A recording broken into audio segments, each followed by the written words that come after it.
Network.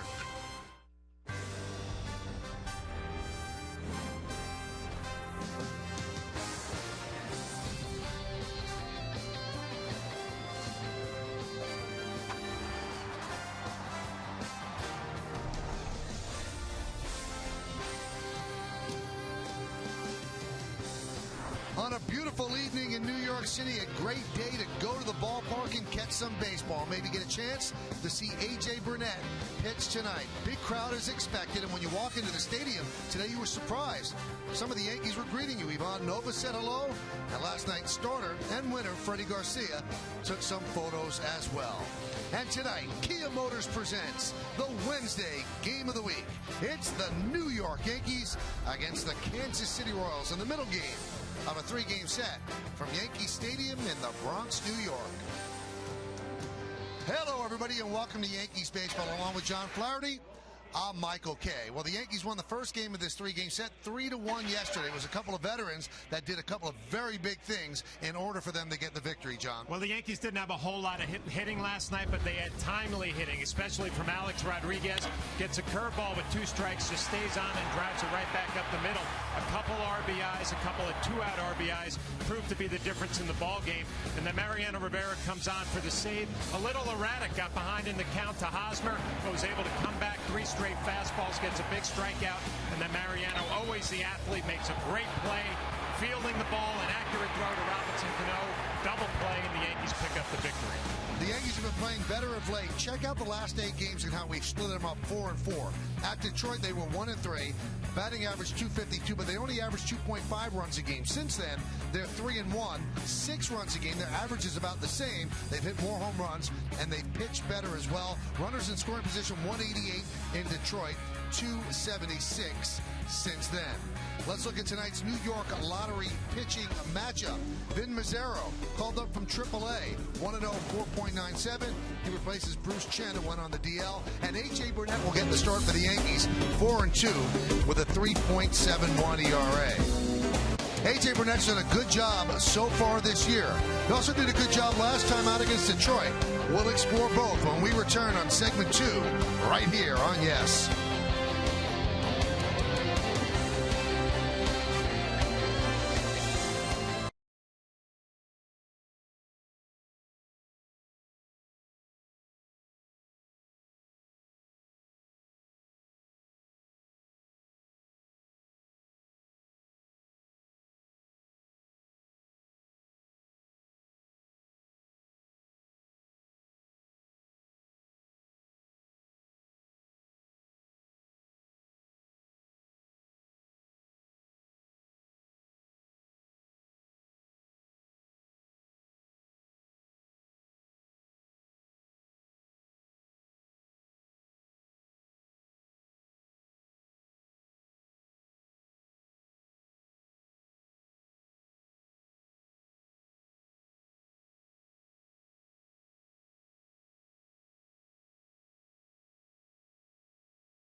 Everybody, couple of moments away from the middle game of this three-game set between the Yankees and the Royals. One of the Yankees' fears coming into the season, how is A.J. Burnett going to do? Well, so far he's done very well, and his last time out, another good performance. Another good performance against the Detroit Tigers in one of those afternoons where he had not given up a base hit through 5 innings, and you start thinking this could be a magical afternoon for A.J. Burnett. He was dominant against the right-handed batters in this ball game. Fastball, the power curve, another fastball to Sizemore down and away. He did end up giving up a base hit to Bosch, but I'll tell you what, when he got himself into some trouble in the 7th inning, he was able to make the pitch when he needed it, got the ground ball. Nunez lets him down with a high throw. He pitched well, pick up a loss against the Detroit Tigers. But look at the numbers, John. You can't complain about this. 7 innings, you give up 3 hits. That's very good. 5 runs on his ledger, but only 2 of them were earned. Only 1 walk, 5 strikeouts, and he's only issued 1 walk in his last 13 innings. He threw 113 pitches against Detroit. Yankees won last night, but the Milkman delivered in his return to Yankee Stadium. He had a home run, but Alex Rodriguez had a bigger hit, a 2-run single. Lineups, first pitch, baseball, next on Yes.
Look at it raining there.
Baseball on Yes is brought to you in part by the new definition of world class, the 2011 Buick LaCrosse.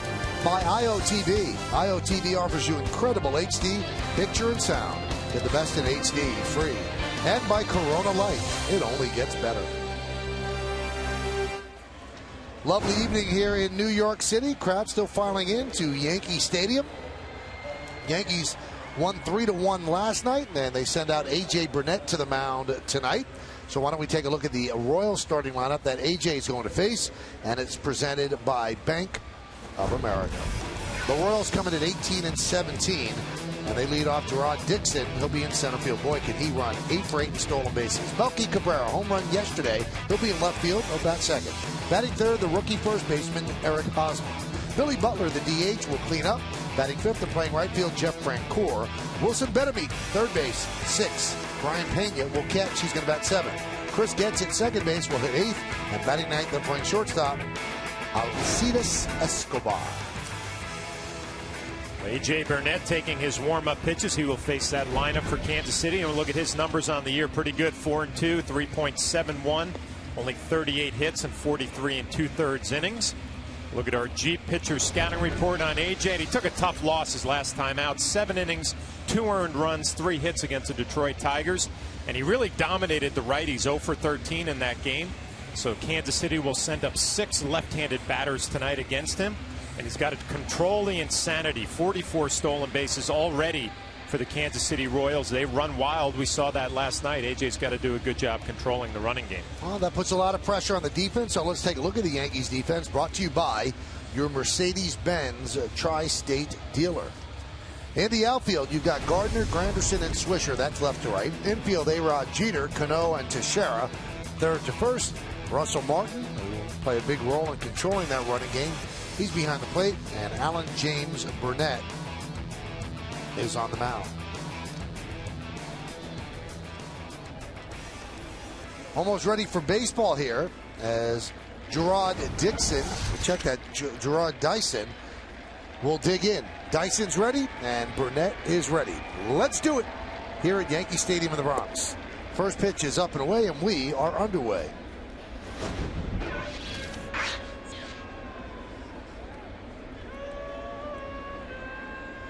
Dyson is almost the Royals' designated runner.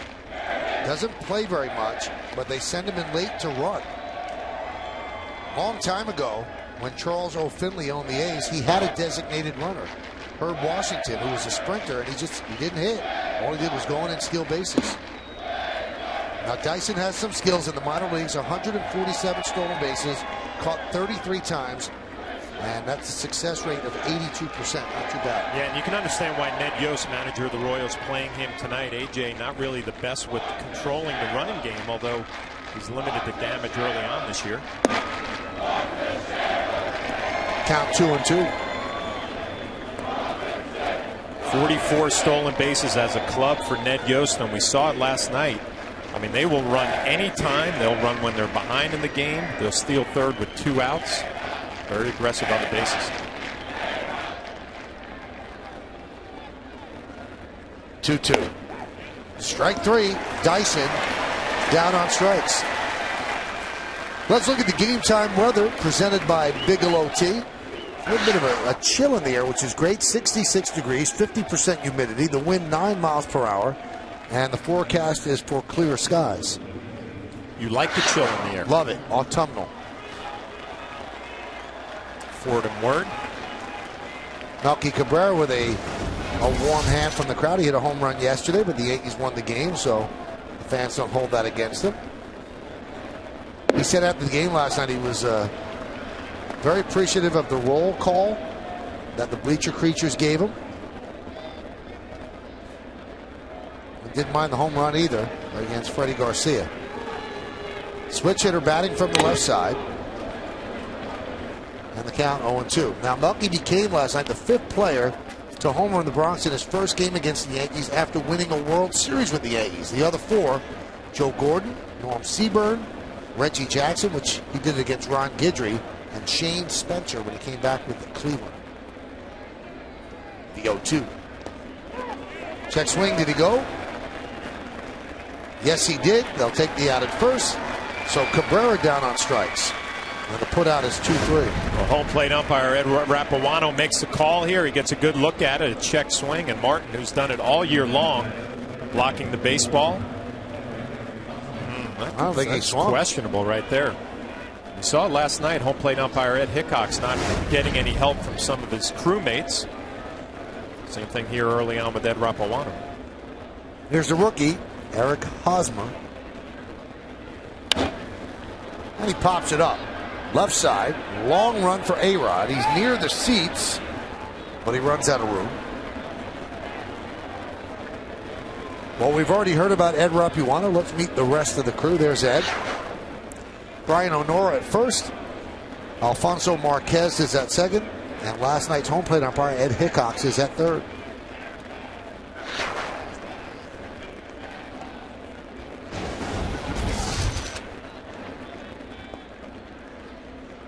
The 0-1. Strike.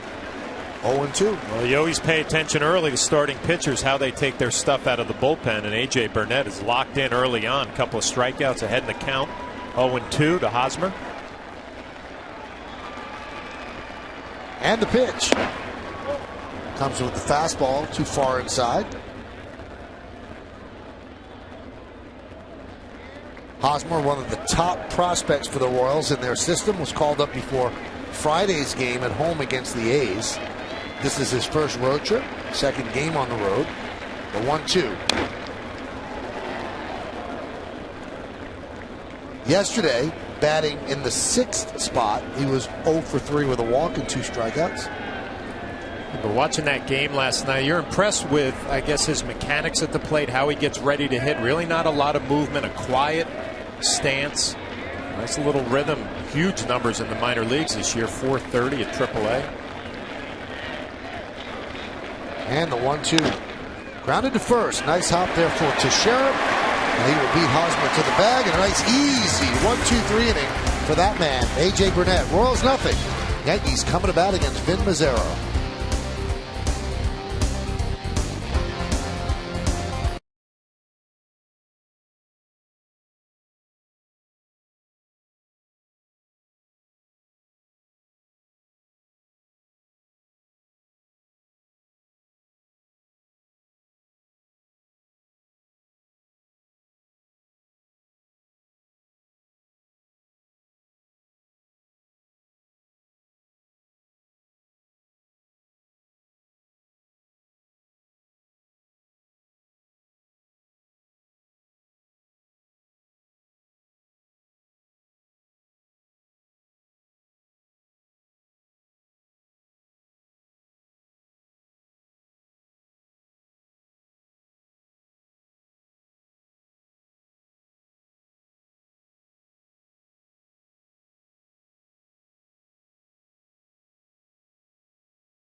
Vin Mazzaro will take his turns against this Yankee lineup, and the starting lineup presented by Lexus. The captain, the shortstop, Derek Jeter, leads off. Batting second, playing center field, Curtis Granderson. Then it's Mark Teixeira at first, Alex Rodriguez at third, Robinson Cano, the second baseman. Nick Swisher is in right field, batting sixth. The number 7 hitter, the DH, Jorge Posada. Then Russell Martin behind the plate, and Brett Gardner in left field, batting ninth. The Yankees will face right-hander Vin Mazzaro, and we'll take a look at his minor league numbers for this year. Pitching at AAA Omaha, 1-0, 4.97, 31 hits and 25 1/3. And we'll take a look at our G pitcher scouting report. We remember Vin from the Oakland Athletics. He's going to be making his Royal debut tonight, and a welcome home from Rutherford, New Jersey. And he's hoping the 4th time is a charm. He has faced the Yankees 3 times. It has not gone too well. 0-2 with a 9.69. He's hoping to reverse that trend tonight here in Yankee Stadium.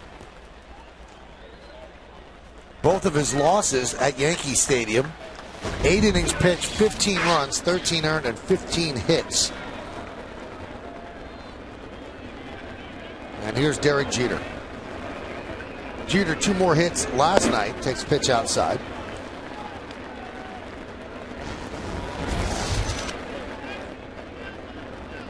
.406 in his last 7 games. He's pushed the average up to .283. Strike. It was interesting to see the fastball from Mazzaro. I mean, we remember him when he was a little younger, still a young man, but he threw hard, 95, 96. Now it's not quite there. Low 90s, fastball, slider, curveball, change. Royals got him from the A's in a deal last November. You see the split. He couldn't really pitch that well after the first 13 games. 6-2, turned into 0-6.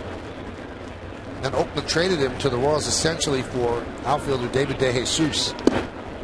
And Jeter gets plunked, I believe. He's taken off toward first, but Ed Rapuano said no. Well, Derek doesn't seem too adamant about it. We'll take another look. See how Derek reacts. Doesn't look like it got him. He's trying to sell it there, but he doesn't get away with it. Better an umpire. Ground ball is short. Escobar. 1 away.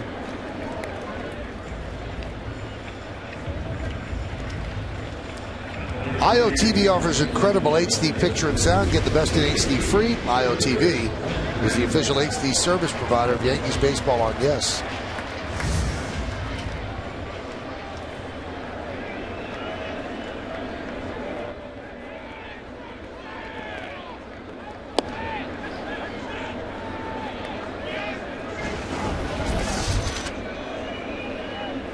Michael, interesting with Mazzaro. I mean, they told him he was going to be the 5th starter coming out of spring training go down to AAA because we have some open dates. We won't need you for a while. And he goes down there, struggles in his first outing. I said, well, you could stay here for a little bit longer. He called up O'Sullivan instead, kind of a wake-up call, new organization. Gets an opportunity. Bruce Chen goes on the DL. It's a chance to show what he can do here in Kansas City. Count 2-2. Born in Hackensack back in 1986, he attended Rutherford High School. Drafted in the 3rd round by Oakland in 05 and traded for David DeJesus. Count 3-2. Yeah, the velocity not quite what it used to be when he first burst on the scene, but he's got a little bit of movement now, a little two-seamer. Fouled away. Talking to Kevin Long, he said the left-handed batters, they're going to see more of the curveball changeup. The righties, it'll just be fastball slider predominantly.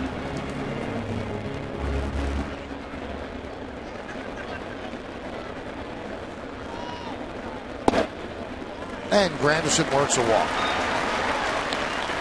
Let's check out the Royals defense, brought to you by your Mercedes-Benz Tri-State dealer. And the outfield, Cabrera, Dyson, and Francoeur, left to right. Infield, Bettamy, Escobar, Getz, and Hosmer, 3rd to 1st. Pena behind the plate. And Mazzaro's on the mound. Teixeira has good numbers against Mazzaro, 4 for 8 with 2 home runs. Pitch outside. John McEnroe at the ball game. It's an interesting Yankee hat, isn't it? Yeah, never seen that one before. This looks like a painter's hat from behind.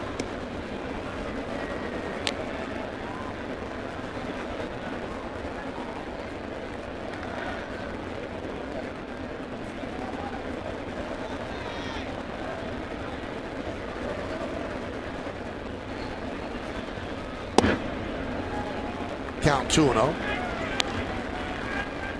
See Curtis Granderson kind of leaning at first base. We'll see if the Yankees are going to be aggressive on the base paths tonight. Pena behind the plate, known more as an offensive catcher.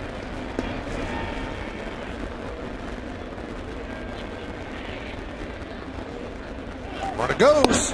Strike. Throw to second. He's in there.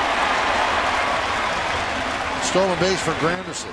Yeah, when you watch Pena throw, he really drops down with his arm angle and gets a lot of left to right action. Granderson did not have a great jump. An accurate throw, they're going to have him. The arm drops down. Really gets a lot of slicing action on that throw. Escobar can't handle it. Why is the arm drop? What's he trying to do? Just get rid of it quickly? He's trying to be quicker, but I mean, the flight of the baseball is going to be tough to control, and obviously you would like a higher arm angle. Like I mentioned, he's known more as a hitting catcher. You hope he hits enough that you don't really have to worry about the running game behind the plate. You see a lot of older receivers drop down a little bit when they have some damage in their shoulder.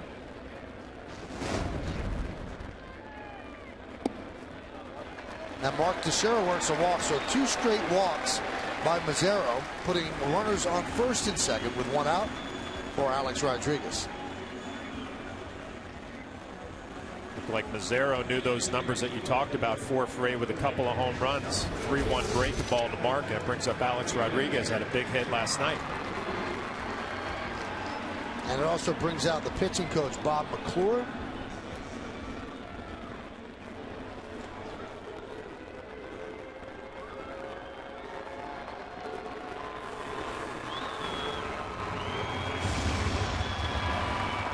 So Mazzaro in immediate trouble with a bout of wildness. And a long talk at the mound, which is going to be broken up by Ed Rapuano. When you guys are in that conference at the mound, does somebody tell you, all right, he's coming, he's coming, he's coming? I mean, do you just make the umpire walk out there? No, you kind of feel him coming out there, right. You know, and obviously when you want to make a pitching change, you're not even going to acknowledge him because you want a little bit more time. I mean, early on in a game like this, you know you have to get your message across and get out of there. Alex, a big 2-run single that broke a 1-1 tie in yesterday's game. That was the difference in the game as the Yankees won 3-1. He has 7 hits in his last 26 at-bats.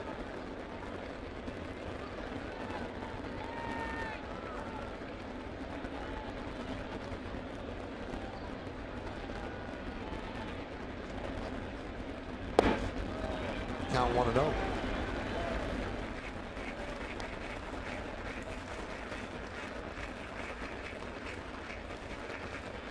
Since April 24th, his last 15 games, he is struggling. 175 and 5 ribbies, 2 of them last night. Yeah, you wonder if that hit last night with 2 outs on a breaking ball did something for his confidence. We'll see if it translates. Now, we told you that Mazzaro struggled against the Yankees, particularly at Yankee Stadium. Tough playing in front of friends and family?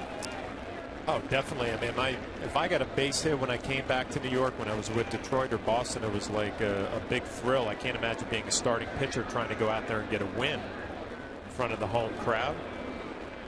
And I was older, too. I mean, he's a young kid. Not a pretty ERA at Yankee Stadium, 14.63.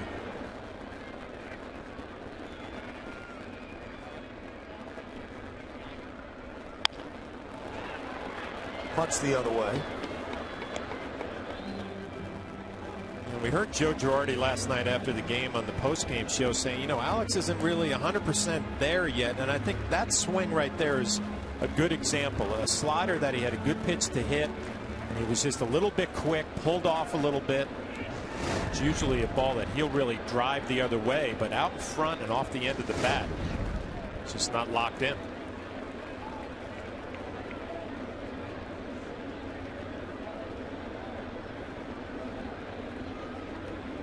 262, 5 homers, and 21 ribbies. Ground ball up the middle. This could be 2. There's 1. There's 2. So Alex's struggles continue with the 6-6-3 inning-ending double play. No runs, no hits, no errors, 1 left. We played 1. No score.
I got some other things I need to do.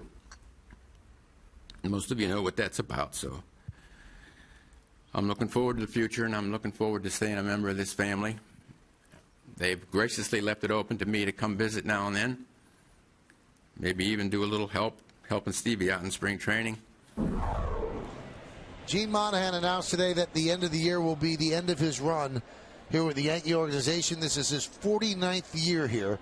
He started as a bat boy in Fort Lauderdale way, way back in 1962. Head athletic trainer, 39 years. He started when George Steinbrenner bought the team in 1973. Longest active trainer in Major League Baseball. And those are words. It's hard to express what a great man that is and what a gentleman that is and what a thread in the fabric of this organization that man is. And John worked with him on a personal level when he was a Yankee player, but being around Gene Monahan for the 25 years I've been around the Yankees is an honor for me and a privilege. And you don't get finer human beings than Gene Monahan. Well, you said it perfectly. You know, I had mixed emotions when I heard that today, because obviously, you know, you're going to miss having Gino around. You know, he's one of those people, Michael, I don't know how you feel, but right when you see him, it just brings a smile to your face. You feel better about things. And, you know, obviously it's going to be missed, but, you know, listening to him during that press conference today, he just wants to do the simple things, you know, get a dog and plant a garden, you know, kind of enjoy things, buy a pickup truck. And obviously we wish him nothing but the best. He's going to be missed.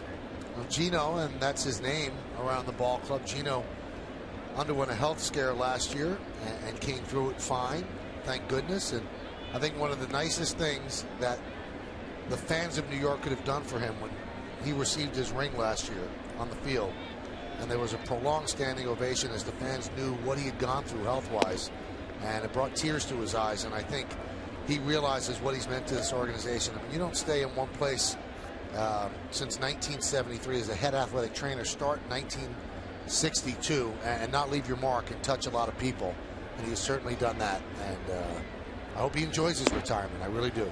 He's a huge NASCAR fan, and he's just a fan of people. He really is. And this was what happened in the ring ceremony last year, and Gino was very, very touched to come out and get that ring. He has, I believe, 7 rings with the New York Yankees. Then his team and the crowd gave him a standing ovation. Just a great moment.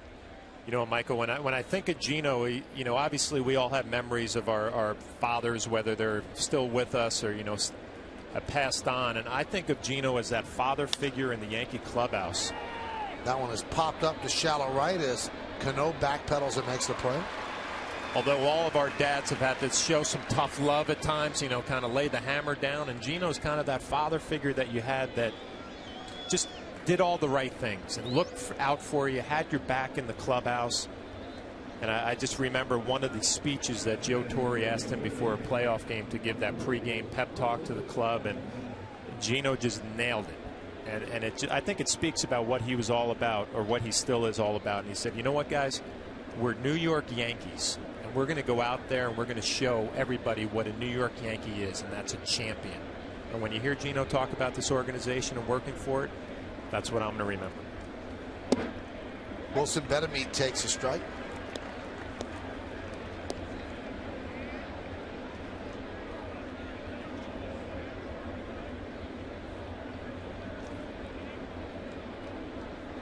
Betemit, a former Yankee.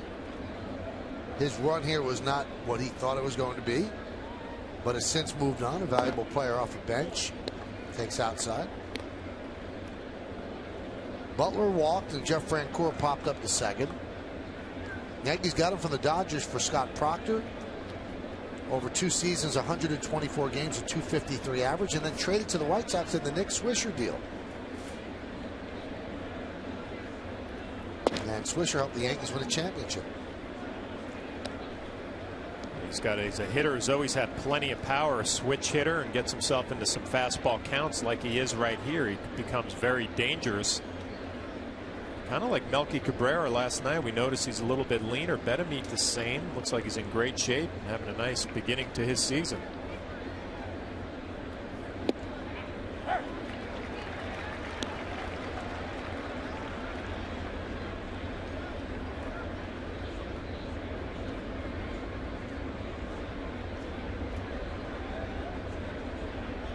Against the Yankees, he's done well in 11 games, .324.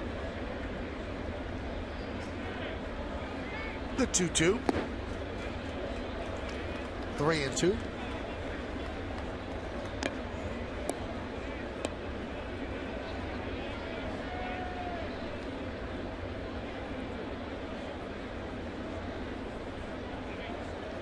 He's a team that likes to run. Will they send Billy Butler 3-2 and 1 out?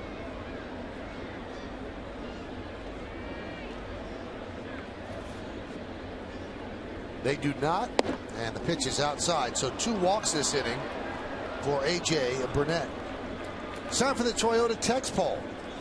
Tonight's question is, which of these moments do you think was the biggest in last night's game? The choices are A-Rod's 2-run single, Robertson's bases loaded escape. That was in the 7th. Joba's 1-2-3 8th. Or Moe's game-ending double play. You can text your vote to 58772. Standard text messaging rates apply. All big plays in that ball game last night. I think the one that impressed me the most was Joba's performance. I was just thinking Joba probably, he almost made it look easy. He was so dominant in the 8th inning, and looks like Soriano's going to get a few days off, so Joba's going to play a big part. If you missed our pregame show, Soriano had an MRI, showed some inflammation, but the Yankees were saying it was a good result. They're going to shut him down tonight, probably tomorrow. Hopefully he'll be ready for the Red Sox series on Friday.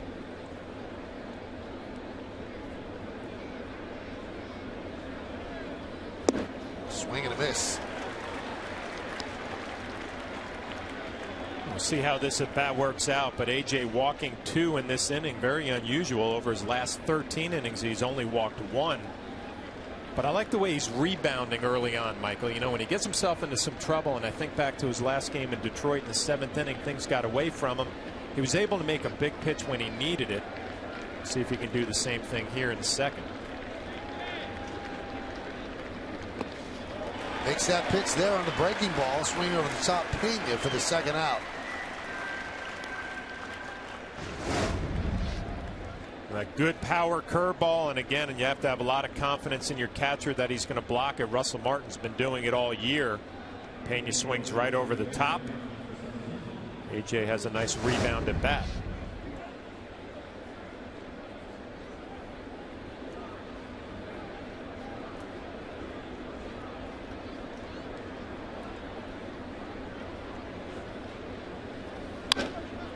Slice the other way, giving chases. Gardner slides, can't make the play, can't hold on. Boy, he eats up a lot of ground with those strides, but could not hold on. Yeah, Brett's going to be disappointed because he did everything right on this play. A nice angle, the nice slide before the wall, and he just can't keep it in his glove. You're right, Michael, covering a lot of ground. With a nice catch.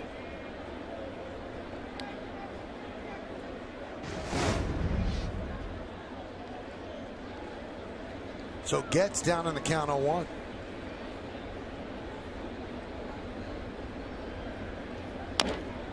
Nubbed in front of the plate. Martin.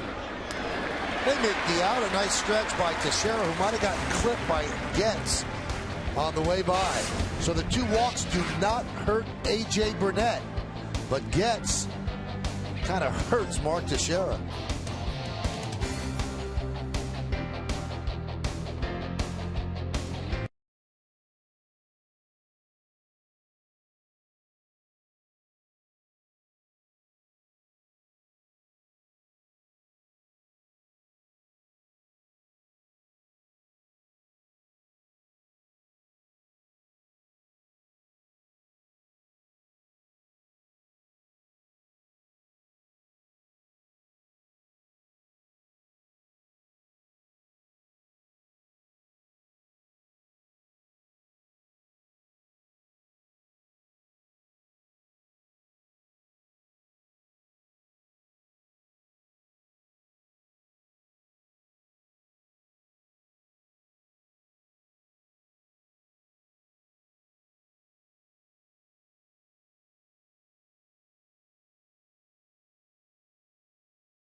Let's look at the upcoming schedule, brought to you by Acela Express. Enjoy the journey. One more game against the Royals tomorrow night.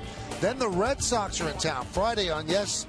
Then Saturday on Fox. It's a night game. Sunday also a night game on ESPN. But we want to remind you, after those games on Saturday and Sunday, Yankees extra innings. Boom. right after the game, right on Yes. Wall-to-wall coverage. Yankees, Red Sox, all 3 games. And the Yankees hit the road. 2 in Tampa, 2 in Baltimore, and then back for the Mets. Oh, yeah, it's getting fun. Cano wraps one to right field. It's a base hit. It'll go one hop up against the wall. And Francoeur comes up throwing as Cano picks up a single.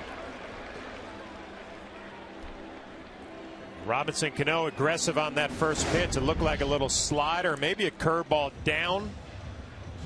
A little bit off balance last night, but a nice swing there, under control, and just drills it into right field. Jeff Francoeur, one of the best throwing arms in baseball in right field. You better be sure you can get there. Robinson Cano was not. He stayed at first.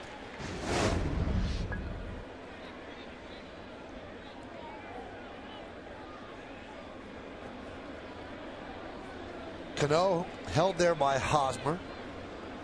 And here's Swisher. 1-0.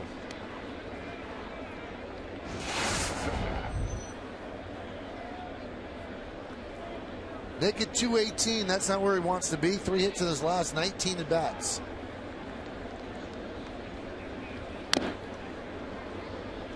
One and one.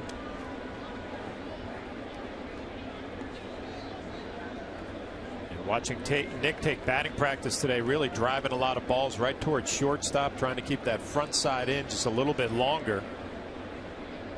See if it pays off for him tonight.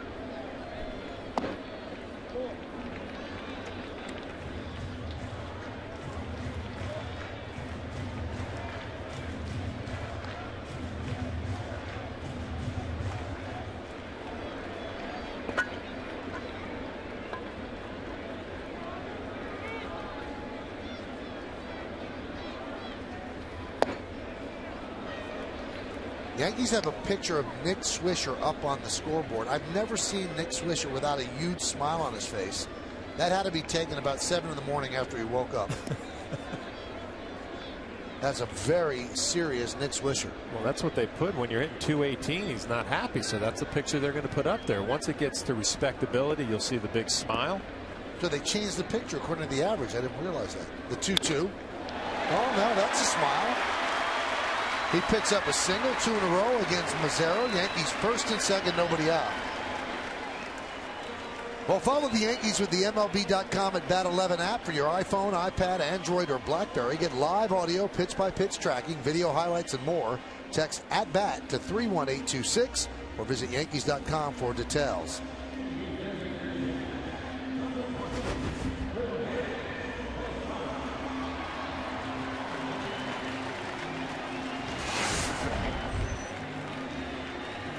Here's Posada. Jorge 5 for his last 27.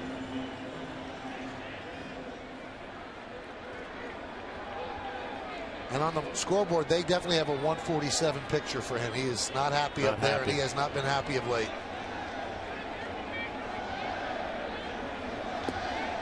Nice block there by Pena. Keeps that double play in order with Jorge Posada. Does not run well, and that's a man who's hitting 147 and does not have a lot of reasons to smile. And yesterday Jorge was talking that first at bat of every ball game as a DH is just huge for him from a mental standpoint. You can have a good at bat, maybe get a base hit, carries over for the rest of the night.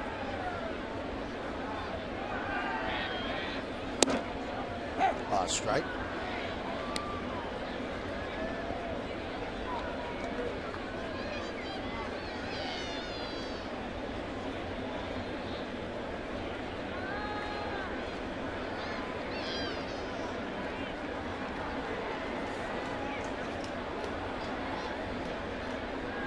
The 1-1.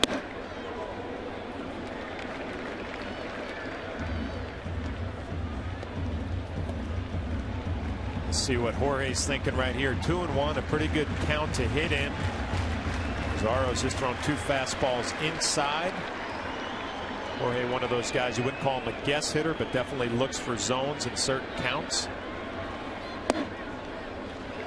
Count 3-1. Good changeup and a good take there from Jorge. Russell Martin waiting on deck.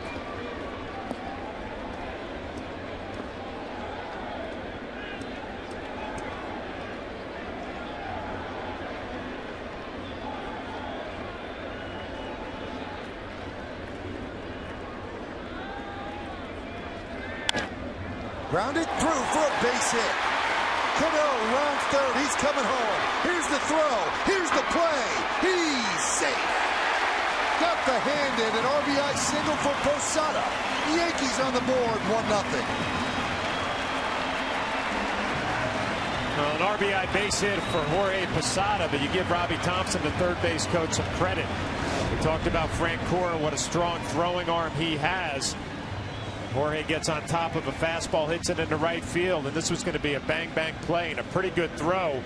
Pena comes up with it, but give Robinson Cano a lot of credit, reaching around with his left hand.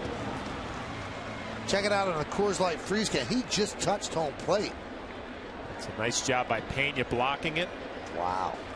A nice job by Robinson Cano reaching across. Kind of surprised Robbie Thompson took a chance there.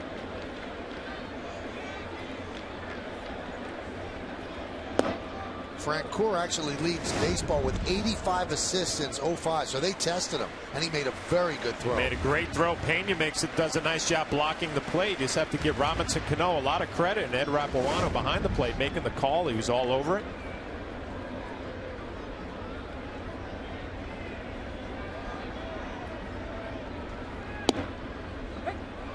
Breaking ball strike across the outside corner, and the count 1-1. Michael, I'm wondering if Russell Martin, who's been struggling a little bit lately, if that comes into play with Robbie Thompson at third base coaching. You know, you'd be aggressive with a guy coming up behind who's struggling a little bit. Whatever the thought process was, it worked out.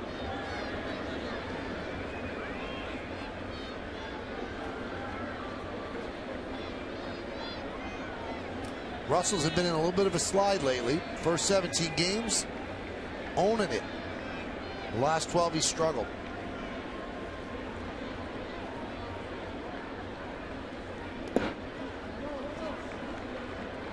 Count 2-1. So 3 straight singles to open the second have given the Yankees a 1-0 lead. Yeah, Michael, even with those struggles, we just saw the numbers for Russell Martin. You got to be pleased on what he's done to start off his Yankee career. Solid behind the plate. Nice job swinging the bat early, coming back to reality a little bit. 3-1.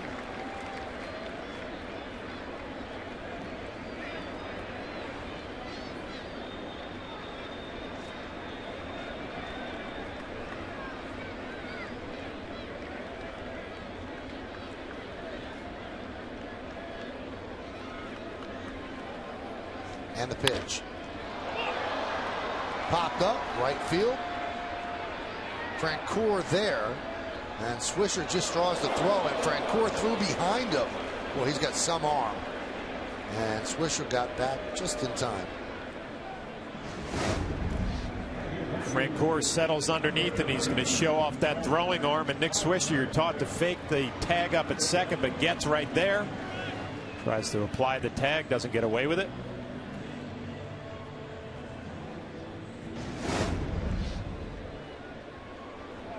He knew he was bluffing. That's why he threw behind him. If Nick actually went to third, that was not a good play by Frank Cora.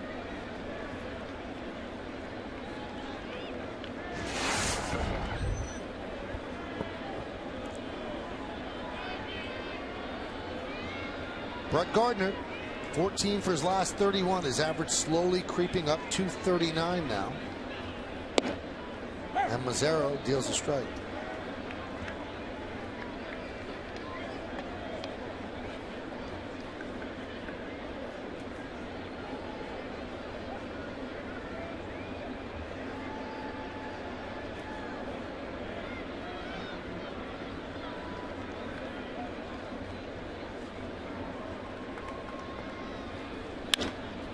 Served into left center field.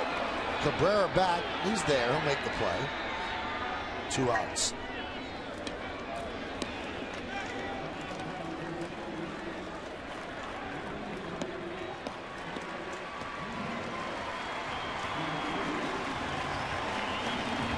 Now Mazzaro has to deal with Derek Jeter.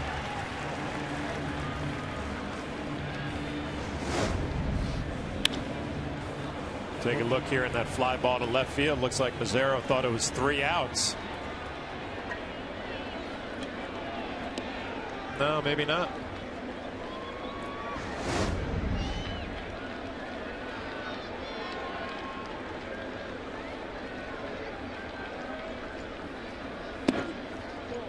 Pena getting a workout back there. You think back to last night's ball game. Derek Jeter got a big 2-out hit. It's backhand by Pena. Alex Rodriguez a big 2-out hit, 2 RBIs. Derek finds him in the same situation here in the second inning.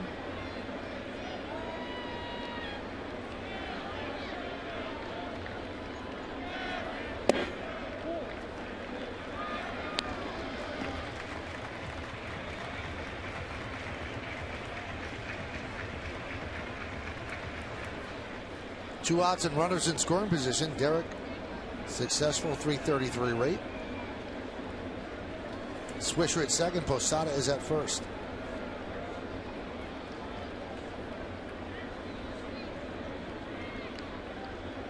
The 2-0. Fouled the fastball back. Well, it becomes a big momentum at bat from Mazzaro right here. I mean, if you can get Derek Jeter out and you say, you know what, I gave up 3 hits in a row and only gave up 1 run. I'll take that. If Derek comes up with a big hit, then it's kind of like, here we go again. See how it turns out for Mazzaro.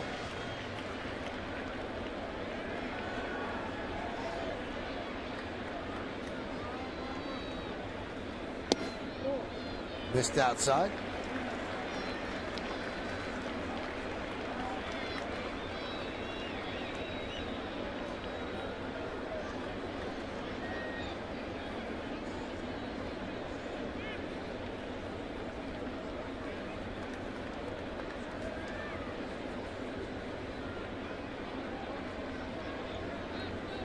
The 3-1. 3-2. Well, that's going to release the runners. 3-2 with 2 outs. Well, you can see some movement on this fastball. It starts middle and then runs in on the hands of Derek Jeter, and a good look on Yesmo. I wouldn't call that really sinking action, kind of riding up and in.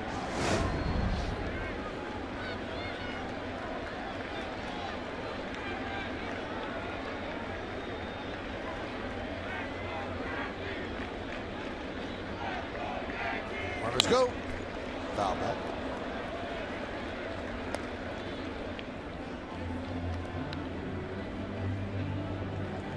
.45 pitches already with 2 outs in the second inning.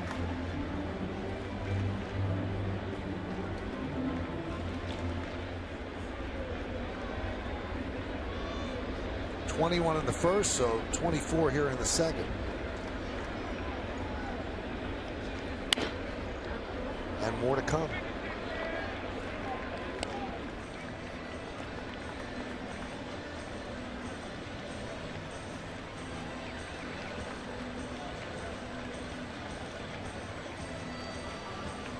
Wind is blowing straight in.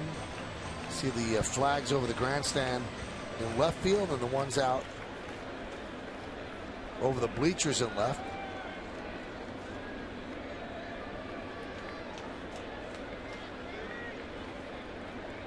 Runners go again. Strike 3. Jeter down looking. Does not like the call. But the Yankees get a run on 3 hits, no errors, and 2 men left. That fastball just clips the outside corner as we go to the third.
As we go to the top of the third, it's unbelievable, John, but Kim Jones always entertaining, always around people. I mean, she's just that sort of young lady, and she's got some guests with her right now. Kim? Michael, I'm surrounded by the Hosmer family.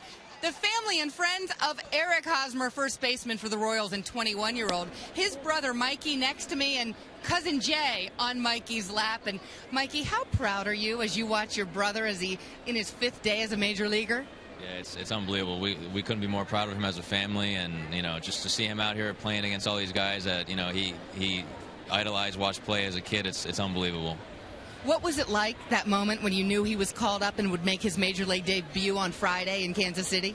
We were excited, but at the same time, I think everybody was shocked. We weren't sure if it was a dream or if it was really happening. But we just got on the plane first thing in the morning and just couldn't be happier for him. It was a very exciting time for all of us. Now, 15 of you are here, grandparents behind us, parents to our right.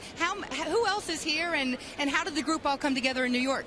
Yeah, we all flew out Monday night, and some flew out Tuesday morning, and his grandma and grandpa live about an hour north of the city, and they're here, and his uncles are here, and his cousins. And we got friends and old high school coaches here, so it's a big group, but it's fun. It's a lot of fun. Now, you're 25, 4 years older than Eric. Do you remember being a young kid and thinking, hey, my little brother can play some baseball? Yeah, he always played older. He always practiced with the high school teams I was on, and you could tell when he was 12, 13 years old that he was pretty, he was very good and special for sure. That he definitely had a chance to be something in baseball. Now, you as a family used to come up and visit your grandparents and go to Yankee Stadium across the street when you were kids. But what was your reaction when you saw that your brother's first road series as a major leaguer would be against the Yankees?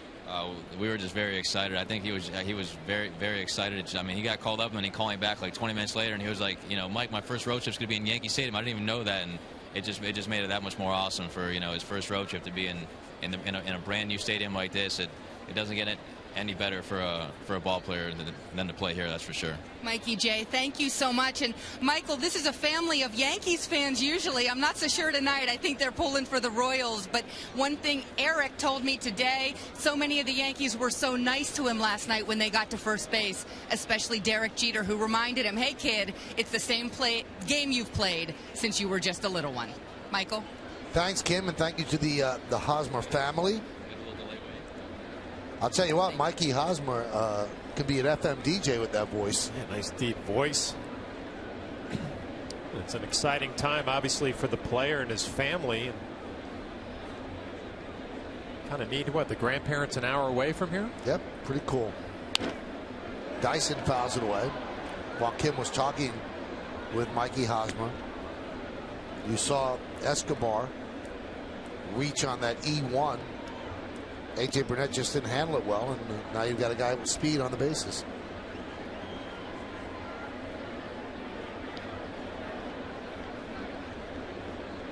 There's Eric Hosmer.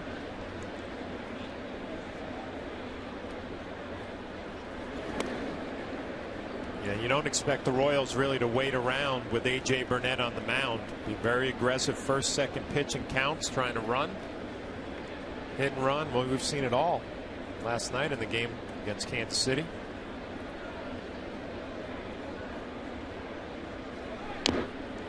Bunted foul.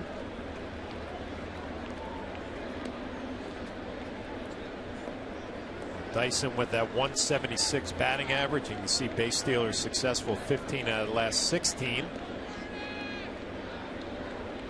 which goes back to last season as well. So some pressure on Russell Martin behind the plate. Pressure on A.J. to keep the runners close.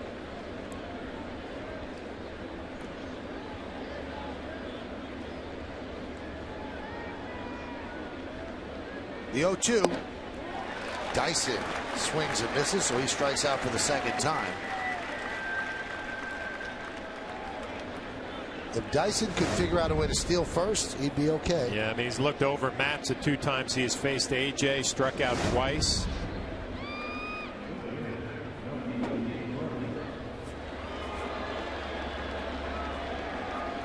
So runner remains at first with 1 out. And here's Melky Cabrera.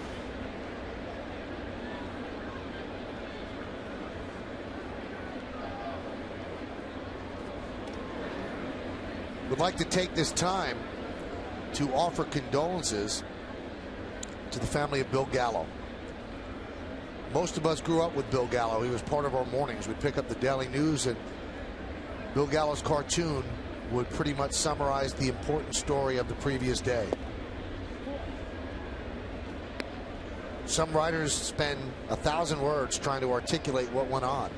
Bill Gallo could do it in one picture, and he was amazing.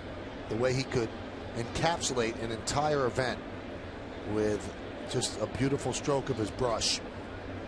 And he wasn't mean-spirited. He got his point across, and he got it across in a classy and dignified way. And I had the opportunity to work with Bill Gallo when I was at the Daily News, and you could not meet a nicer, more dignified man. And everybody loved him. Athletes that he covered and wrote about, they would come by and visit him. You could walk by his office at the Daily News, and Joe DiMaggio would be sitting there. Wow. And that's the kind of power of Bill Gallo. But never would he flaunt his fame or the fact that he was so important to that newspaper. He started there in 1940. He walked into the news building on 42nd and 2nd and has been a fixture ever since. He started being the main cartoonist in 1960. And again, he's been part of our lives growing up, and he passed away last night at the age of 88. A great man who served his country in the Pacific Rim during World War II. And just a joy to be around, and he is going to be greatly missed by this city because he was able to bring everything right to that page in the paper and do it with his style and grace. Just an amazing man, and he's going to be missed. High fly ball to Granderson for the second out. Yankees managing general partner Hal Steinbrenner released this statement on the passing of Bill Gallo. Through his work as a cartoonist and columnist, Bill Gallo was the voice of generations of New Yorkers. My father was a frequent subject of his work, and he had tremendous respect for Bill's talents. My family and the entire Yankees organization offers our condolences to his wife Dolores and the Gallo family.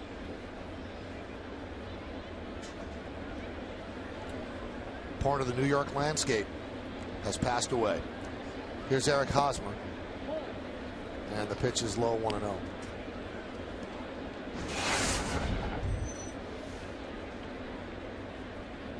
Did Bill ever draw a picture of you, John? No. I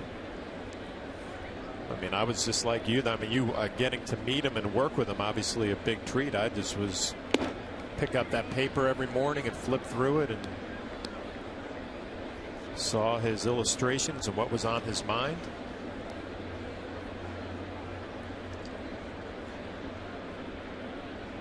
The one we saw with Thurman Munson. That was one of the greatest ever. Summarized what an entire city was feeling. And for those that missed it as it was passing by your screen, Thurman, after he passed away, his face in the clouds, and two little kids in baseball uniforms walking with their head down and saying, "Don't feel much like playing today." The 2-1 runner goes, swung on a miss, throw to second, got him. So Escobar is gunned down, 2-6. So Bill Gallo passes away last night at the age of 88. His work lives on forever. Our condolences to his family and to the Daily News as well.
And we go back to 1977, Game 5. The Yankees score 3 runs in the top of the 9th to defeat the Kansas City Royals 5-3 and win their 2nd straight American League pennant. And back in the late 70s, the Yankees and the Royals were unbelievable rivals, and the Yankees always seemed to come out on top and head to the World Series. But in 76, 77, and 78, classic matchups. Well, what's the highlight I'm thinking about when Willie Randolph got taken out at second base? Was that Hal McRae? Yeah. Wow. That's an old-time hard slide all the way through the bag. Demand greatness in every sip and every season. Johnny Walker, proud sponsor of the New York Yankees. The Lincoln scoreboard, 1-0 Yankees. I mean, there was some rough and tumble games. There was a game where George Brett slid into third base, and it just started at Donnybrook, where Greg Nettles and Brett just went at it. Nettles did not love George Brett, and it was a full out fight. Amazing. There was a lot of disconnect between those two teams. Well, what do you think? Was it personalities on both teams that obviously didn't work, or was it the era of baseball at the time? I think it was personalities. I also think that they were so evenly matched, and the Yankees just always seemed to come out on top, that there was a frustration level as well. Granderson smacks one deep to center field. Going back, Dyson, track, wall, see ya! Home run, Curtis Granderson. His 12th of the year. A 2-0 Yankee lead.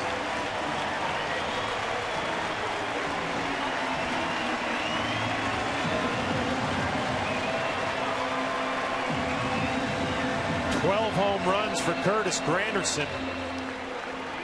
We're used to seeing Curtis hit a lot of balls in the right field seats, and he hits this one pretty much dead center, a little opposite field. Dyson turned around, did not have a play. Actually came back on the field. I think Curtis was a little confused on whether it was a home run. It's impressive going opposite of center field. 12th home run of the year.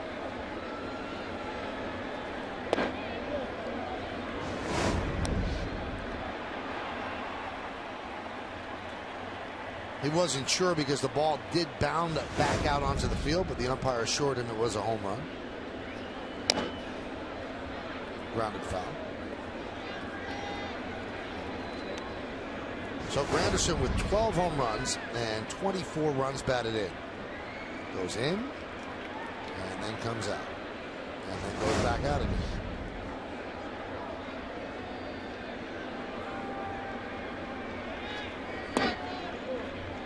So 2-0 Yankees here in the bottom of the 3rd inning.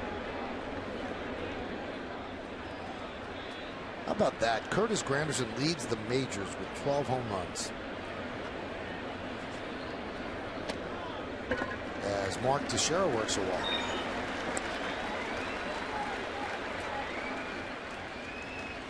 Pretty amazing to see Lance Berkman's name there. We saw him with the Yankees last year, acquired from the Astros, and you know, he had his moments, but looked like he was certainly on the downside, but seems rejuvenated in St. Louis. Yeah, but I think back to the postseason. Didn't he hit a home run the other way and actually swung the bat decent? Am I thinking wrong about that? Because I remember, yeah, in the Minnesota series, a home run. I remember Kevin Long saying he's starting to use his legs a little bit better, and I think he's figured something out. And obviously he didn't do a whole lot when he was over here, but 10 home runs.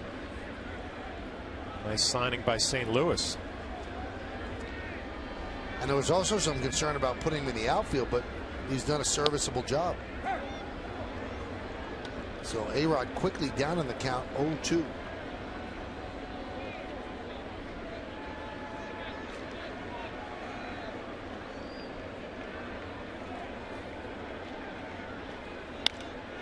Fouled away.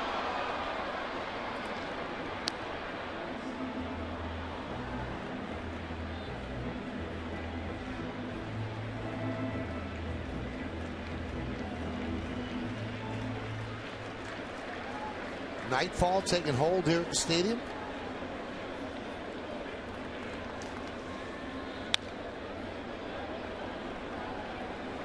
And A-Rod battling. A-Rod wrapped into a 6-6-3 double play in the 1st inning.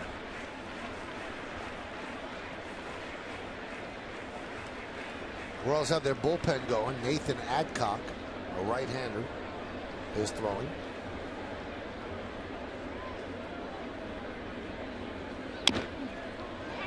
chop toward third. A base hit. A-Rod will take it.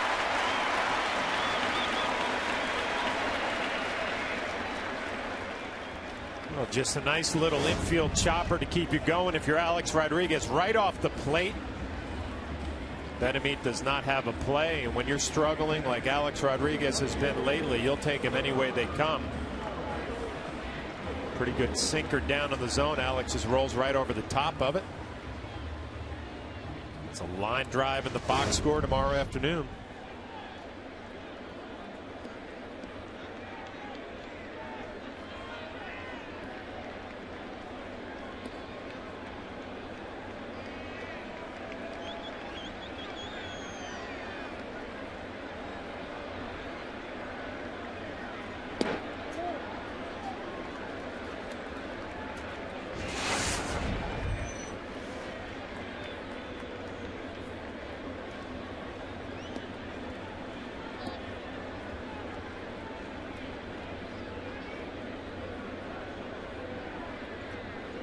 Wow, nice on the iPad too. What a picture.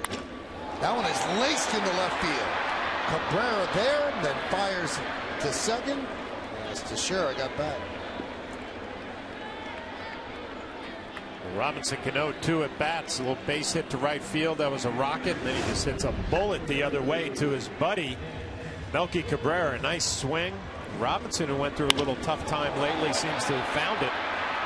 Back-to-back at bats, line drives, and a strong throwing arm from Melky.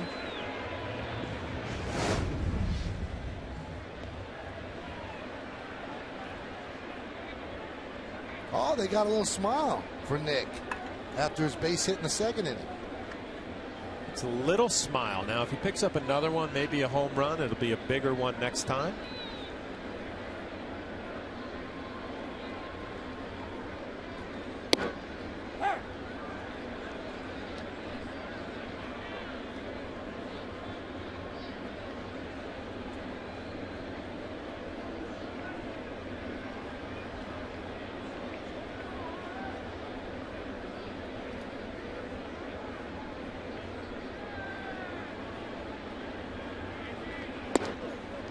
Big cut, 0-2.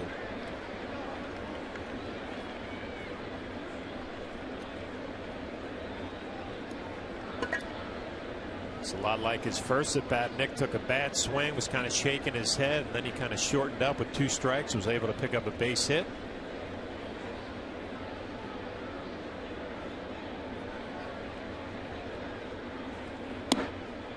Just missed.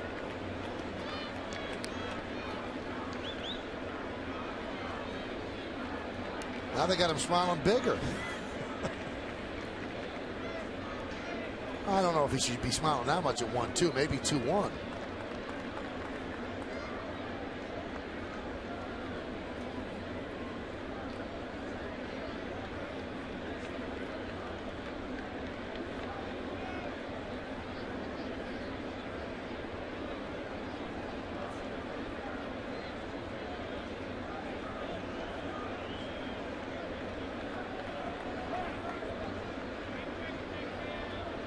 A little bit of a talk here. Mazzaro's not having an easy time of it today.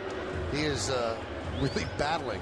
This copyrighted telecast is presented by authority of the New York Yankees and may not be reproduced or retransmitted in any form, and the accounts and descriptions of this game may not be disseminated without the express written consent of the New York Yankees.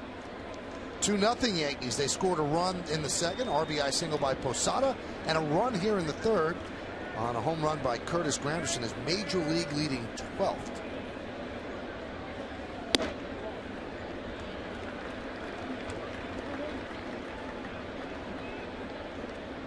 I don't know what they're doing at the scoreboard, but I'm telling you, the grin is getting bigger.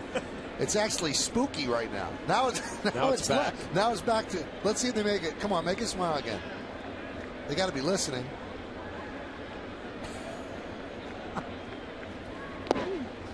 Nice play by Pena. Slider down and in. Now he's got a big grin. There we go. See that? You throw a ball and he's back in the count now. 3-2. Bigger smile. Mike Bonner and his crew are amazing.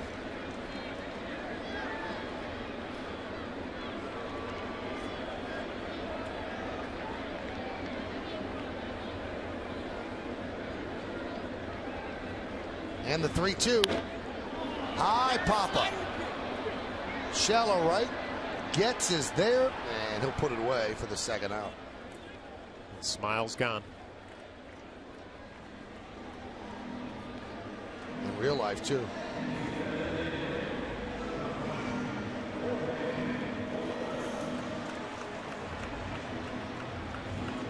So here's Posada. Now, John, he told you that first at bat for a DH is pretty big. So not only did he get a hit, but he got an RBI. Has to feel a little bit better coming up to the plate now. Yeah, you go up to the plate, a little better frame of mind. You know, still, you don't want to look at that batting average, 155. Look at the production, 6 and 15. That's what amazes me, John. 155, and you can't argue with the numbers. There are guys that are hitting 320 that don't have 6 and 15. Yeah, well, you know, Kevin Long was talking early on that a lot of those home runs came on fastballs, which was very encouraging to Kevin because that means the bat speed is still there. Just hasn't gotten hot early on in the season. Quickly down in the count, 0-2.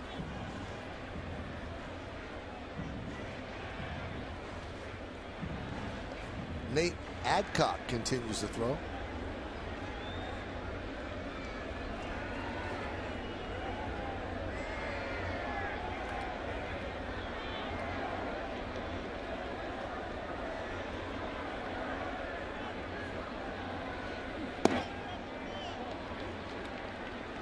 We're in the third inning, and the pitch count is at 74. And you're not going to be around for long if you're averaging 25 pitches an inning.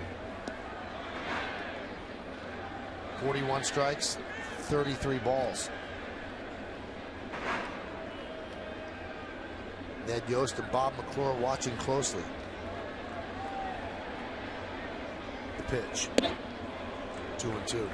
You watch Mazzaro pitch too, and his stuff is good enough. A little bit of movement, enough velocity, a nice slider, throw a good changeup. Seems like really nibbling a little bit, getting behind in the count. Got to find that attack mode, get back on track.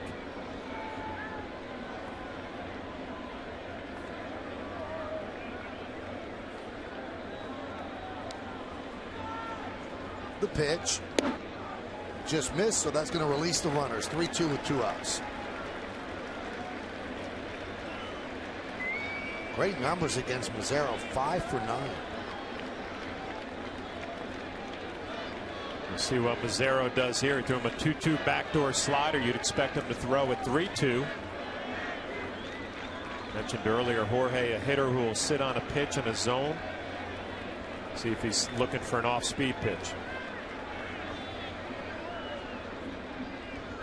Runner goes, and a walk. That's going to load the bases. Fourth walk issued by Mazzaro. And McClure jogs out. As Mazzaro will face Martin.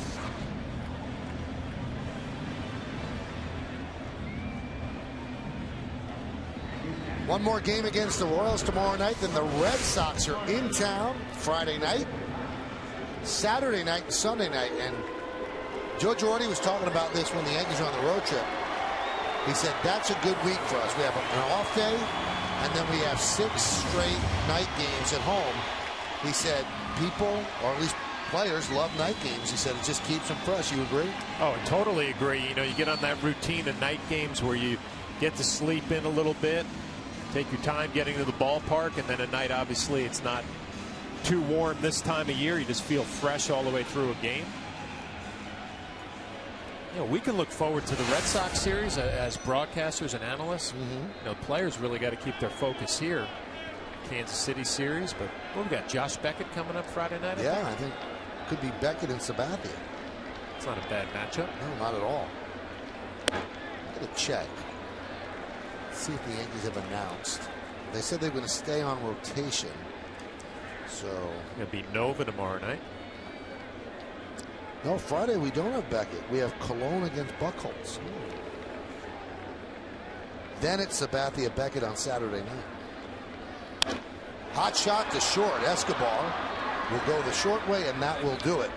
But the Yankees get a run on the home run by Granderson. 2 hits, and the bases are left loaded. 2-0 Yanks.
York State Smokers Quit Line Quiz.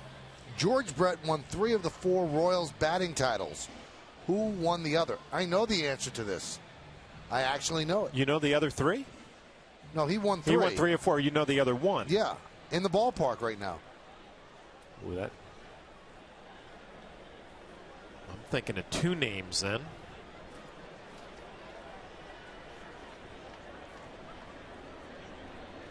Here's Eric Hosmer. He's already got a nickname, which is cool. It's the Haas. I like that. I like it because it just reminds me of how to say his last name, Hosmer.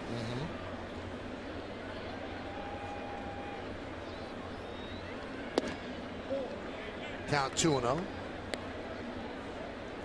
It sounds like he might be the first of a lot of minor leaguers coming through that Kansas City system, highly touted.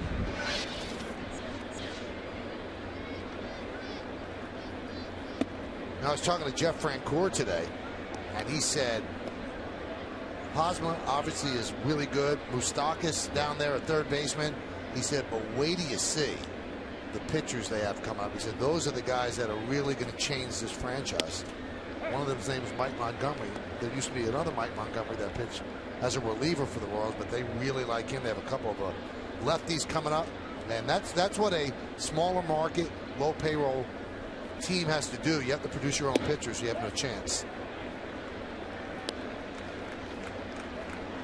I guess they're kind of in an interesting dilemma now. I mean, playing pretty good baseball, 1 game over 500 coming into this game tonight. No rush to bring the kids up from the minor leagues. Let them develop. That one is drilled deep to right field. There it goes. See ya. A long home run for Eric Hosmer. That's his family. His first big league home run. And the first run on the board for the Royals. Yankees now lead 2-1. And he's going to get the ball as it was thrown back to the field. And they throw the ball into the dugout. Does Robinson Cano. Well, he hit .430 in AAA before being called up. I think he had 3 home runs, and they say he's more of a gap hitter, a line drive hitter. Well, he gets some backspin on this fly ball, and it goes deep into right field. First career home run for the Haas. Billy Butler hits one deep to center. Going back, Granderson on the run. He makes the play. Granderson covering a lot of ground. Hauls it in on the warning track.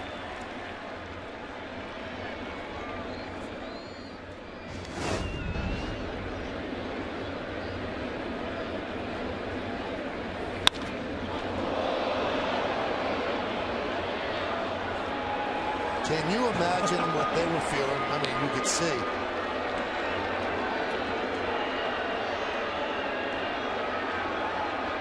That's a once-in-a-lifetime moment. Here's Jeff Francoeur. Now they're watching it.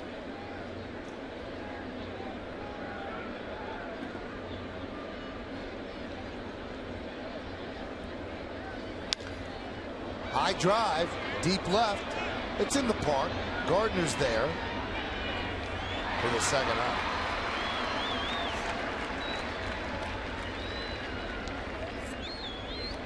You always remember that first home run, second deck, Yankee Stadium. And he got the ball back.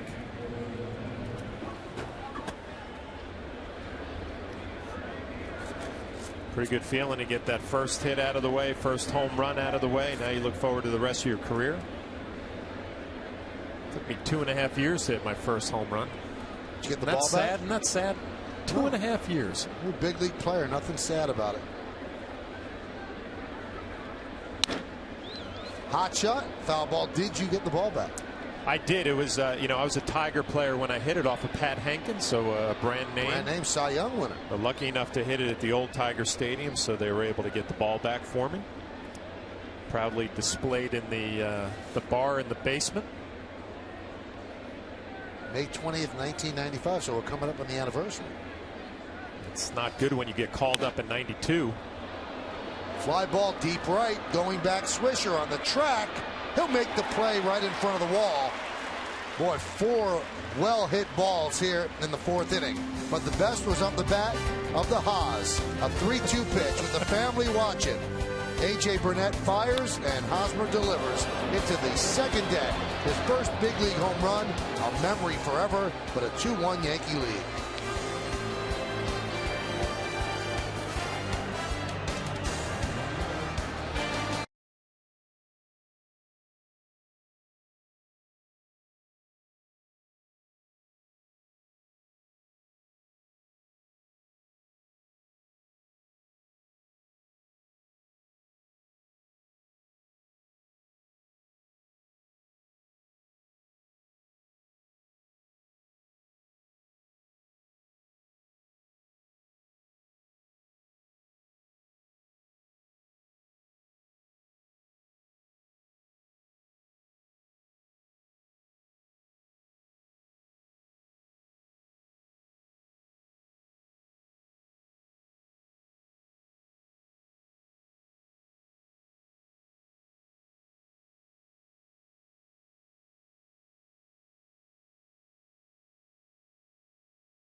Smoker's Quit Line Quiz. It's about batting titleists for the Kansas City Royals. George Brett won 3 of the 4 titles. Who won the other? I think it's Kevin Seitzer. I was thinking Frank White's in the building. No, he was more of a defensive We're guy. both wrong. Wow, Willie Wilson. Well, Willie's not in the building. My first thought was Hal McRae. There's Frank, who's now a broadcaster. And then you said he was in the building, so I thought Frank White. I thought it was Kevin Seitzer, who's their batting coach. I am wrong. Not the first, not the last. There's a strike, count 1-1. Al McRae had some pretty good years for Kansas City, right? High batting average.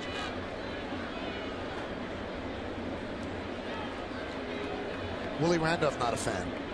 Oh, no? Well, took him into left field on a slide in the playoffs. Well, you know, you wonder, though, if you thought it was a clean play. I mean, obviously the slide was late. I think they changed the rules because of that. You can't go instant. You can't do roll blocks like that. No, the Yankees were very upset with that. And so was Willie. The 2-1. I asked you that question a couple innings ago about personalities on ball clubs because, you know, I remember the 2003, 2004 Red Sox Yankees with Kevin Millar and the Cowboy Up and Curt Schilling. All those things. There was a lot of personalities that just did not get along between those two teams. I'm sure the same way with Kansas City and the Yankees back then.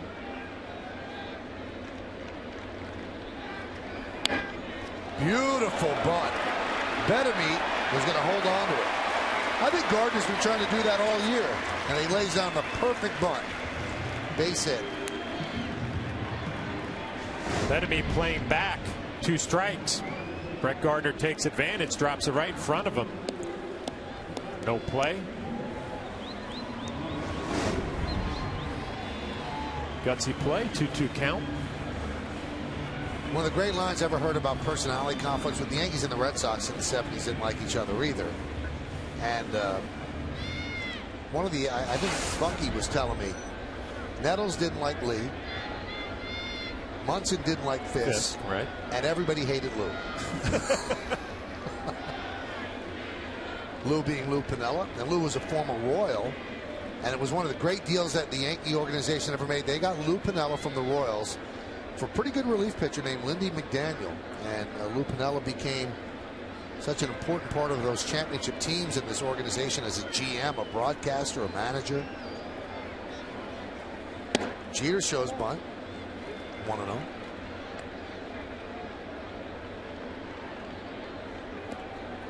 So now Gardner, of course, is a threat to run. Nothing has been easy for Mazzaro, but he looks up here in the 4th inning with a high pitch count. It's just 2-1. Yeah, it's amazing. Giving up 6 hits, walked a bunch of batters. He's been in trouble every inning.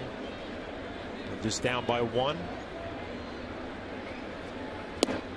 Again, Jeter shows bunt on the count 2-0.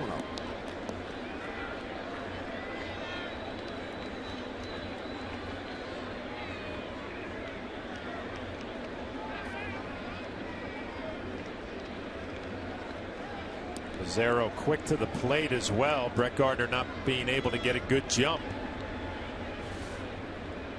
A slide step down the mound.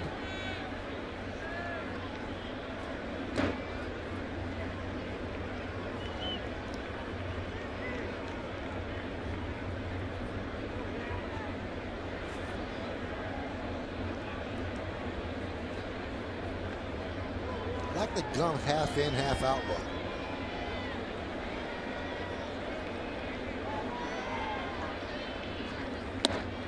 Jeter not showing bunt there, takes a strike. See if it comes back out again. Oh yeah. Nope. See him shaking his head a little bit, caught in between there. With Mazzaro going down the hill, talking it over with Mick Kelleher, trying to get a read. There he goes. Throw to second.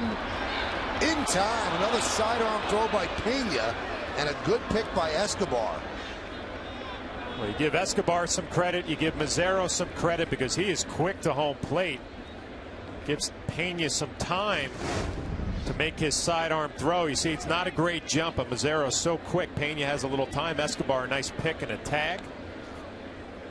3/4 arm delivery, little left to right. Nice play by the shortstop.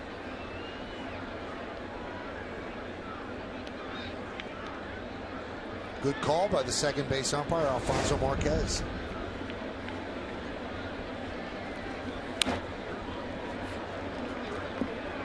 Now, toward the end of Thurman Munson's career, that's the way he threw the ball. He had a bad shoulder, and he just wanted to get rid of the ball quickly, and then he would let his middle infielder make the play and make the tag. And that was the quickest way he could get rid of it. Probably the least painful with that shoulder. He dropped the arm angle a little bit, but he was able to play that little left to right, drop it right on the bag.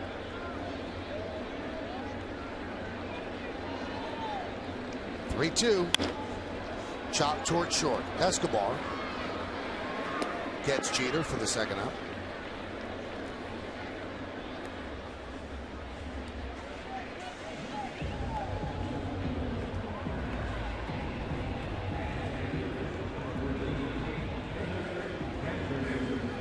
And here is the major league leader in home runs, Curtis Granderson. He hit his 12th in the 3rd inning.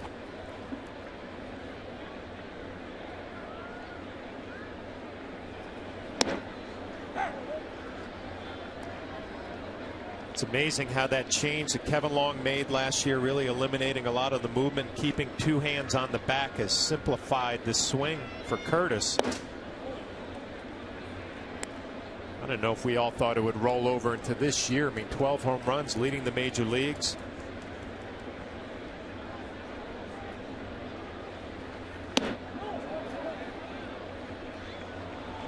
Ed Hickok said yes, he did go. We'll get another look from the side. Again, borderline.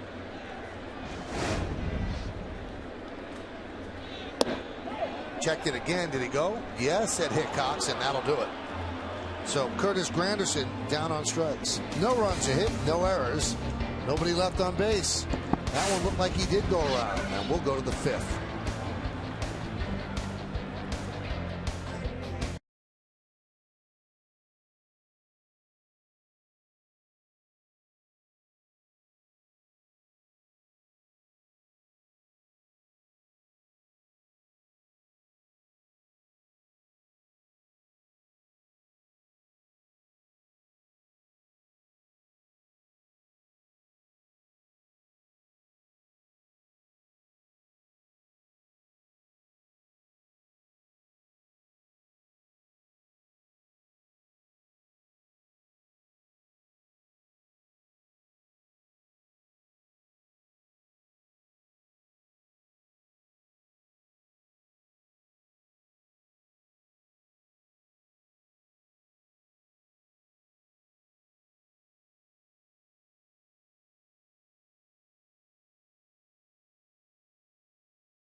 We will go to the 5th inning. The Yankees are leading 2-1. Right here on the Kia scoreboard. Yankees have had their opportunities, as John said. 4 walks, 6 hits, just 2 runs, 2 6-1, leading 1-1-0. Bottom of the order for AJ, starting with Pena. Pena gets and Escobar. Fouled away.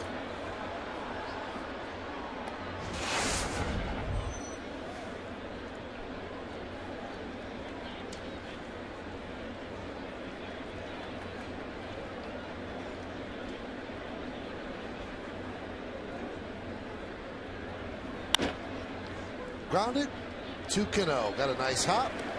1 away.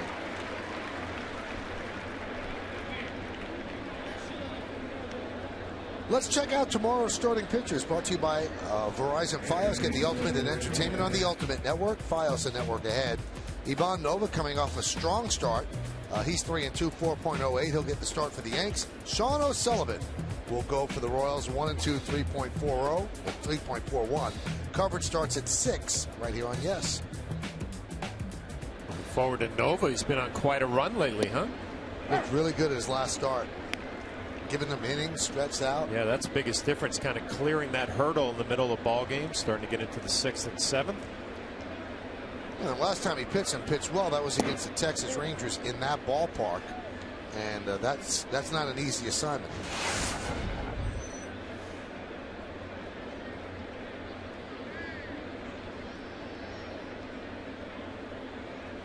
Low 1-1. Foul back.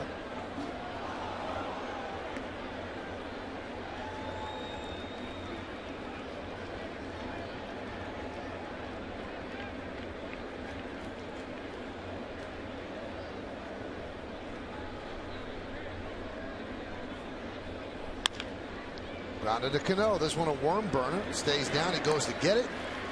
2 away.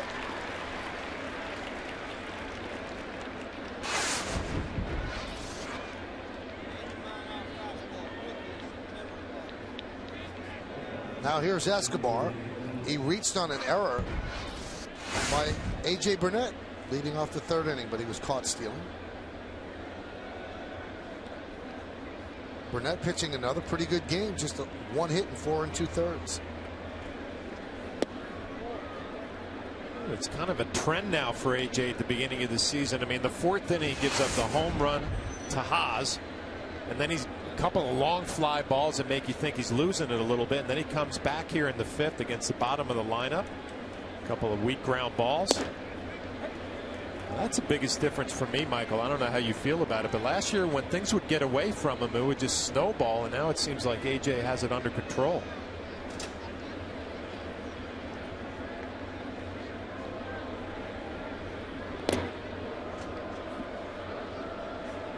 Count 2-1.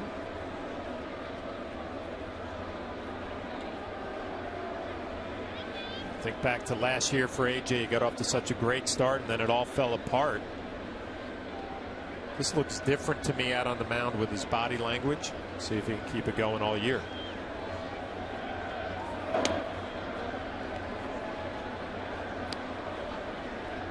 Count 3-1. You don't want to walk Escobar.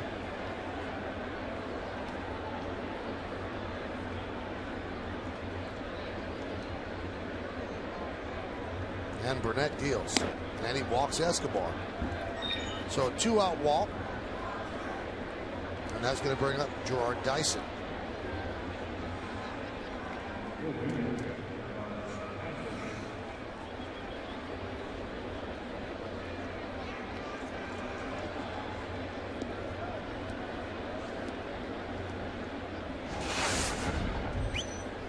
Dyson, his first 2 at-bats, has certainly looked overmatched. 2 strikeouts against A.J. Burnett.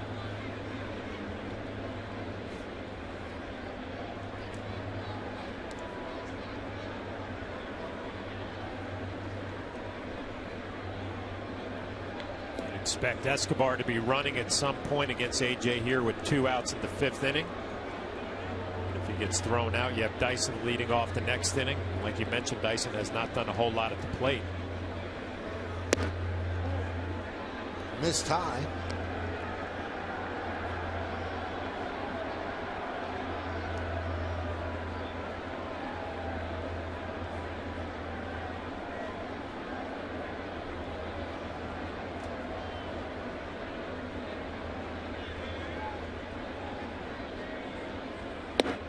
There's a strike. The count 1-1.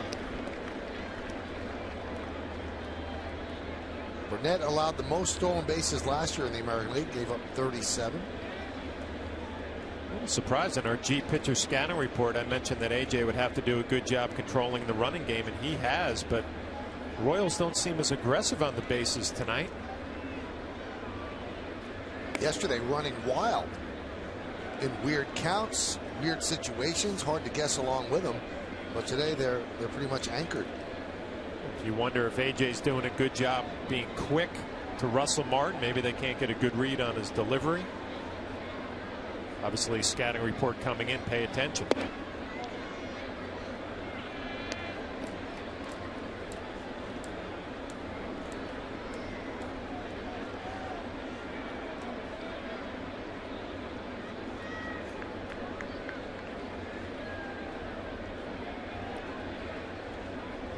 .71 pitches for AJ. Slapped the other way. It is a foul ball.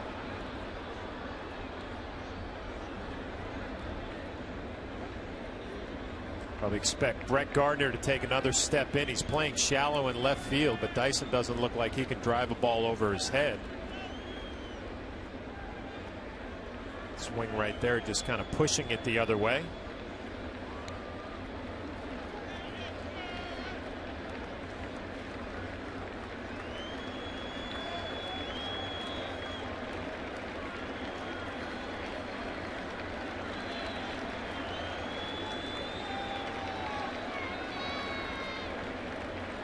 The 2-2.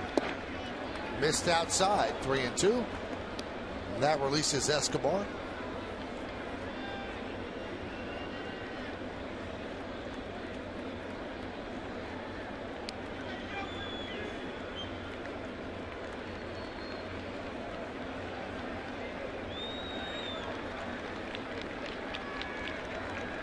Runner goes. Foul back.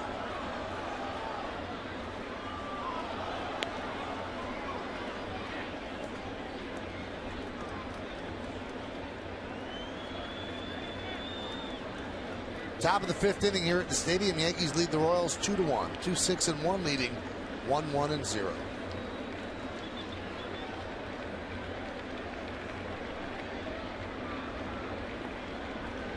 Runner goes.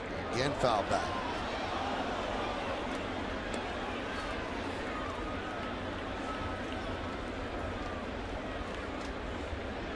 AJ just going at Dyson with those fastballs away. Really overpowered him all night. Just make him put the ball in play.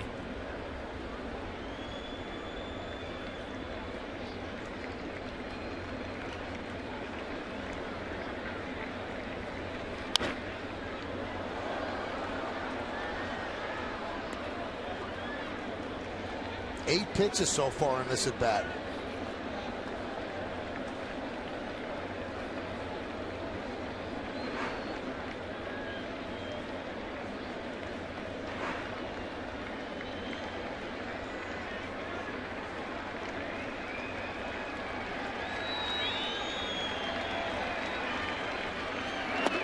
And he walked him. 2 straight walks.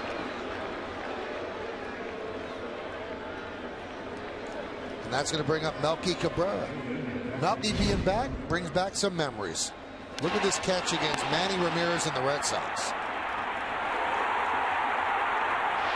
Best part of that was Damon.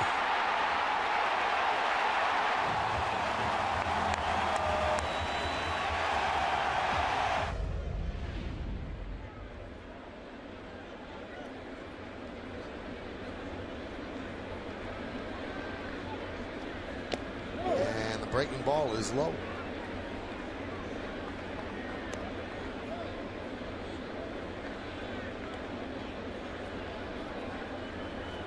Remember Melky from his Yankee days. I mean, he can hit that slider down and in with a little power.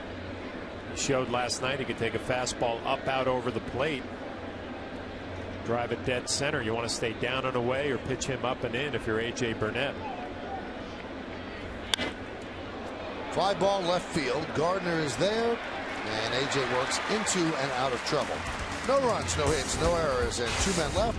The end of 4.5. We're halfway through. 2-1 Yanks.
The Wednesday Game of the Week is presented by Kia Motors. To learn more, visit kia.com.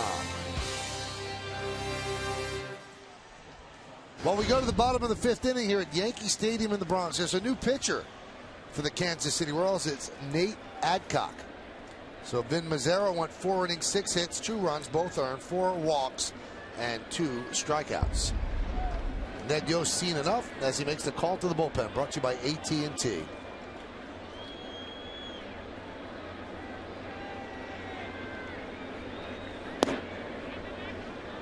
Mark Teixeira leads off and takes a pitch low, 1-0 on the Kia scoreboard. 2-1 Yankees over the Royals. Yesterday, not a high-scoring game. 3-1 Yankees won.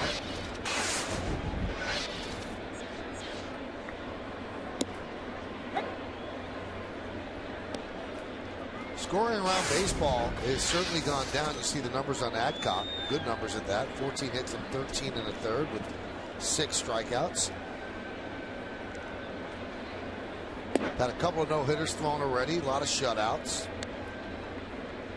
On ESPN, they're actually doing a feature every day on SportsCenter. Who's going to throw a no-hitter tonight? Where everybody gets to pick one of the starting pitchers. But offense certainly down around baseball over the last couple of years. Now, you would think there's a lot of reasons for it with hopefully the elimination of performance-enhancing drugs. But there are a lot of theories, so much information available out there now where you know exactly what someone's throwing. And as Teixeira lines one to the Haas.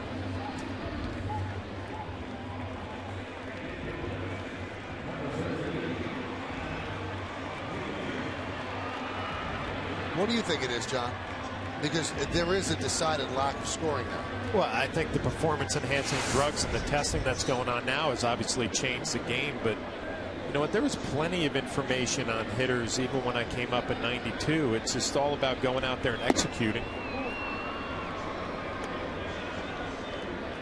I think you have pitchers now who have also taken on an attitude. They're not afraid to challenge hitters now. You know, here's my best fastball and see what you can do with it. And they were afraid in the past because even if they made a good pitch, it could get hit out. And I remember when I first came up and the whole attitude was, you know, let's throw a fastball out over the plate, and if they want to drive it the other way, so be it. Then all of a sudden it changed because hitters were going the other way with power. Look at that drop, though, John. It's over a run a game in 4 seasons. That's a big drop.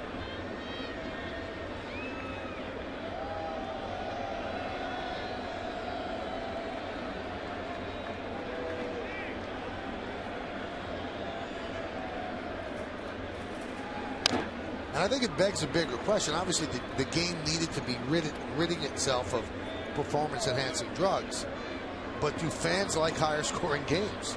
Because when all those home runs were being hit, the baseball was at the height of its popularity. So, okay, you've cleaned up the game, but have you eliminated too much offense? Well, you know, the purists are going to say they like it the way it is now. You know, pitchers being able to level the playing field, so to speak. But remember when you were a kid, you wanted to go to a big league game. What did you want? A hot dog and a home run. You wanted to see somebody hit a home run.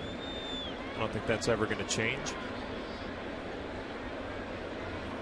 Swing and a miss, and Alex continues to struggle. He's 1 for 3, and the one was a Baltimore chopper to third base. Well, you can see how Adcock is successful. I mean, he's got a lot of movement on that fastball down in the zone. This looks like, I don't know if that's a split finger, but it's got a lot of movement down. Well, change-up grip. Good look at it there.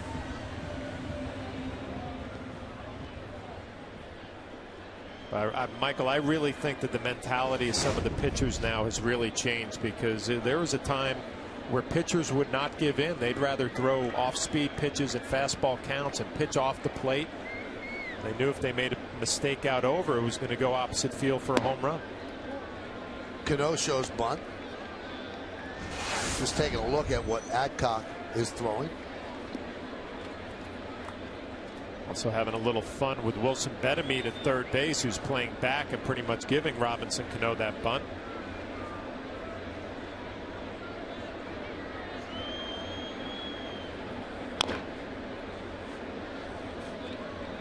You can still get that hot dog and a home run here, as the Yankees lead the major leagues in home runs. So they hit the ball out. But we've mentioned this a lot. Much of their offense is predicated on the long ball. Well, the difference tonight, I mean, the Kansas City Royals do not have a lot of power, although the Haas has gone deep, his first career major league home run. Oh, wow.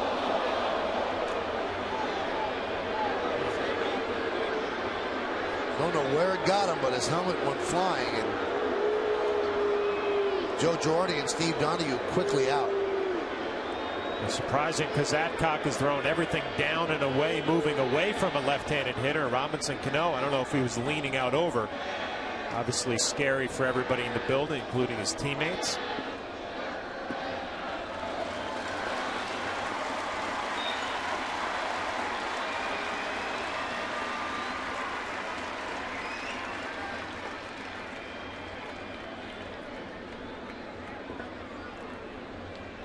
Donahue's going to shine the light in his eyes, see if he's okay.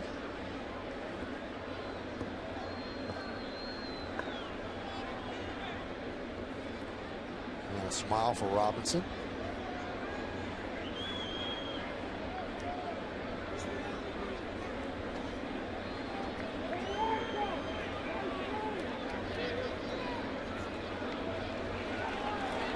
And Cano looks like he wants to stay in the game.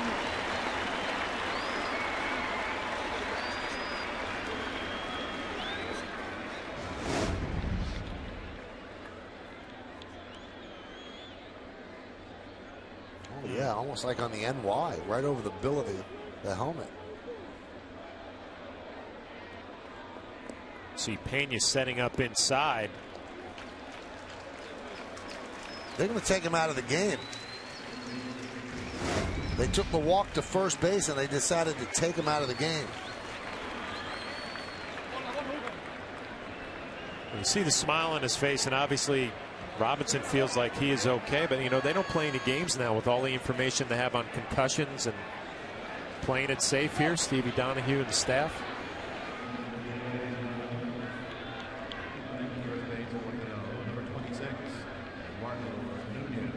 Eduardo Nunez will now pinch run for Cano.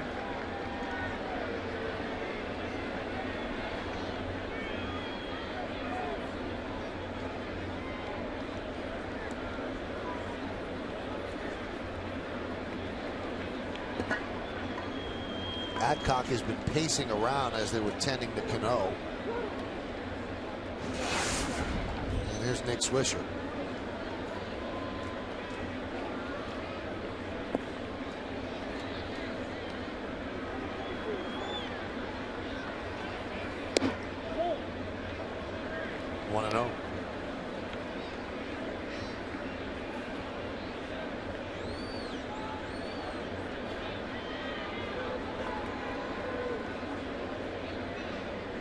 Nunez has 3 stolen bases on the year. Don't know if he had a lot of time to get his legs loose. Lined in the right center, giving chase is Dyson, and he'll make the play for the final out of the 5th. No runs, no hits, no errors, a 1-man left. We've played 5. It is 2-1 Yankees on yes.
The Yankee Stadium on Tuesday, May 24th for a special giveaway when the Yankees take on the Blue Jays. The first 20,000 guests in attendance receive a Yankees grass seed planter with a packet of actual Yankee Stadium grass seed mix that you can grow at home, courtesy of Scott's. For tickets, log on to Yankees.com, visit the stadium ticket window, Yankees clubhouse shops, or call Ticketmaster at 877-469-9849.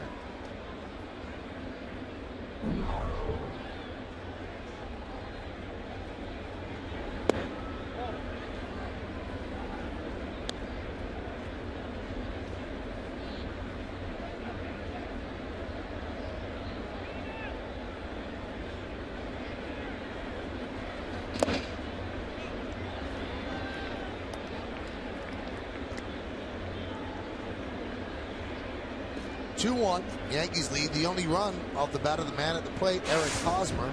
His first big league home run on a 3-2 pitch from A.J. Burnett. That was in the 4th inning.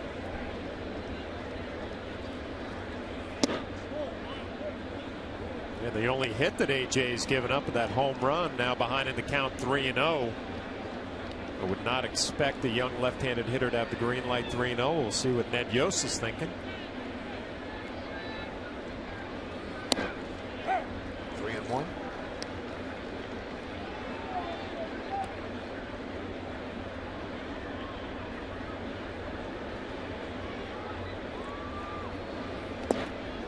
And Hosmer walks.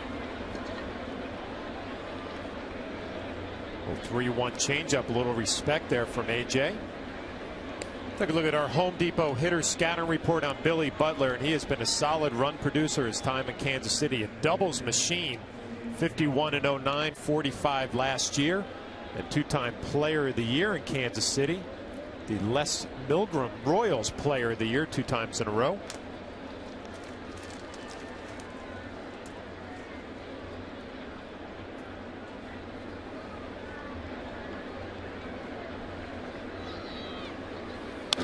Last time up, Butler hit one deep to center field. A really nice play by Granderson, and that followed Hosmer's home run. In fact, all of the balls in the 4th inning hit quite well, but Hosmer's found the seats.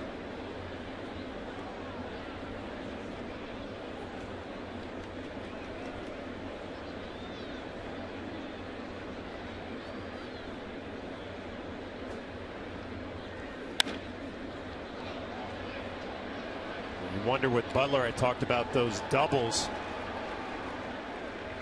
51 in 09, 45 in 2010. You wonder if eventually those are going to start turning into home runs.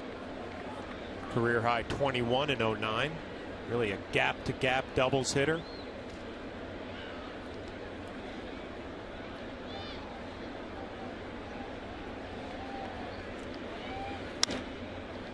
High fly ball, shallow center. Granderson puts it away, 1 out.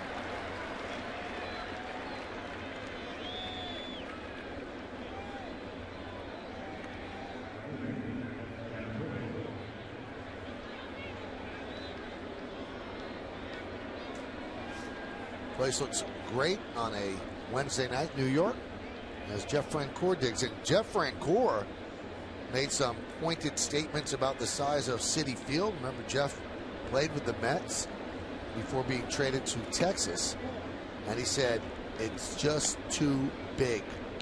You see Jeff Francoeur's numbers with the Braves and the Mets and Texas. He said it hurts David Wright and it hurts Jason Bay. He said guys can come in there for 3 or 4 games and hit home runs. He said, but when you have to do it for 81 games, it wears on you. He said you can't hit a ball 415 feet to right center and not be rewarded with something. It takes something out of you. He said they've got to lower the wall in left field and they've got to bring in the fence in right center.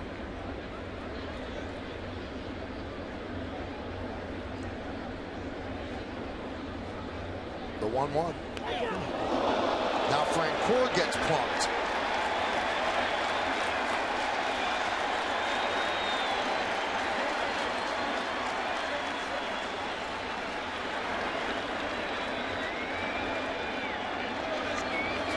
Now the Yankees have been warned. And the Royals will be warned. So Francoeur gets plunked. Was it in retribution for Cano being plunked? You know what? It didn't seem that way to me with AJ. And we saw in the 7th inning, his last start in Detroit, the fastball started to get away from him. Obviously, Russell Martin setting up away, and it rides up and in on Francoeur. Well, let's put it this way, John. You know, I'm sorry, Michael. You watch the reaction of AJ, and right away, you know, he's not happy with himself. And usually, if you see a pitcher who's trying to retaliate for a teammate, he'll kind of just continue walking the home plate. We didn't see that from AJ. If it's on purpose, it makes no sense. You're in a 2-1 game, and you don't want to move the tying run to second base. So Ed Rapuano says, I'm going to give you a warning, I know, and he's kind of doing that as a preventative measure because he doesn't want the Royals now to retaliate against the Yankees. So now it's 1-1, but that hit batter put the tying run at second base. That's why it wouldn't make sense if he did it. Nobody can get into the mind of a man. You have no idea whether it was on purpose or not. Obviously, no one would ever admit it, but it wouldn't make sense to do it now. Here's Wilson Betemit.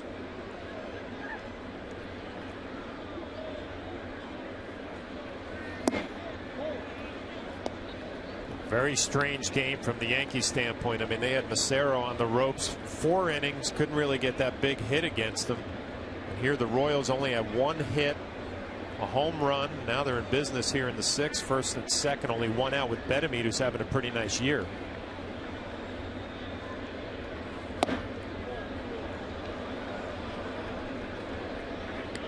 We start thinking about AJ's night too. He's been pretty much in control. A lot have been made of the changeup early in the season. We haven't seen a lot of changeups tonight. I can only remember a few.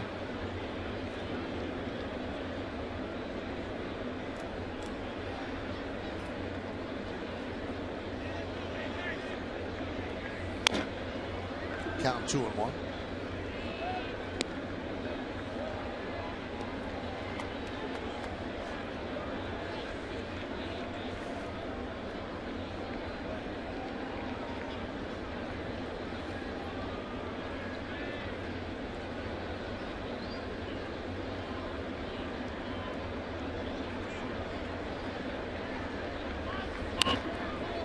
And the count levels at 2-2.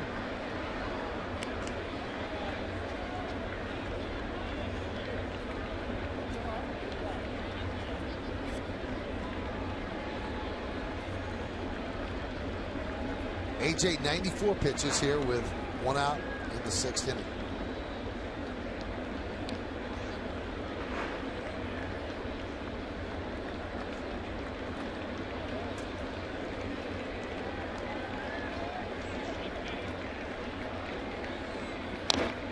Well, you look at Betamete now and compare him to when he was with the Yankees.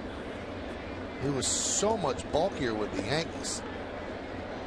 Now he seems lean. Just a different body type completely.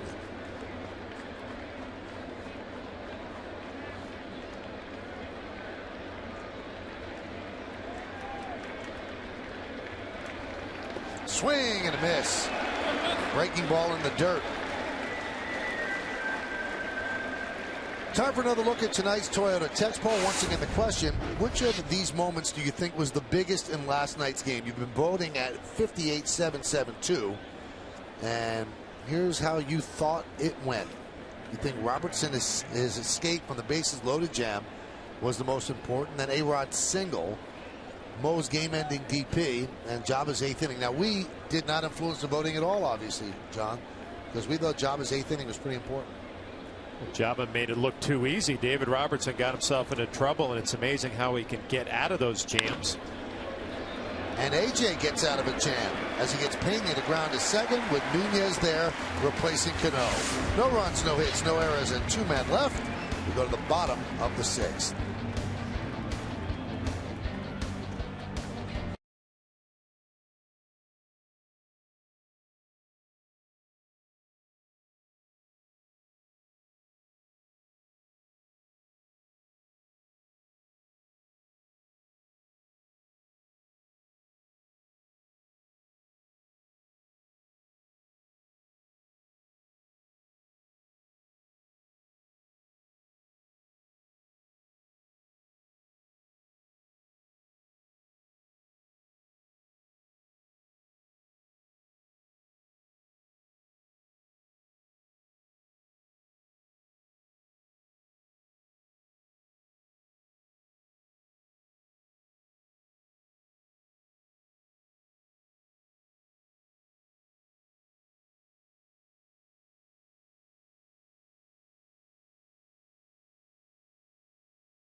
Yankees Baseball on Yes is brought to you in part by J&R Music and Computer World and by Toyota, the official hybrid of the New York Yankees. So the Yankees lead 2-1. Bottom of the 6th inning. One more time, the Yankees get a very good starting pitching outing. We talked about it in the pregame show. And A.J. Burnett, 6 solid innings, and no one's warming up right now, John. I think he's going to come out and pitch the 7th. Well, I agree with you. Pitch count getting close to 100. I guess the only thing about A.J., the walks a little bit more than we're used to seeing, but he's able to, again, make the big pitch when he needs it. Only 1 hit, the 1 home run. Posada with an RBI today and a walk, so 1 for 1, and he had the RBI single in the 2nd inning. The Yankees' other run came on the home run by Curtis Granderson.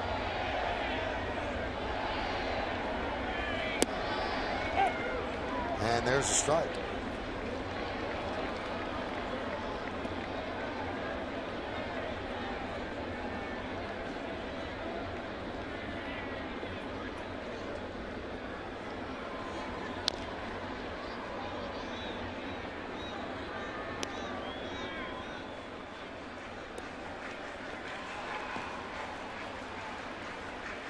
So it'll be Posada, Martin, and Gardner.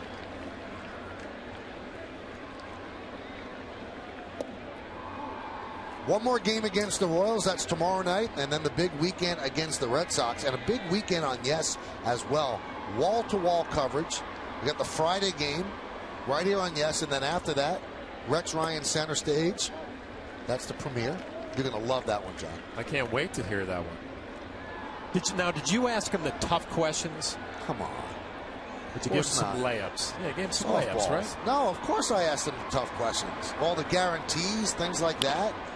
Nice piece of hitting by Posada. He takes it the other way and slashes a single through the left side. Now I want to remind you, I just talked about the Red Sox weekend. It starts Friday, 6 o'clock, outing batting practice today. Got the game. Then you got center stage with Rex Ryan. And then Saturday and Sunday, you come back to Yes after the nationally broadcast games for Yankees Extra Innings presented by Tri-State Ford, featuring a complete postgame wrap-up right here on Yes. We like to call it, John, wall-to-wall coverage. Can't wait for it. I mean, Friday night, too. What do we got? David Cohn coming in the booth? Yes. You know it's a big series when David Cohn shows up. And when you're here as well. No, I'm here for you. Kansas City's a big series. They're playing well, but Coney flies in for the big ones and then takes off.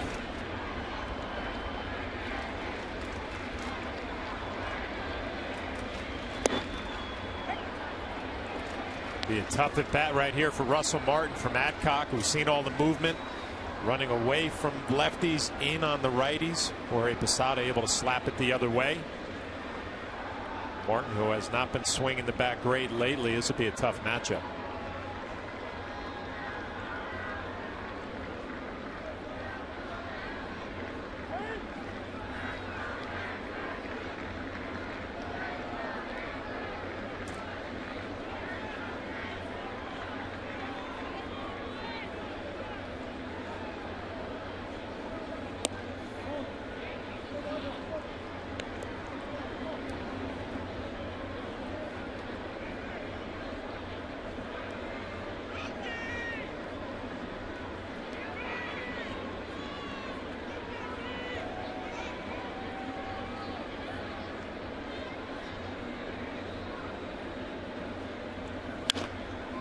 Grounded foul.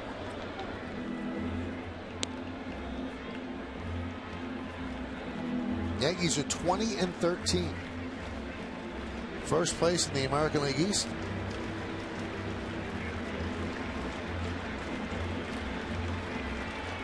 (20-13). They really haven't hit yet. Right, Posada hasn't done a whole lot. Swisher. Jeter starting just now to hit. Alex Rodriguez in a dreadful slump. Those are the standings in the East. Rotation is outperformed. I was talking about this earlier, John. The whole thing is topsy-turvy from what, remember when we did the preseason special? Yep. We kind of thought the Yankee hitting was going to carry their pitching through until they were able to acquire another pitcher, and it's been the complete opposite, where all the starters seem to be giving really good efforts every single time. The bullpen's done a good job, and they've kind of supported the offense. Although the offense leads the American League in runs, it's somewhat skewed because there's some big number games in there. Yeah, we were talking in that pre-season special how Phil Hughes, 18 wins last year, and he's been a non-factor. Bartolo Colon kind of filling in for him, doing a nice job. And Phil Hughes, I guess some good news, probably start throwing tomorrow.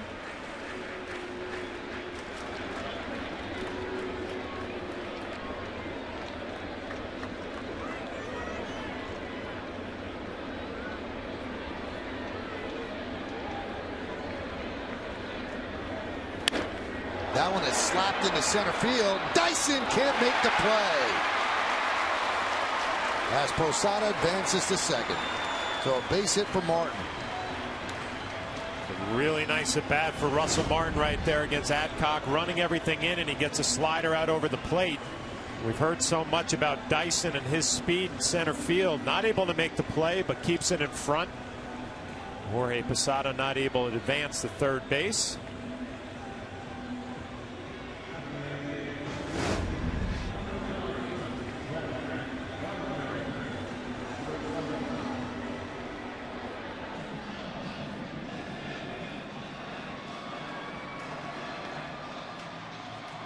little conference around first base. As they're having a conference on the mound with Bob McClure. 3 conferences going on. Brett Gardner, Robbie Thompson, the pitching coach in the infield. Nick Kelleher and Russell Martin, Jorge Posada. A lot going on out in that field.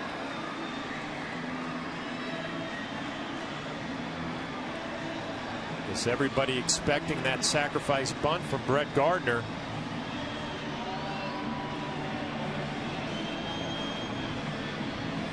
If you're Jorge Posada at second base, a lot of pressure on Brett Gardner to get a good bunt down if Joe Girardi decides to go that way. Tough thing for Pena behind the plate. Everybody expecting that sacrifice bunt. Joe Girardi could turn Brett Gardner loose here, swinging the bat well lately.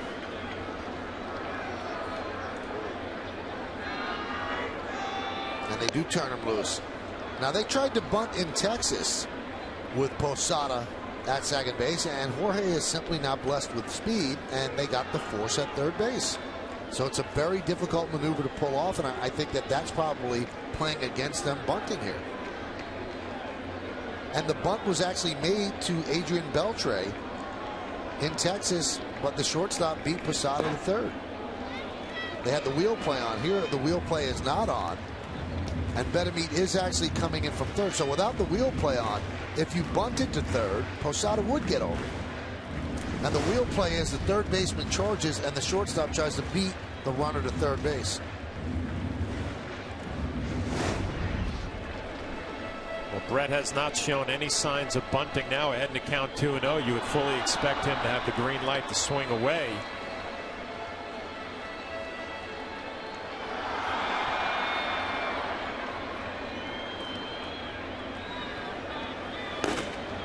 Tim Collins, we saw him yesterday, an impressive 2 innings. He's warming.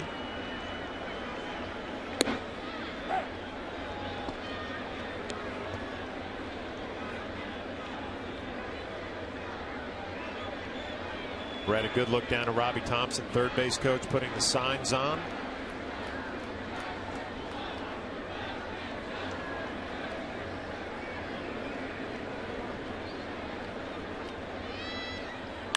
Slapped into center field. Dyson will make the play. Hit the ball hard. Gardner did, but right at Dyson.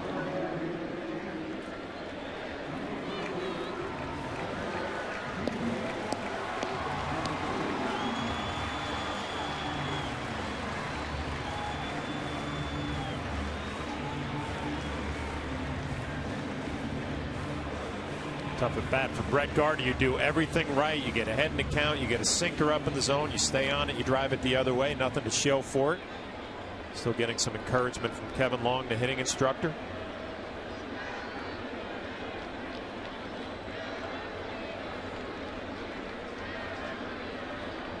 Here's Derek. Derek's 0 for 3 today.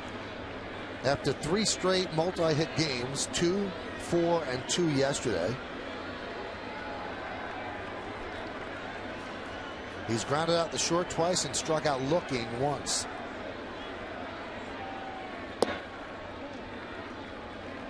Pitch is low from Adcock.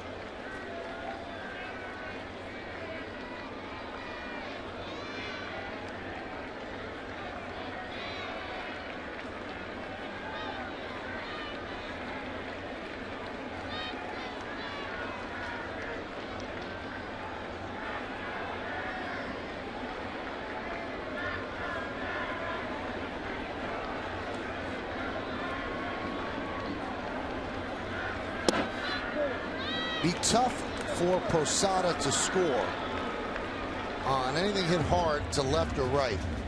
Francoeur has a tremendous arm. Melky has a very good arm. Not quite certain about Dyson's arm.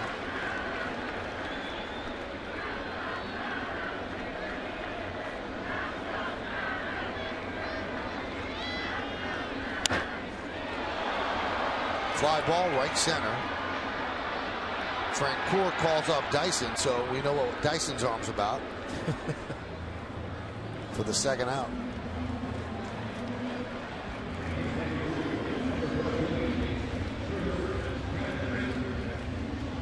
And now Ned Yost is going to come out and make a pitching change with the lefty Granderson coming up. He wants his left-hander, the lone lefty in the bullpen, Tim Collins, to hold it right here at 2-1 Yankees. Collins pitched so well yesterday. Let's see how he does against Granderson.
Music here at the stadium.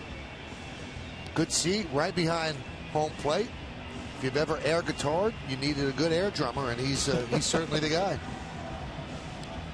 Tracy's so great on that show 30 Rock. Enjoying a night here at the ballpark. And here's Tim Collins. He leads the American League now with 21 appearances. Saw Collins last night, an unorthodox delivery, kind of turns his back towards home plate, but he has plenty of stuff. Good fastball, big curveball, and you see the 17 walks. He can be erratic if he's around the plate. The 25 strikeouts in 20 2/3 innings. Tracy's having a good time. Now, according to the New York Times paper of record, Tim Collins, one of only 10 pitchers 5'7" or smaller over the past 50 years.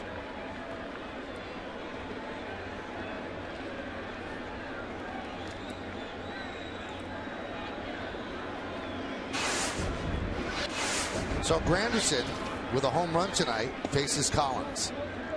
Pitch outside, 1-0.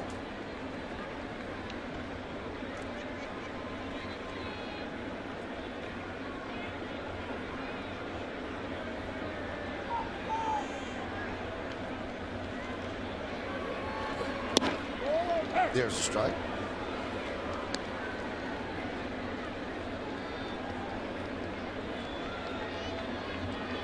This has to be tough to pick up the baseball, being a left-handed batter, the way he sets up. Looks in for the sign, then turns his back towards Curtis Granderson. High leg kick.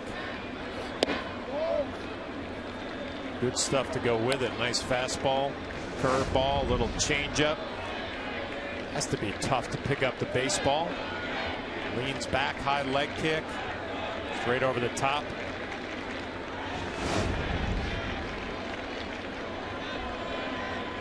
Two 2-1.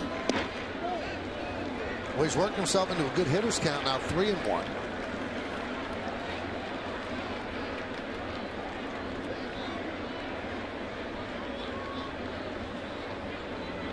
Mark Teixeira's on deck. Aaron Crow, a right-hander, warming in the bullpen.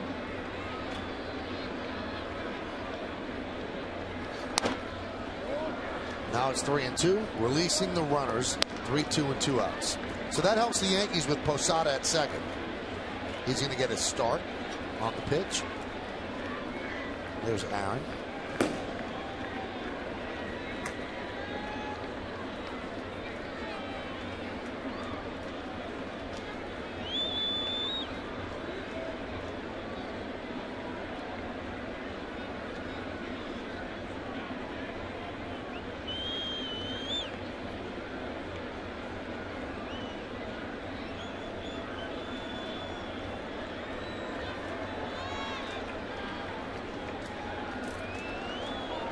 time is called.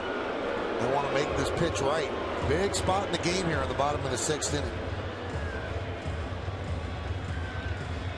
Well, obviously, Curtis Granderson leading the major leagues with 12 home runs. You want to be sure, if you're Pena, you want to make sure Collins can throw a strike, whether it's a breaking ball or a fastball. Be surprised if they do anything inside Curtis Granderson. AJ's looking for more runs. Another tight game. 3-2. High pop-up. They're going to get him. Getz will make the play, and that will do it. So the Yankees, 2 singles to start up the inning. They're both stranded. We go to the 7th inning. Still 2-1 Yanks.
Hey, tomorrow the Yankees close out this series with the Royals right here at the stadium. Complete coverage starts at 6 with Audi batting practice today, followed by the Tri-State Ford pregame. Then John and I are back again to bring you the call. The Royals and the Yankees. It all starts tomorrow at 6. It's only on Yes. Well, the Yankees again waste opportunities with runners in scoring position. In fact, 3 straight opportunities. They could not get a base hit. So now A.J. Burnett carries a 2-1 lead into the 7th. And the pitch is high to Chris Getz. Cadillac scoreboard 2-8-1. Kansas City 1-1-0. A.J.'s pitching a 1-hitter. That only hit a home run by Eric Hosmer. 1 hit. Did he have a no-hitter in Detroit? Through five, I think. I think we started talking about it in the 6th inning. Obviously, we jinxed it. It was our fault, Bob Lorenz and myself. You know, the one thing about A.J., though, I have him down for, 4 walks tonight? I don't know if it's 4 or 5, but the control has not been what we're used to seeing early on this year for A.J. Behind in the count now 3-0 to Getz, obviously a guy who can run, so you want to keep him off the bases.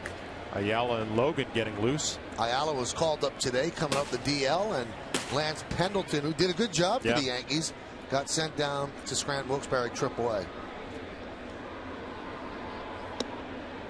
There's a strike. This game just has a very weird feel about it, Michael. You know, Yankees have had opportunities all night long. 5 walks for A.J. Only 1 hit, the home run. This would be a nice job if he could battle all the way back here on Getz. Behind in the count 3-0, now 3-2.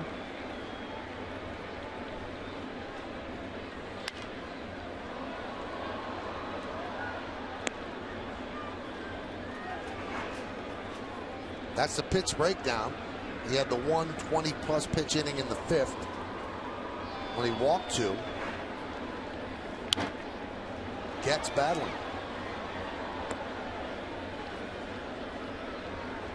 A lot of these situations, his last outing in Detroit too, would get behind in the count, fight his way back, be able to pick up the out. See if he can do it here to Getz. Fly ball left field. So he did come back from 3-0. A good battle, and Gardner puts it away for the first out.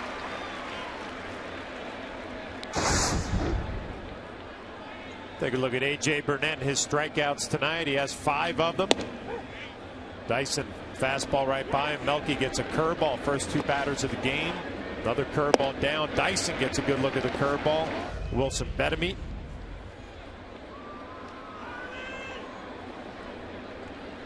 There's Escobar, pitch outside.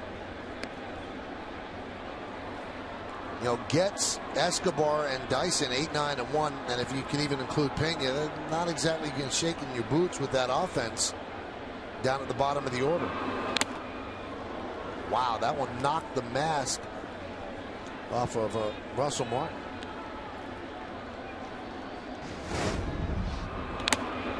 That just can't be fun, John. No, it kind of came underneath the mask, it looked like, or the bottom of the mask. Oh, that's my bad. Right on top of it, flipped it off. You know, I used to laugh at that, Michael, how, you know, it really doesn't hurt as much as it looks like it does. But then all of a sudden, Mike Matheny gets a concussion from a foul ball. You start not to laugh about it anymore.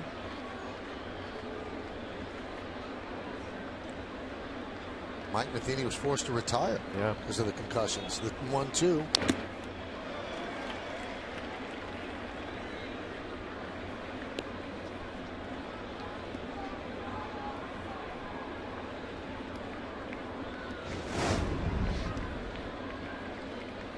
And that one gets Ed Rapuano.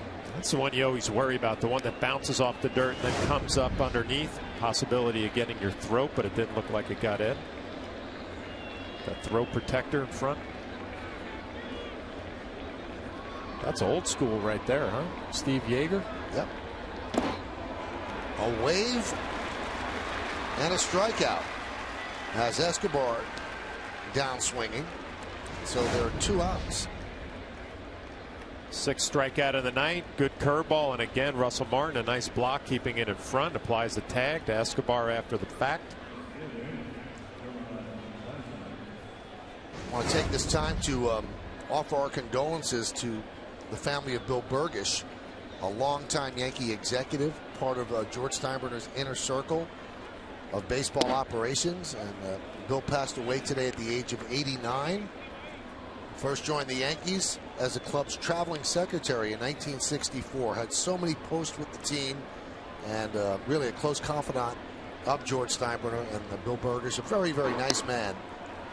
Passed away today at the age of 89, and the Yankee family sends out its best wishes to Bill's family.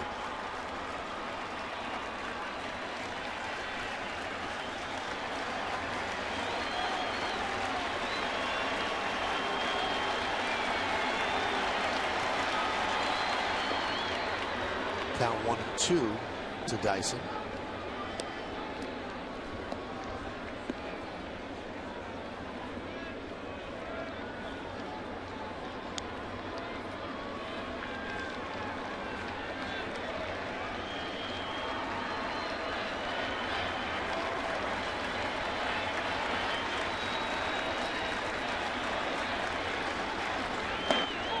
Another check swing. Did he go? No. Said Ed Hickox. 114th pitch, and we get a look from the side.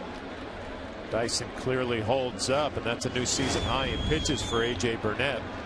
Through 113 his last time out against the Tigers. High fly ball.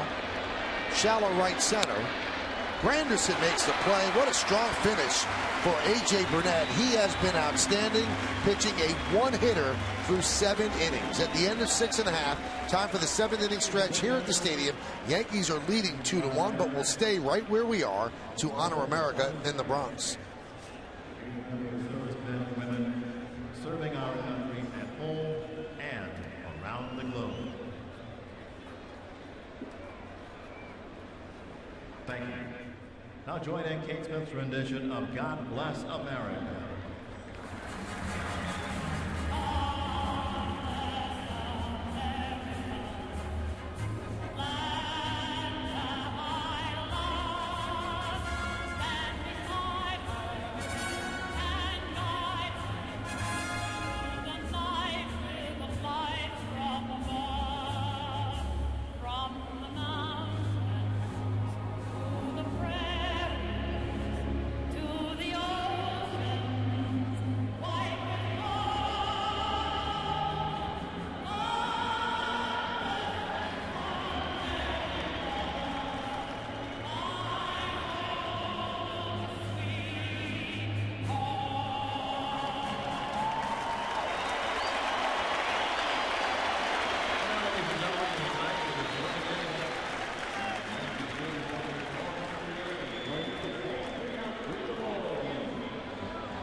tell you what, Tampa Bay and Boston, they tried to bury themselves early, but they've been digging out of a hole since. And Tampa Bay is playing very good baseball. So are the Yankees. On the Cadillac scoreboard, bottom of the 7th inning, Yankees lead now 2-1. Actually, still 2-1, 2-8-1 and 1-1-0. And the Royals will go to another pitcher, their fourth. Aaron Crow will come on, the right-hander. 14 games, great numbers. A strikeout per inning and a whip of under 1. 11 hits and 5 walks and 16 and a third. Those are good numbers. I'll tell you what, everybody they're bringing out of the pen has good numbers. The strength of this Royal ball club. My first thought, we just heard that update from Nancy Newman. Tampa Bay, whose bullpen was supposed to be terrible, right? We didn't know anything about a lot of. They're throwing the ball well down there. They had to rebuild the whole bullpen. Here's Mark Teixeira against Aaron Crow. It's going to be Teixeira, A-Rod, and now Eduardo Nunez, as Robinson Cano left the game after getting hit in the helmet by Nate Adcock. Teixeira fouls it back. Crow comes in and gets the first batter most of the time. He's retired 13 of the 14 first batters he's faced. That's a good trend for a relief pitcher. Now, in all likelihood, he's not going to come out for the 8th inning, John, but you got to give props to A.J. Burnett. Another really solid performance. Another great job. Only the one hit. Home run to Hosmer. And again, I've talked about it early on. It seems like when you start watching him and things might get out of hand, walks a few, maybe not locked in, he always seems to find a way this year to make a pitch and get it back on track, making some adjustments during ball games, which was a big problem for AJ last year. Talking it over with CC Sabathia in the dugout. Soft ground ball to third. Betemit just gets the hustling Teixeira.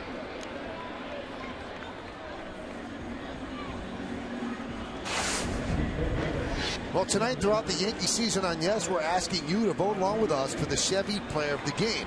You text your vote to 58772 or vote online at yesnetwork.com. Tonight's candidates are A.J. Burnett, Curtis Granderson, Jorge Posada, or Eric Hosmer. Vote now, make your voice heard. Standard text messaging rates apply.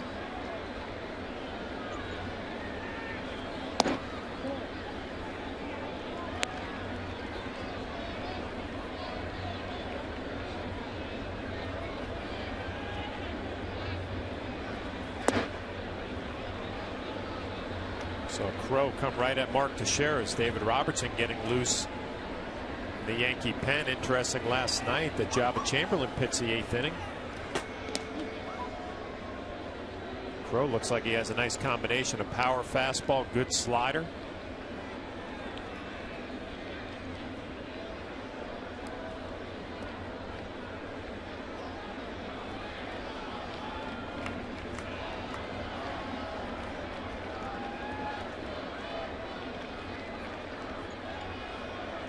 The 2-1.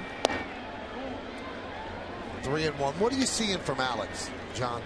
Well, there was a lot of talk on that road trip in Detroit with the series I was working. That leg kick was really, really high, and Kevin Long has been trying to shorten it a little bit. Works a walk there. And it kind of looks like Alex is late on the fastball, and out in front he's kind of caught in between. Kevin trying to shorten the leg kick, maybe spread the stance out a little bit, use his hands a little bit more. Good look from the side at the leg kick. We'll watch how tall it is. It's a pretty big one.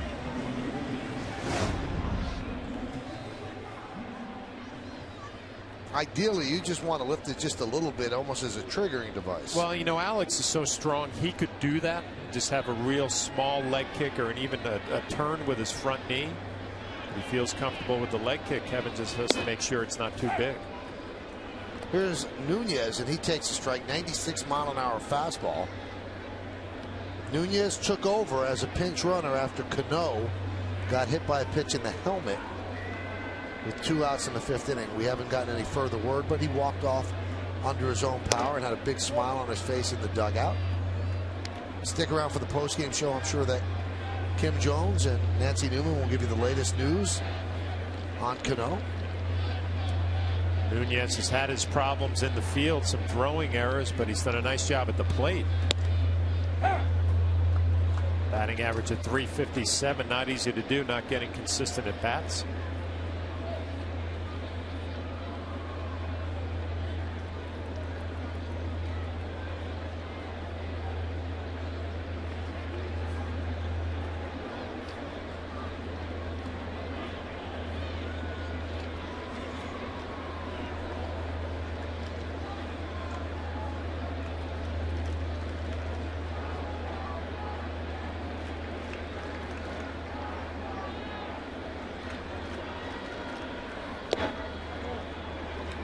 Count 2-2.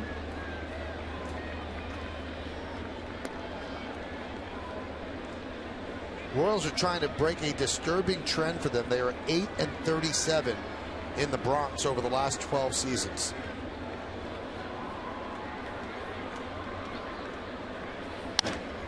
Now that's the worst road record for any major league team against a league rival over that span. The next worst, the Nationals at San Diego, 9-28. And then this is the one that really is baffling. The Twins against the Yankees, 10-31. KC's been a bad team for a while. The Nationals and the Expos, bad team. Minnesota is a playoff team, and they just don't win here.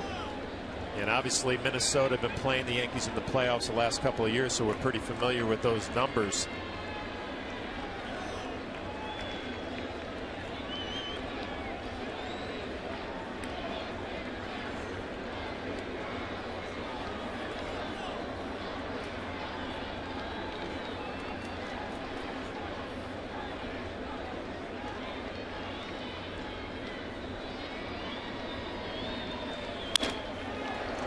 Line drive off the glove of Getz.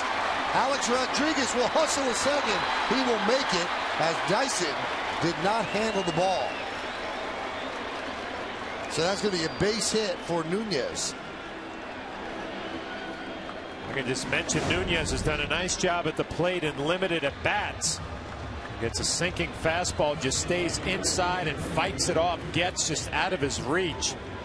Alex Rodriguez, who had to freeze on the line drive, had to hustle to get into second base. Makes it a little easier when Dyson overran it. Looked like it was going to be a pretty easy play for Getz. Just out of his reach. All right, now these are the situations that the Yankees have sputtered in. The Yankees are 1 for 11 tonight with runners in scoring position. The only hit was by Jorge Posada with runners on first and second, nobody out in the second. That's it. They are 0 for 10 other than that hit. So here's Swisher. He drives one to left field. Melky Cabrera is there, making 1 for 12. Although Swisher hit it hard. Opportunities all night. Just haven't been able to get that big hit. You feel like this ball game is one swing away from Kansas City really being out of it. But the Yankees just keep them in this ball game, not being able to get the big hit. All right, here's the guy who has the one hit with runners in scoring position, and that's Jorge Posada. And he's 2 for 2. Boy, did he need a night like this. 2 hits and 2 at-bats, a walk as well, an RBI, and he has the average at 163. So he's pushed it up 16 points with 2 hits.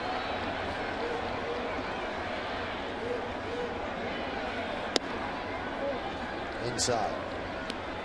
Looking to give the Yankees a little bit of breathing room in this ball game. Royals have not done the job either, although they've had far fewer opportunities. 0 for 5 with runners in scoring position. Good pitching, though, as the Yankees in the lead, 2-1.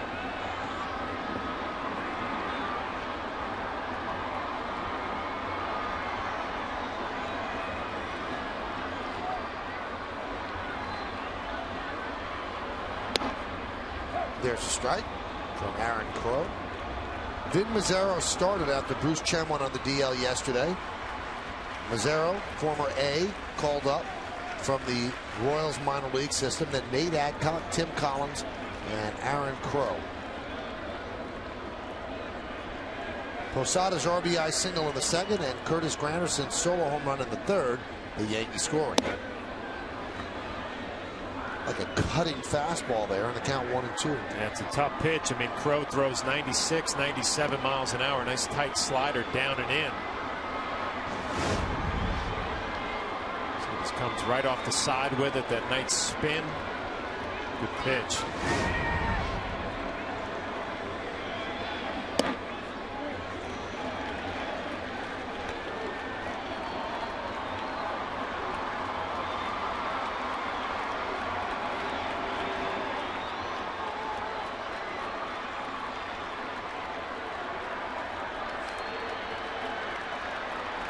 Two balls, 2 strikes, 2 outs, 2 on. Yankees lead 2-1.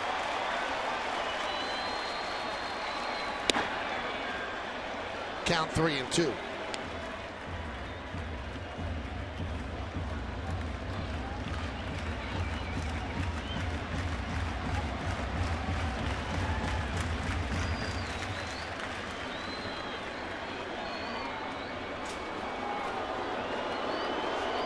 Pena goes out and talks with Crow.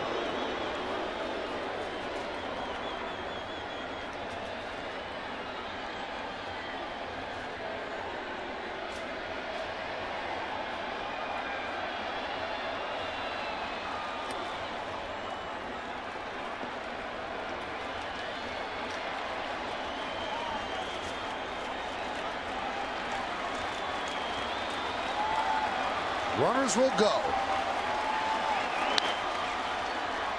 They'll do it again.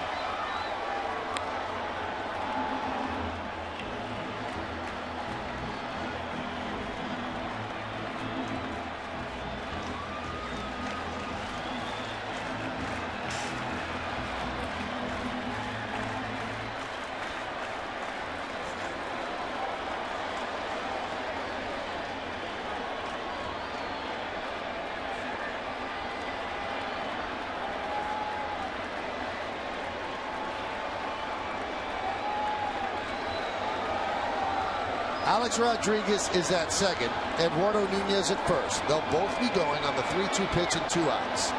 Yankees lead 2-1, looking for more. With 2 outs and runners in scoring position this year, the Yankees hitting just .201.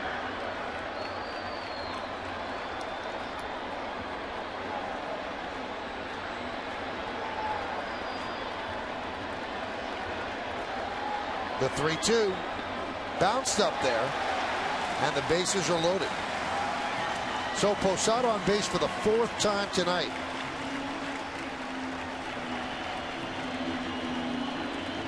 Crow was determined he was not going to give in to Jorge Posada. A bunch of sliders, 3-2.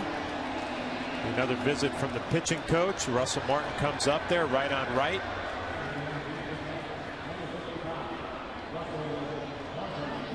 Take a look at that last pitch again to Jorge Posada. Crow has a fastball 96-97. Decided to go with the breaking ball down, not even close.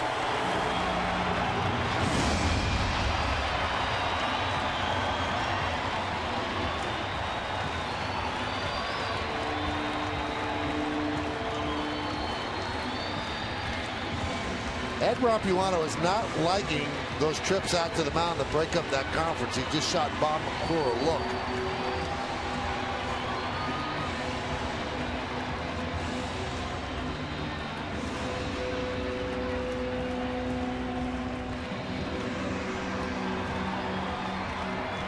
Here's Russell Martin. Russell is 1 for 3.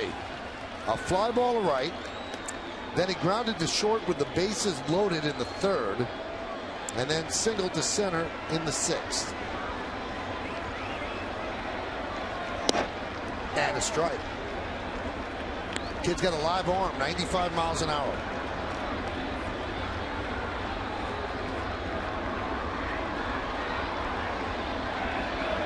He's the Yankees' leading hitter with runners in scoring position, 333. The 0-1. Well, that number's going to go down. A ground ball to Escobar.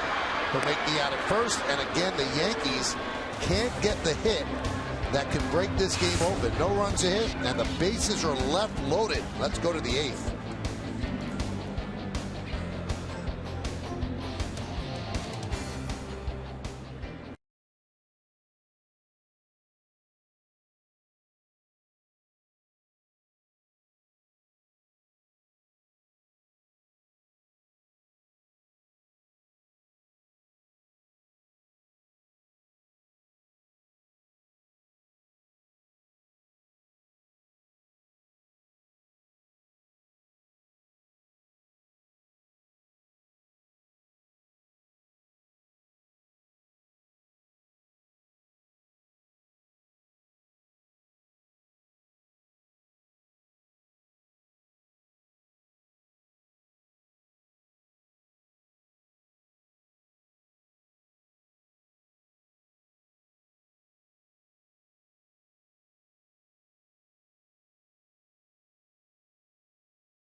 Rex Ryan sits down for an all-new GMC Presents Center Stage with Michael Kay.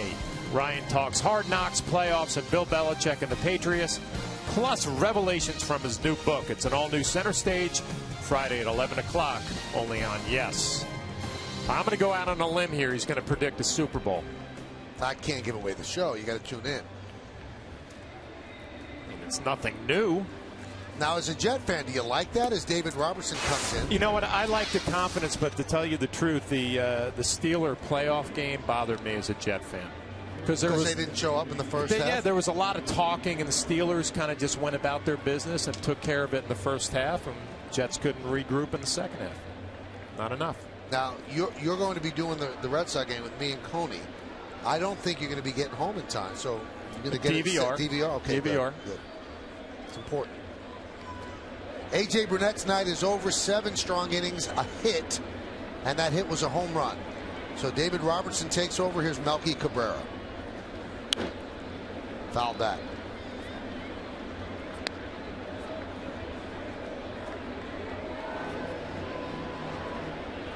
Yankee bullpen a little short because Rafael Soriano not available. He wasn't available last night. He had come and had a bad elbow. He said his elbow was barking just a little bit. And the Yankees, just to make sure, hey, let's go for an MRI. He went today, and they found some inflammation there, but they said it was a good result. So there's no DL, and he's out tonight, probably out tomorrow. They want him ready for the Red Sox, which they think is certainly doable. All right, Michael, I have to ask you a question. Last night, Jabba Chamberlain pitched the 8th inning. Right. Lights out. Dominant.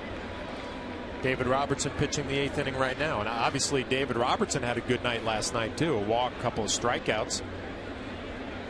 Nice luxury for Joe Girardi and Larry Rothschild. A couple of power arms can move into that 8th inning until Soriano gets back. Are you wondering why and not Java?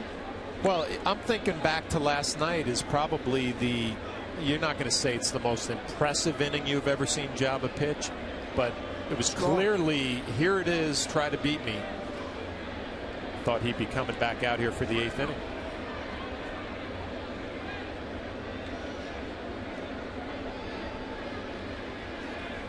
Well, you never know what surprises are in store. Who knows? Maybe he pitches the 9th. Mariano certainly has been overtaxed of late, but boy, they've used him a lot. He's had a lot of save situations. He has 13 saves and 15 opportunities, and that's a lot for him this early in the season. He had Monday off, had an off day on Monday, and obviously pitched in last night's ball game. He did not pitch Sunday. He did not pitch Saturday.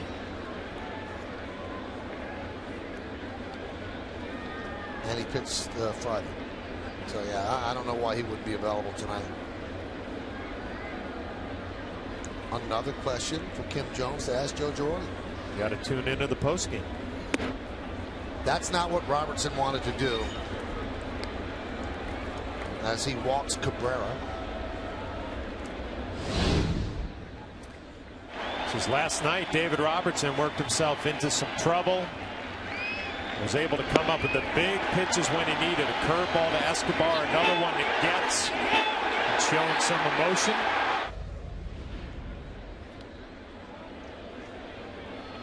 And now he faces the Royals offense tonight in Eric Hosmer. Hosmer with his first big league home run, a long shot into the second deck and right.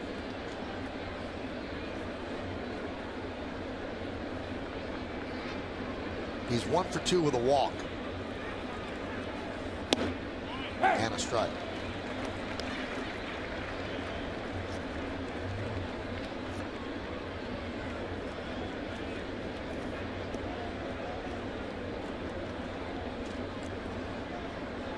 Robertson joked last night after the game, I always seem to make it interesting.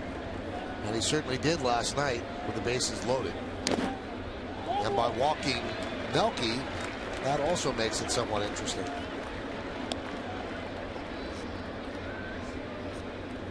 A couple of guys in the Yankee clubhouse yesterday calling Robertson Houdini. Boone Logan getting ready.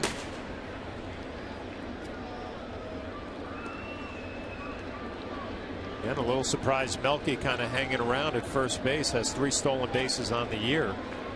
Royals not running as much tonight as we saw last night. Hosmer's trying to go deep. Instead, he strikes out for the first out. We talked about Robertson being Houdini. The only way you can do it is if you have good stuff, a power fastball, good curve down. Hosmer swings right over the top. Good look at the rotation on Yesmo.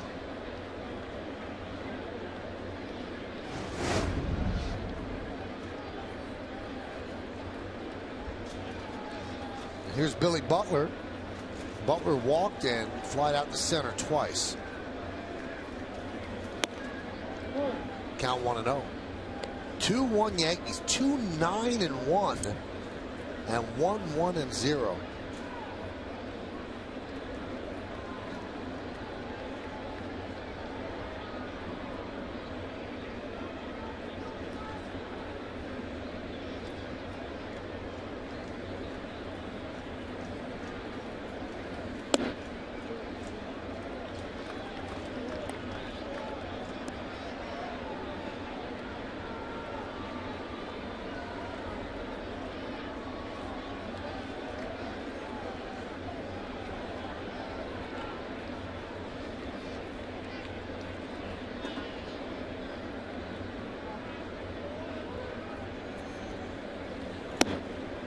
Now 3-0.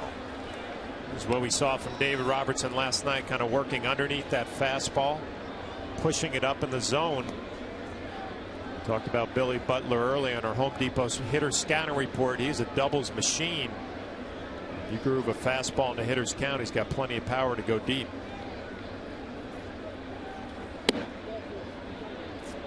And he walked him.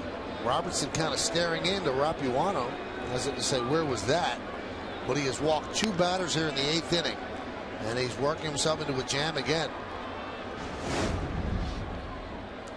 We'll take a look at the 3-0 fastball, and it's up. Martin tries to bring it back. The problem is when you miss with the first 3, you're probably not going to get the close one when you've been a little erratic. Mitch Meyer is going to pinch run for Butler.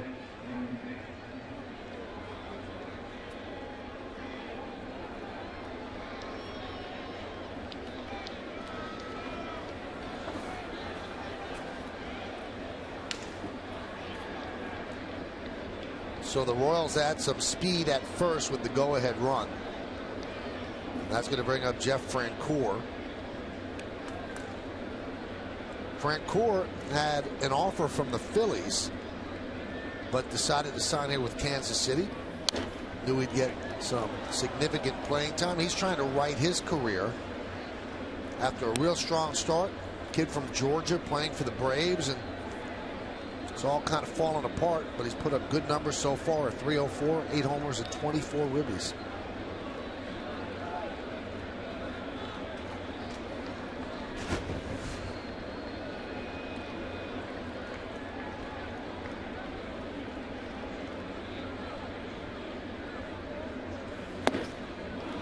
Overpowered by a fastball. John, you see it so often. His fastball doesn't play to 92, 93. It almost plays to 95, 96. Yeah, when you watch him throw it by a hitter, you expect it to light up the radar gun, and it does not do that. It just has to be the way he kind of hides the ball. Francoeur, not a good hitter with an 0-2 count. I don't think there are too many of them. And he takes a fastball right down the middle. What could he have been looking for? I guess he thought that he was going to get that breaking ball on 0-2 in the dirt. Russell Martin wants it high for a ball, but it's actually a high strike. Francoeur obviously looking for that breaking ball, doesn't get it. David Robertson, kind of like last night, working himself into some trouble, but the ability to pick up strikeouts to get himself out of those jams.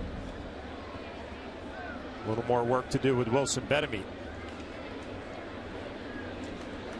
Kansas City now 0 for 6 with runners in scoring position, and Betemit fouls it off.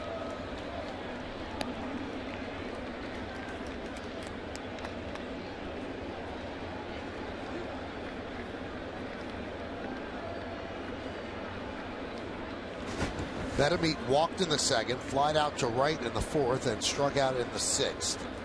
Robertson started the inning in relief of A.J. Burnett. Gave up one hit, a home run to Hosmer, and that's it.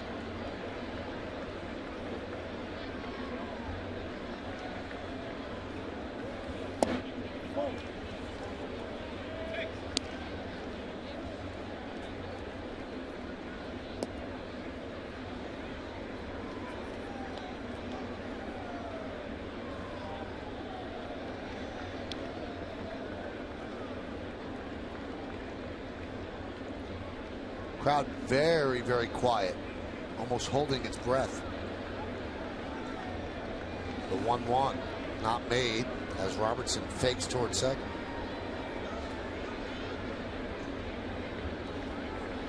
Betemeat is the Royals' leading hitter in these situations, a .400 batting average.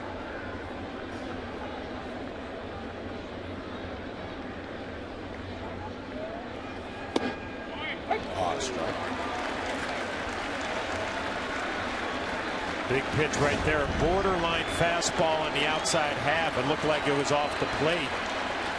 David Robertson got the benefit of a close pitch right there. Now ahead in the count 1-2.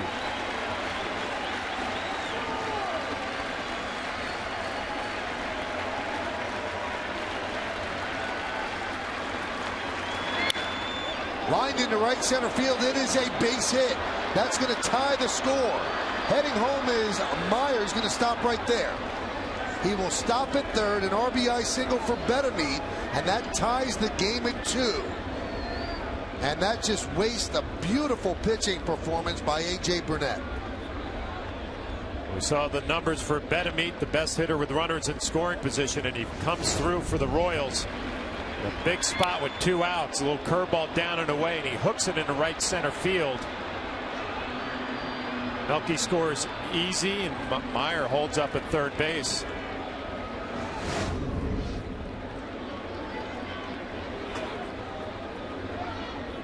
Well, Joe Girardi wants to bring on his left-hander after they announce Alex Gordon to pinch hit for Pena.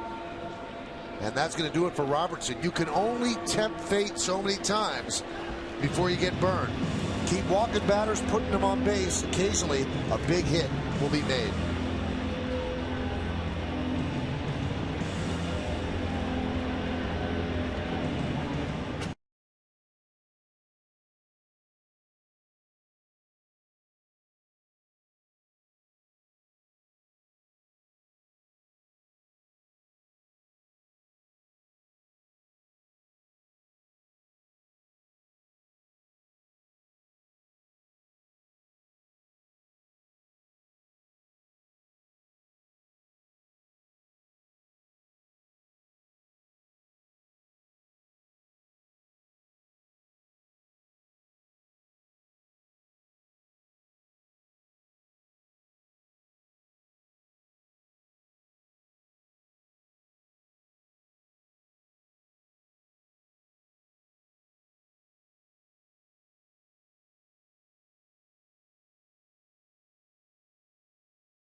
Thought as he gives up the lead. Tie game now after that RBI single by Betemeat. They bring in Boone Logan to face pinch hitter Alex Gordon. 10 hits and 8 in the third, and Alex Gordon, a pretty good hitter against left-handed pitching this year, .326 with 1 home run. Kind of strange that Gordon wasn't in the starting lineup today against the right-hander A.J. Burnett. You see against lefties hitting .326.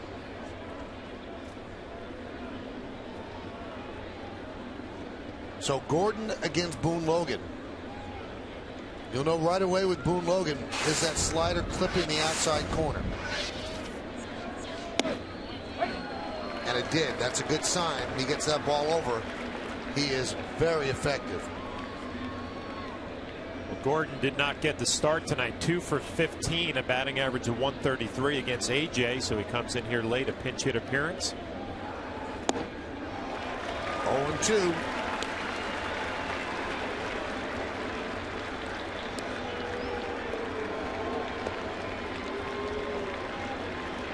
Luis Ayala is ready.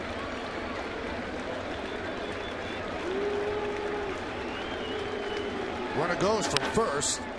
That one's popped up. Backpedaling is A-Rod in foul territory. He'll make the play. So Boone Logan comes on to retire Alex Gordon. But the Royals tie the score. 1 run on 1 hit. 2 men left. We go to the bottom of the 8th, tied at 2.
Yankees baseball on the ass, brought to you in part by Honda. See your Honda dealer and discover the great values now being offered.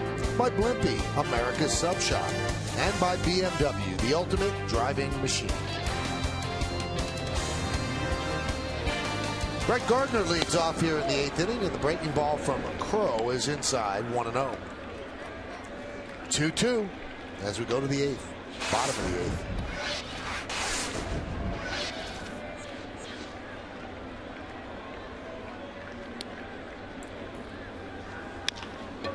Chopped over the middle and through for a base hit.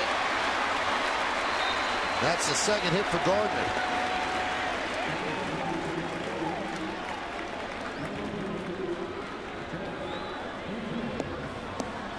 Now you would think that Jeter's going to bunt, right? Yeah, after a disappointing top of the 8th, Brett Gardner leading off and slapping one right back up the middle. I mean, there are a lot of options here. You know, Derek Jeter can bunt.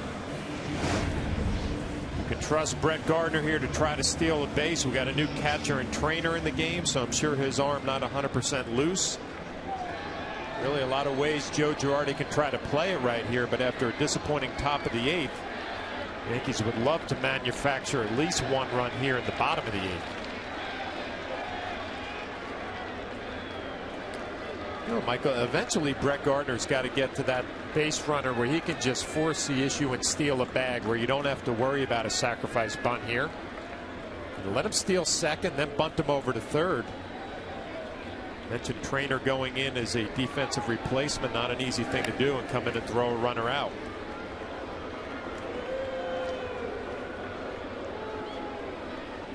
Remember, coming in those situations for Jorge Posada, just hoping you have a clean inning where you can get the flow of a game. Right away, Brett Gardner slaps a hit. Jeter attempted to bunt, and what's somewhat of a concern with Gardner is he's attempted 10 stolen bases and he's been caught 5 times, including one tonight. So that's a terrible percentage, and that's why you actually consider bunting here, because his percentage is not high enough.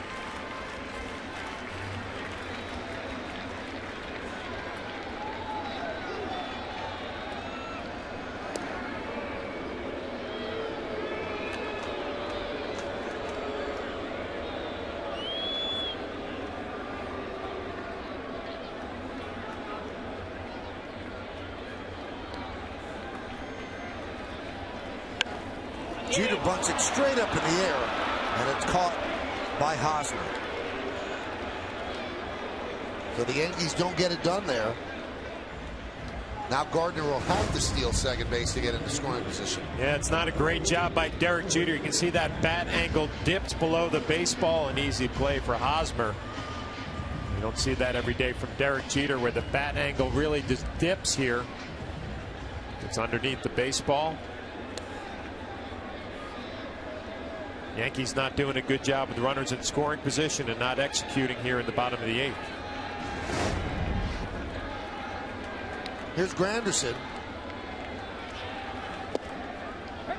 And there's a strike. You give Crow credit too, though. He's quick to the plate.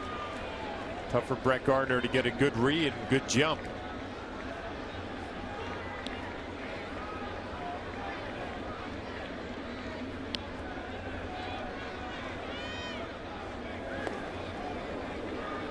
Tampa Bay has already beaten Cleveland, and Toronto beat up on Boston. So the Yankees would like to grab this one, build up a bigger lead over the Red Sox, and keep their lead over Tampa Bay. Mariano's waiting for a Yankee run to be scored. That one's right back to Crow. There's one. On to first, they doubled up to the fastest Yankees. 1-6-3 double play off the bat of Granderson. This game will go to the 9th inning, and we are tied at 2.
Partner play. Great partnerships are built on trust. At GE Capital, we prove that every day. Crow does a nice job fielding the ground ball, and more importantly, making a nice throw to Escobar coming across. From there, the play is easy to Hosmer. GE partner play. Well, they go to Mariano Rivera. Tie game in the 9th inning at home. You're not going to have a save situation. So Mariano gets the call. His 18th game. They've used him a lot because Yankees haven't blown out too many people. So the games are close, save situations. 17th game, 13 saves. 12 hits, 2 walks, 14 strikeouts, a 1.62 ERA. It'll be 8-9-1 in the Royals order. Here's Chris Getz. Strike.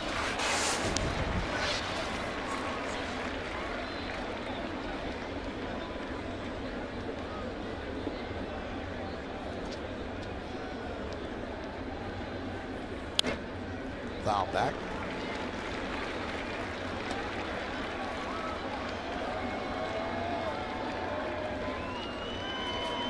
Very shallow in center and left for Getz, hitting from the left side.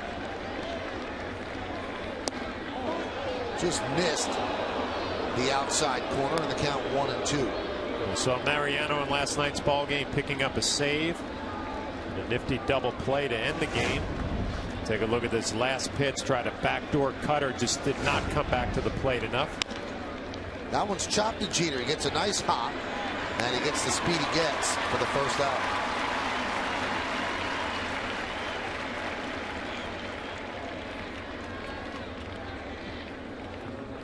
Well, if you want to look ahead to the bottom of the 9th inning for the Yankees, and why not? Mark Teixeira, Alex Rodriguez, and Eduardo Nunez.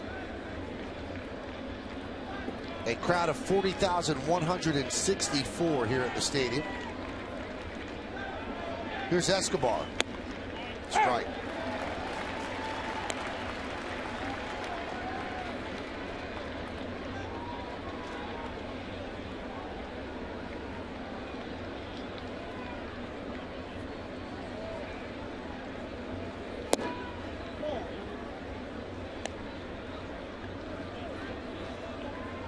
We are with you again tomorrow. Yankees and the Royals, final game of this 3-game set. All of our coverage starts at 6. It'll be Ivan Nova against Sean O'Sullivan as Escobar shows bunt.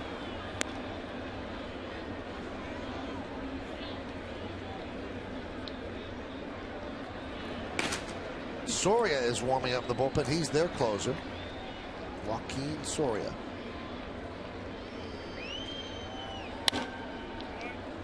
Skied the other way. One really proven commodity in that bullpen for the Royals, Soria. I'll tell you what, everybody else the last couple of days we have seen have been pretty impressive with their numbers and their stuff. Quality bullpen here in Kansas City.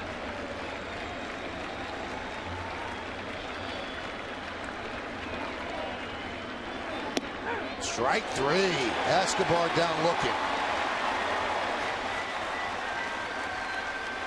Actually thought in last night's ball game Mariano did not look as clean with his mechanics, and the location was off a little bit, but tonight right back on track. Little front hip cutter to Escobar, comes right back to the inside corner. Strikeout looking.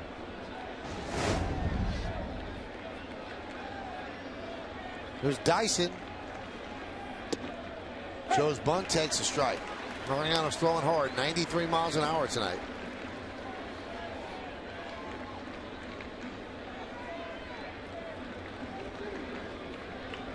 Dyson tonight 0 for 3 with a walk. And quickly down in the count 0-2. 11 pitches for Mariano, 8 of them strikes.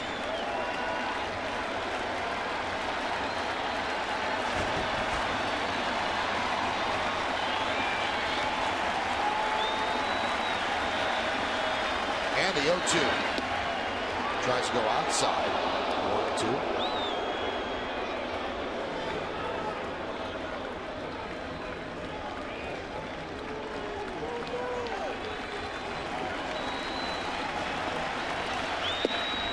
Again tries to go outside. Again misses. 2-2. You do not want to walk Dyson, who is very fast on the bases. On deck, Melky Cabrera. The 2-2. Chop toward Jeter. He charges, fires, and a 1-2-3 inning from Mariano Rivera and the Yankees.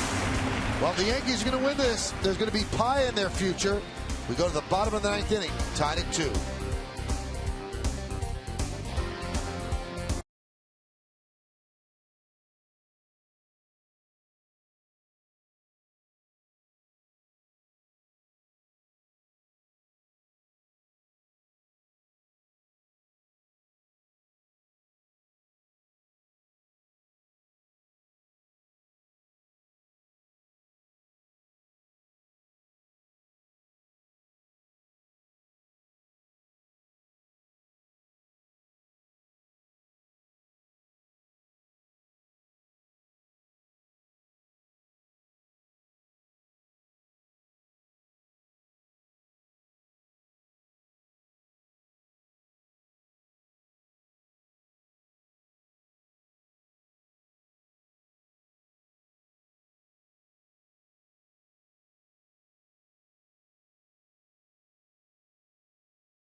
After the final out, don't miss the WB Mason postgame as Nancy Newman will break down the big plays from this game and bring you the latest updates from around Major League Baseball. Plus, you hear Joe Girardi's press conference, and Kimberly Jones talks to the team in the clubhouse. It's all coming up on the WB Mason postgame, only on Yes. Aaron Crowe's still in there. He deals to Mark Teixeira, who grounds one through the right side for a base hit. So the winning run is on base.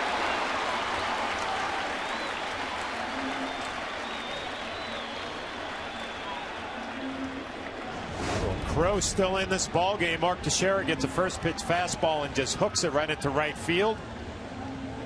Hosmer playing on the line against the doubles, just out of the reach of Getz.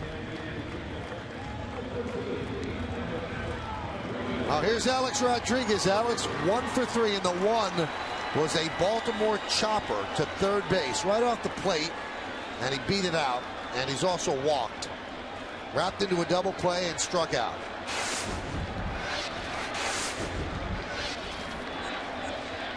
Alex would love a big hit. Now he got the game-winning hit yesterday, broke a 1-1 tie.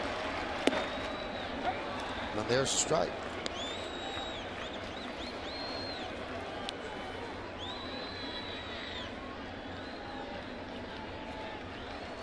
What did Joe Girardi say after the game last night? RBI guys find a way to get it done even when they're struggling.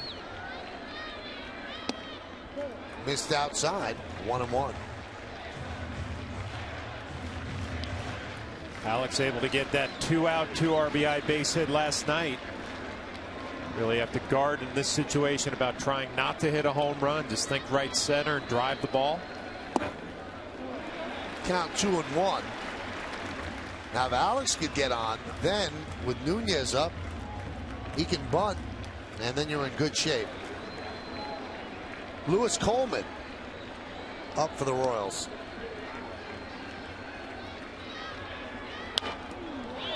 Royals carry 7 relievers, 6 righties, and just 1 lefty. We've already seen the lefty, Tim Collins.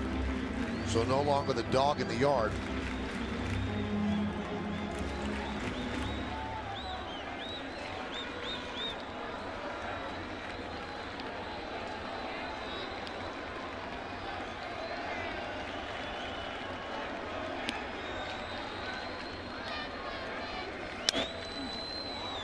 Fouled away. It's kind of what we've been seeing from Alex lately. A little behind on the fastball, and he had a slider 2-1. He was a little out in front. It's just not happening right now. I wonder when that big swing of the bat is going to come from Alex Rodriguez to get himself out of this little slow spell. He swings and misses. So Alex down on strikes. Well, Alex, you see the spin of a slider and then it just never breaks. It's called a hanging backup slider. You see the frustration from Alex Rodriguez. The spin, but it doesn't move away from him. It stays inside. Crowe picks up the strikeout.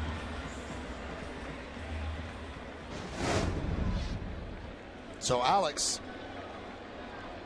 1 for 4 tonight. That's going to bring up Eduardo Nunez. Now, if you're just joining us, why is Nunez batting behind A-Rod? Well, in the 5th inning, Robinson Cano got hit in the helmet. A pitch by Nate Adcock. He's okay. And Nunez took over. It was going to be a double play, but no return throw. The second base umpire said that Getz dropped the ball on the transfer, and that's why Teixeira is out. Alfonso Marquez, the second base umpire, makes the call. Escobar, the easy flip to Getz. Lost it on the transfer. Mark Teixeira trying to get the call. He doesn't get it.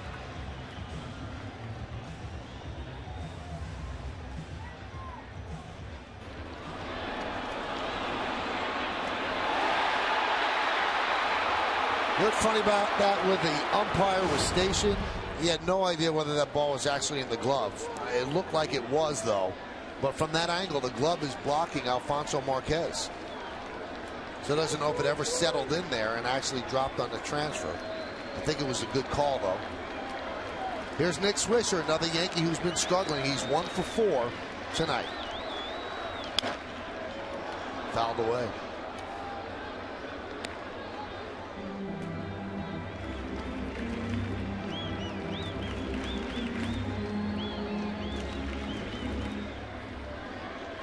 Love to see Nunez try to steal a base here with 2 outs, get himself into scoring position.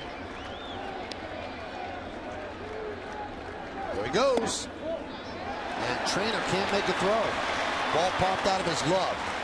So Nunez does steal his way into scoring position. He got a pretty good jump, and Trainer tries to be a little too quick with the transfer. Can't get a handle.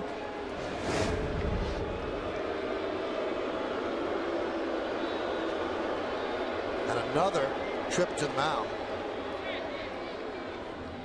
This is by the manager, though, Ned Yost. You can talk about situations here. Nick Swisher has not been swinging the bat great. Jorge Posada on deck has had a pretty good night. Ned Yost going to talk to his young righty about what he wants to do.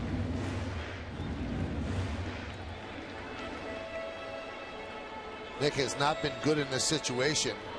Hitless in 15 chances with 2 outs and runners in scoring position. Nick, though, has the only walk-off hit for the Yankees this year.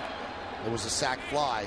How about this? Wow. They're going to intentionally walk a guy who's struggling to pitch to a guy who's 2 for 2 with 2 walks today and was struggling coming into that game. Well, coming into this game. So really an insult to Posada right here. Yeah, this is a shot right here to Jorge Posada and his pride. I mean, he hasn't seen this happen to him too many times in his career, and you can tell by the look on his face. Take this as a little challenge. It'd be very interesting at bat. And you're right, Jorge swung the bat better tonight than Nick Swisher, so kind of an interesting decision. Really, you're laying down the gauntlet to a proud veteran who admittedly has struggled, but is certainly not an automatic out. Has 6 homers and 15 runs batted in, and all the Yankees know exactly what just took place and how they are challenging Posada. We don't think you can beat us.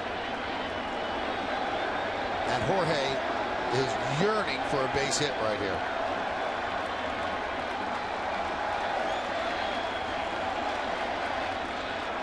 Good speed at second. That's Nunez.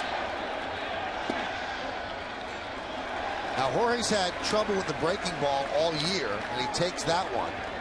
And he's had trouble in these situations. 1 for 9 with 2 outs and runners in scoring position.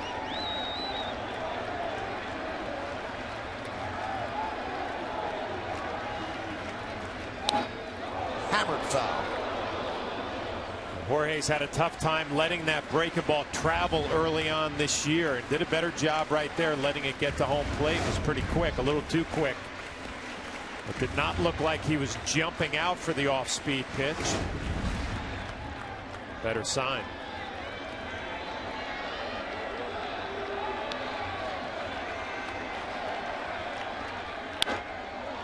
Popped up.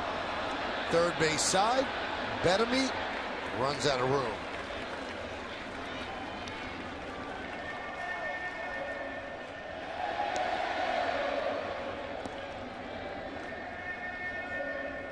"39 years old, last year of his contract, owning 5 World Series rings." And Posada sees Nick Swisher walked in front of him as the Royals choose to go after him with the winning run on second base. Bottom of the 9th inning, 2-2 game. 1 ball, 2 strikes. And Trainer wants to talk with Aaron Crow.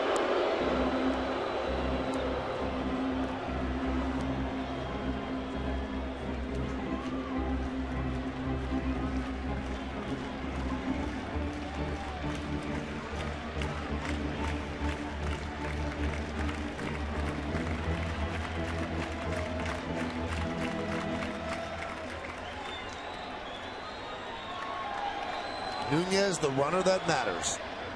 The 1-2. Another breaking ball, so the count is level at 2-2.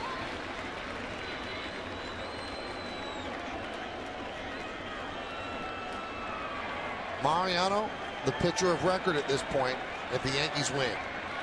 Derek Jeter watching. Jorge Posada at the plate. What remains of the core four. And Jorge skips rope. 97-mile-an-hour fastball. It's 3-2. Yeah, Aaron Crow has worked a lot in this ball game, but plenty left with the fastball down at Jorge Posada's feet. Second time today that Jorge's gotten out of the way of a pitch like that. So with 3-2 and 2 outs, Nunez has an advantage against some of the stronger arms in the Royals outfield because he'll be going on the pitch. 40,164, most of them standing.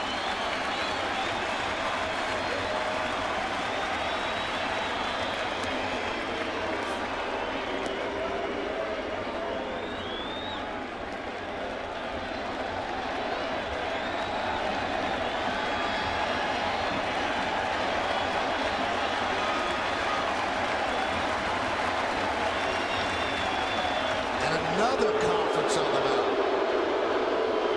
Well, obviously a little confusion here. You got a young pitcher and a veteran catcher and trainer behind the plate.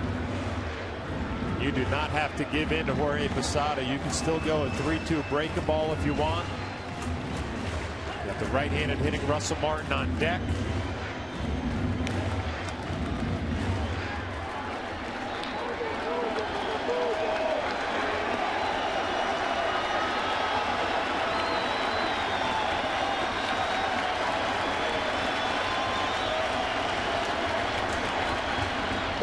He could not hold up on the breaking ball, cutting down and in, and the Royals made the right choice going at the Posada, and he does not handle the breaking ball. No runs a hit, no errors, and 2 men left. It's time for extra innings at the stadium. A 2-2 game, Yankees and the Royals.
Baseball for you. Extra innings, Yankees 2 and the Royals 2. And Buddy Carlisle will come in. He'll be the 5th Yankee pitcher.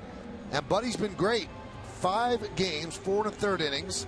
Has not allowed a run, 1 hit, 2 walks, and 3 strikeouts. And the absence of Jabba Chamberlain tonight, after he was so dominant last night, certainly should raise some eyebrows. And we'll find out in the postgame why they did not use Jabba in the 8th inning and why they used Robertson and why Jabba still has not been used in a tie game. But right now it is Buddy Carlisle. This is who the Yankees have out in the bullpen. Now Soriano's crossed off because he's not available today after undergoing the MRI. Jabba, you would assume, isn't available. And then there's Luis Ayala, who was called up today and taken off the DL. Lance Pendleton was sent down. Melky Cabrera fouls it away. And the Yankees now 1 for 14 with runners in scoring position. It's hard to win games when you're 1 for 14 in those situations. Yeah, and Aaron Crow, after the conversation with trainer, he went with that little slider down and into Jorge Posada, picking up the strikeout. So not giving in, a full count. First and second. Well, Carlisle, your job, come in here, get a couple of zeros and give the Yankees a chance.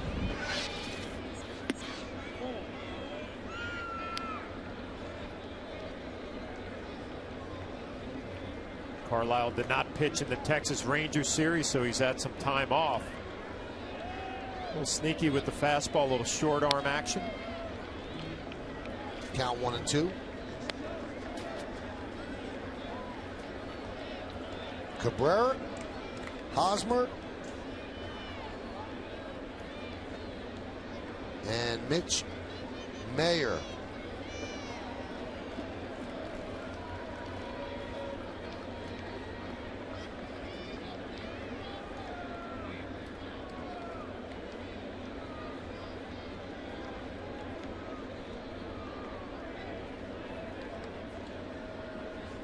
The 1-2. Fouled away.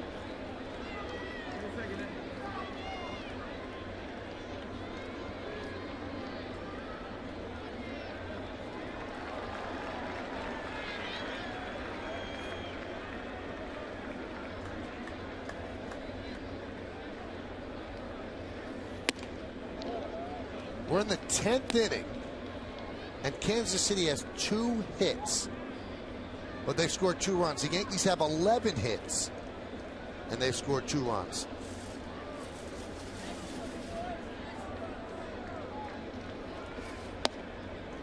And Carlisle goes full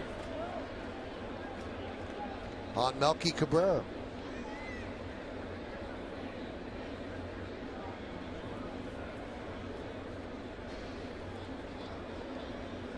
The 3-2, he walked him. Well, when you haven't pitched in a while, that's sometimes an issue with command. And Carlisle last pitched in Detroit, as John told you. Well, interesting to see here. Melky's going to be running, but this is Hosmer early on, his first career major league home run, and a legitimate bomb in the second deck. Family loving it. One of the 2 hits on the evening for the Kansas City Royals. The other one, a big hit from Wilson Betemit, drive in the other run.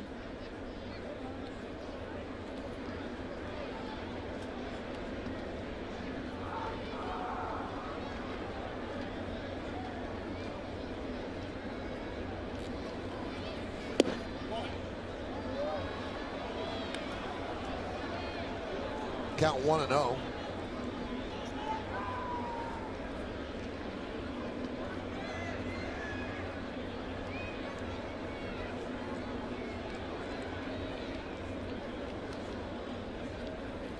Runner goes. Fouled away. Melky might have the bad stolen. Waiting for that aggressiveness on the base paths all night. The Royals were not able to run on A.J. Burnett, who did a nice job with the running game. Melky, a good jump. You're right, Michael. That would have been a tough play for Russell Martin. Now, Derek Jeter held up his glove to tell Melky the ball's fouled off, but Melky didn't trust him and still slid into second base.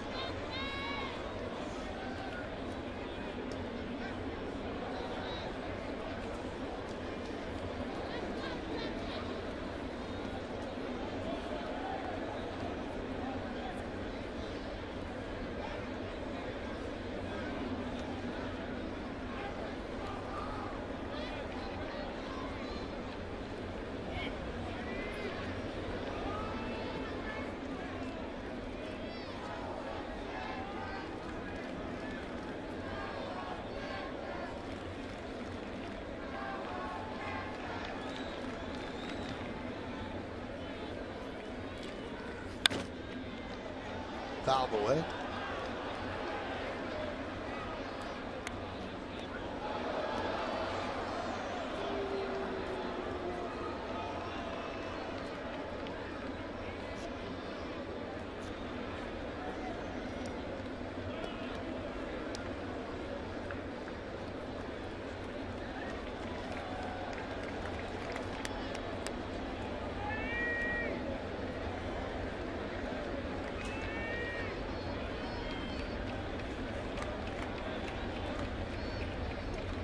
keeping Melky close.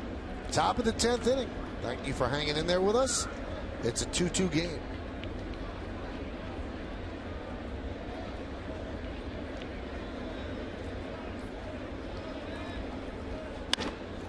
Let's see if the Yankees can turn two. There's one. On to first. Not in time.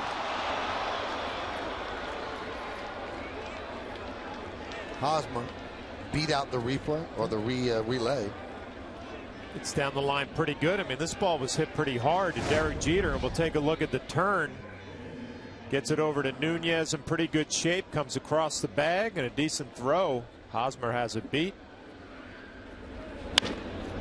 Check him out running down the line. Not bad.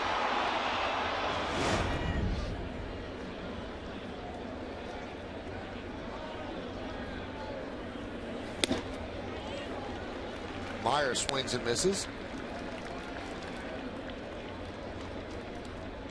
Meyer entered the game in the top of the 8th inning, pinch running for Billy Butler. That's what Meyer's done so far this year. And a strike from Carlisle. If you look ahead to the bottom of the 10th, you've got Martin, Gardner, and Jeter, 8, 9, and 1 in the Yankees order.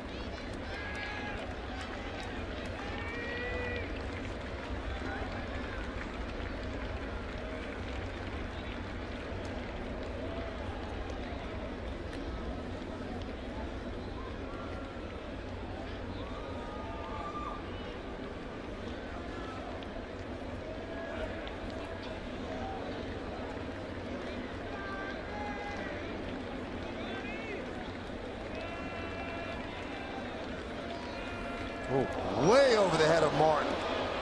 And Hosmer will move to second. It's a wild pitch, a very wild pitch. It looked like Buddy Carlisle regrouped a little bit after that walk of Melky Cabrera, and this one just gets away from him. No play for Russell Martin. Most importantly, now Hosmer into scoring position.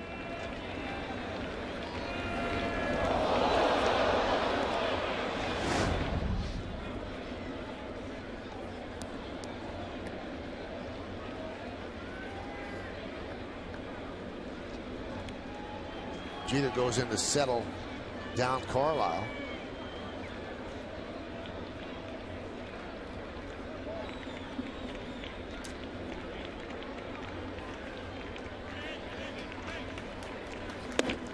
Could not hold up. Meyer goes down swinging for the second out. Again, he kind of works underneath the fastball, but Meyer helps him out. Swinging at that pitch out of the zone. Clearly went. 2 pitches in a row, kind of working underneath. Buddy Carlisle needs to slow down a little bit.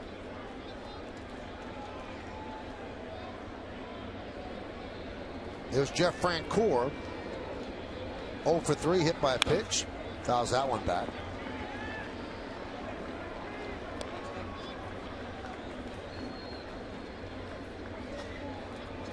There's the story of the game. Neither team could really come up with a big hit to put it away. The Yankees 1 for 14. And the Royals 1 for 9.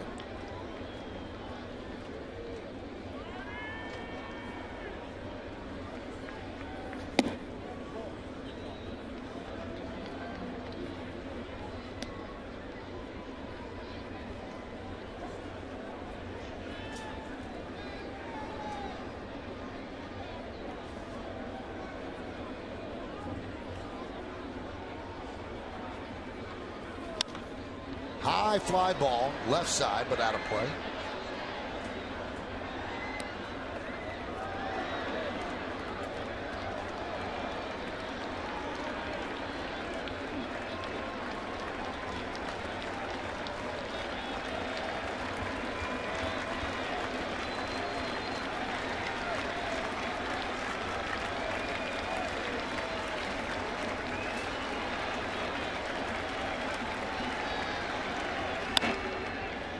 Francoeur stays alive.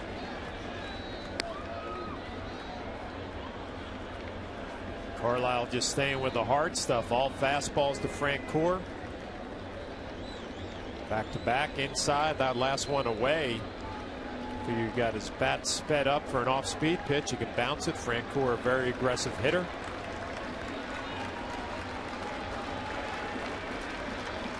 The 1-2. Yankees got a run in the first inning. They checked that second inning with an RBI single by Posada. Then their second run came on Granderson's home run, his major league leading 12th. That was in the third. That's the Yankees only scoring. For the Royals, they got a run back in the fourth inning. Eric Hosmer, a home run. Then an RBI single in the eighth by Betemit. And that's where we are right now at 2-2, top of the 10th inning at the stadium.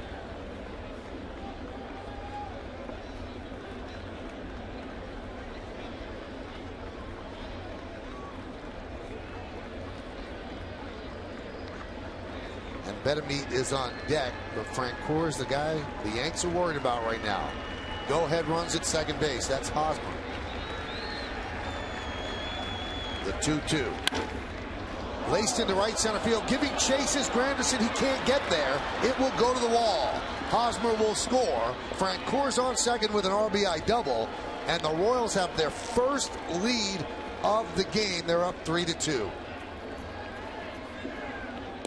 Francoeur has had a nice start to his season for the Kansas City Royals. Gets a fastball up, out over the plate. We saw a lot of fastballs in that at bat from Buddy Carlisle. Shoots a gap in right center field. Hosmer's going to score easily. Royals take the lead. Now they will intentionally walk Betemit.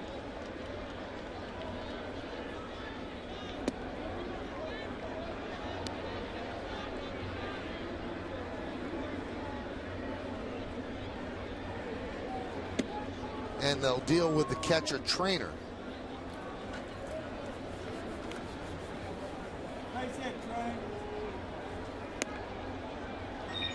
Now the Royals are trying to do something that they're used to doing. Coming into this game, they've won 5 games this year in which they trailed in the 8th inning or later. And that's the most such wins in the majors. But all 5 of those previous victories were at home at Kauffman Stadium. This one they're trying to accomplish on the road.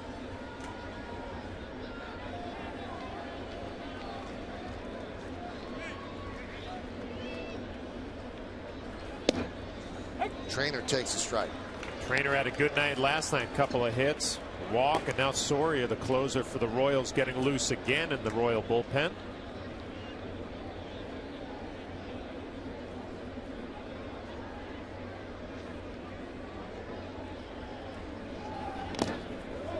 That one gets past Martin, and the runners move up.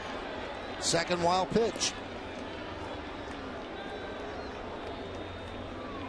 Well, surprising from Russell Martin right here, and it's going to be scored a wild pitch, but he has done such a great job blocking the baseball, and he doesn't get down here. He tries to backhand the slider. He's get right underneath his glove. The runners move up. Obviously a big opportunity for Trainer here to drive in a couple of runs. Big time closer in Soria, so you want to keep the deficit at 1. Count 1-2.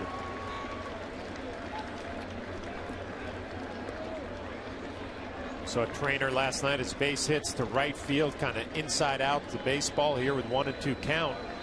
Probably just trying to stay back and shoot one the other way.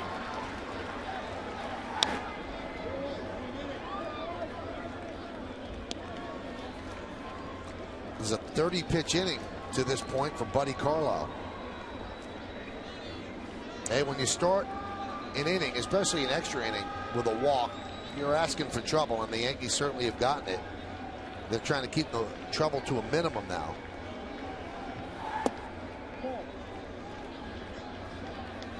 Count 2-2.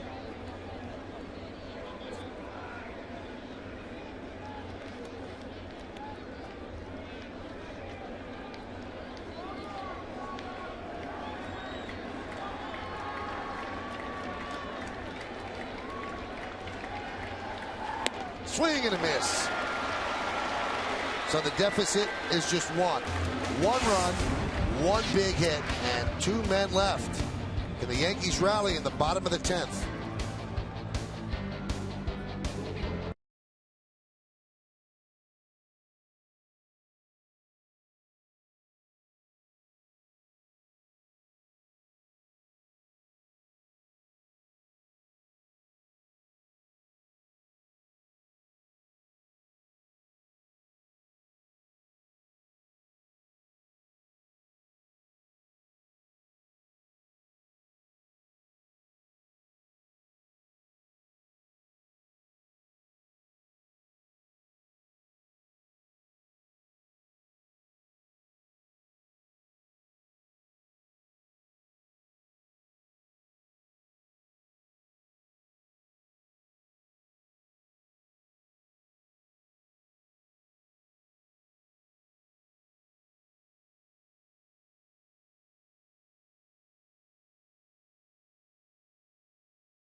Tonight, after the postgame, join Nancy Newman for Yankees Magazine every week. Go behind the scenes with exclusive player interviews, the latest Yankees news and events, and the past week's top highlights. It's Yankees Magazine tonight after the postgame, also with Nancy Newman, only on Yes. So Nancy's busy following the game as the Yankees are trailing this one 3-2, and the Royals will turn to their closer, Joaquin Soria, trying to pick up his 7th save. Soria usually has better numbers than that. A lot of walks there. So 18 base runners in 13 2/3 innings. And he's going to face Russell Martin.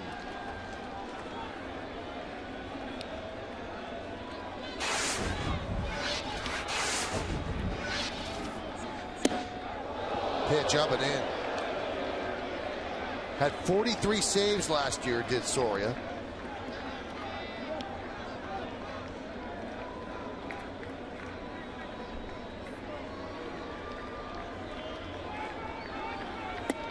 And again upstairs.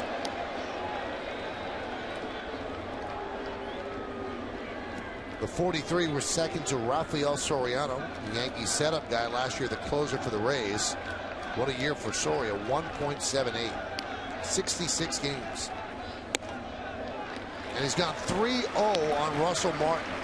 His delivery looks a little different to me. And I mean, all 3 of those pitches up in the zone, velocity not very impressive, mid-80s. He doesn't look 100% right. You mentioned the numbers a lot higher than we're used to seeing from Soria. And he walks him on 4 pitches.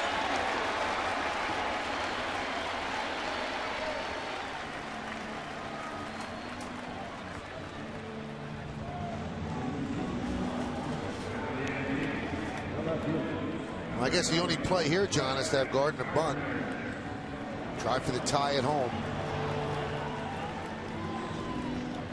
You would think so, and obviously we saw early on Joe Girardi letting Brett Gardner swing the batter. The opportunity to swing in the bunt situation here, you'd be expecting him to lay it down. And Russell Martin in the scoring position. And he hasn't thrown a strike yet. Something's different, Michael, though, and he almost looks like real spread out to me, like he's not closing his front side. And obviously the end result, a lot of pitches up in the zone. The board here is registering those at what, a cutter at about 86. It's not what I'm used to seeing from Soria. Bob McClure has made Ed Rapuano take a lot of trips out to the mound. The Royals pitching coach really has made a lot of trips. And he stays out there for a while as class is in session. If you're Brett Gardner here, you really could be selective. I mean, 5 fastballs in a row that have been out of the strike zone. Just make sure Soria throws a strike if you're going to lay a bunt down. Good numbers the last 14 days. Soria last pitched on Saturday. Today is Wednesday.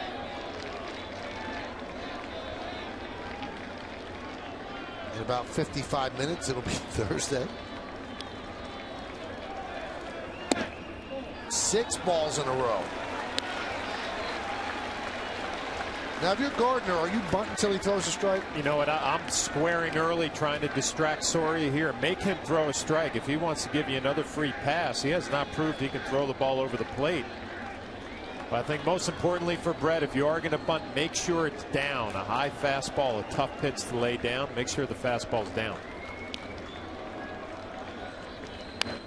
And he bunts it foul and out of play. It looked like he was leaving the box a little bit early. Just lay it down, get the bat head out in front. Stabs at the ball a little bit, got away with the bad mechanics there, trying to lay a sacrifice bunt down. Now that was probably a strike, right, John? Yeah, that was a good pitch to bunt.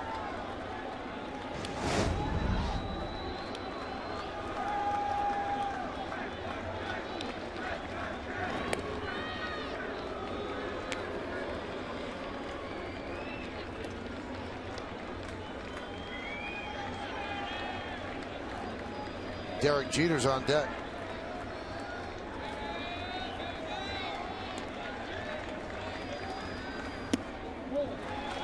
Three and one. And you wonder, the way Soria is pitching right now, is he able to throw 2 strikes before he throws 1 more ball? Kevin Long poring over the stat sheet, showing the trends to Granderson.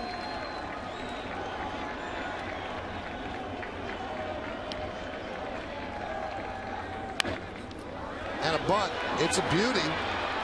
And they make the out at first, so you score at 3-4, moving to second with the tying run as Russell Martin.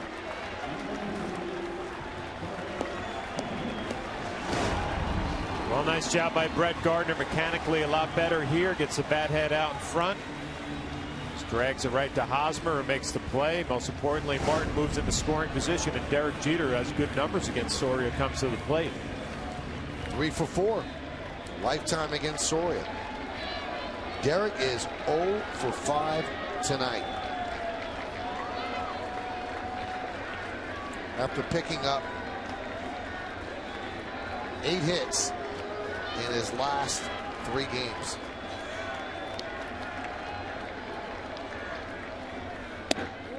There's a strike.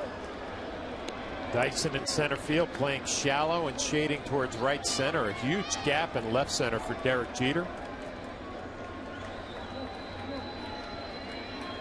Everything we've seen from Soria cutting away from the righties might explain Dyson playing a little bit to right center.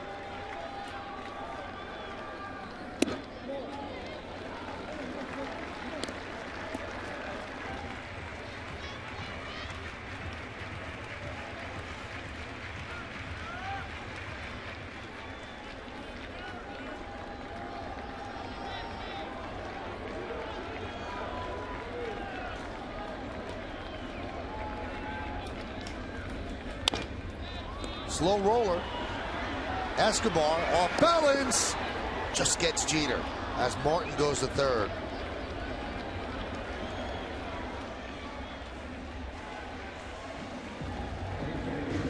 Nice play by Escobar coming in. Throws on the run accurately across to Hosmer. Gets Derek Jeter by a half a step.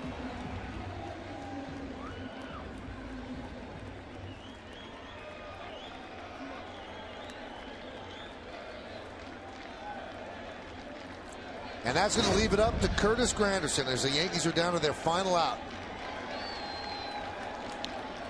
Granderson with a home run tonight. And the pitch is high. On deck, Mark Teixeira. Martin has to be alert at third. Anything gets past Trainer, he's the tying run. Strike. He's been living in that 87 to 89 per mile an hour range. 2 for 12, Granderson is against Soria.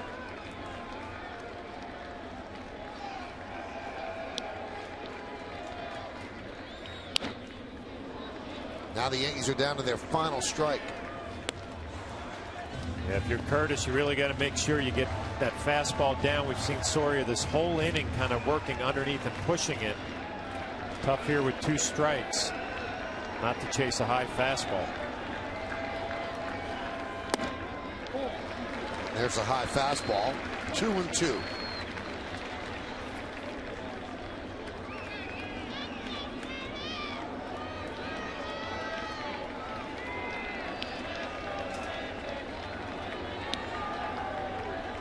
And the pitch. Line drive, right field. Game is tied. An RBI single for Curtis Granderson.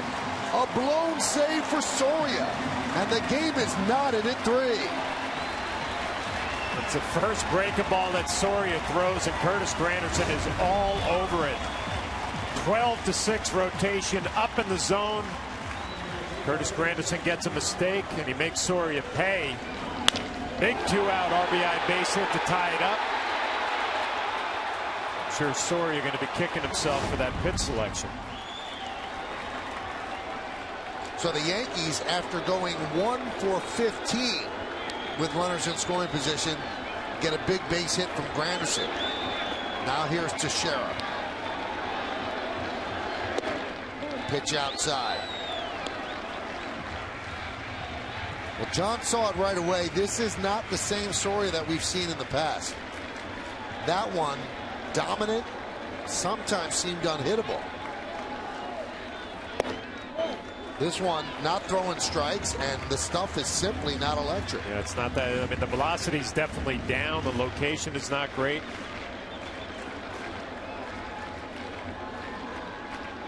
Dangerous pitch here to Mark Teixeira, 2-0. High fly ball, left field. Cabrera is there, and he'll put it away for the final out of the 10th. But the Yankees tie the score, 1 run, 1 hit, and 1 left. Let's go to the 11th, 3-3.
More baseball.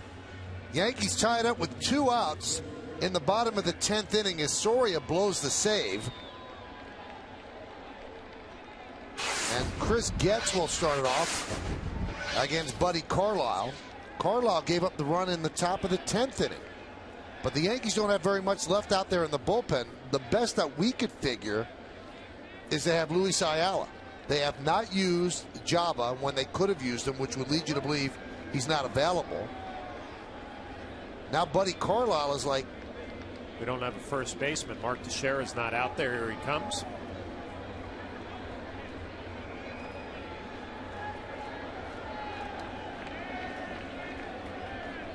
And just to finish the point, Soriano is not available after undergoing an MRI today, which the Yankees said actually provided good results, but he's just going to be shut down for today and possibly tomorrow. So they're going to milk Carlisle here, and then Ayala is the last guy. Getz takes a pitch high.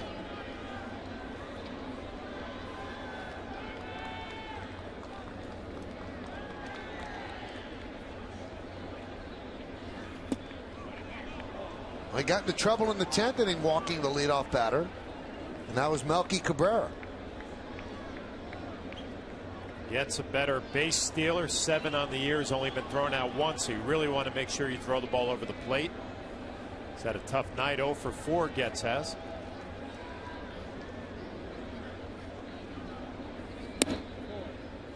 And now he's 3-0. Boy, it sounds so much easier to do, Michael. You know, you just got to throw the ball over the plate. Sometimes you start aiming it a little bit.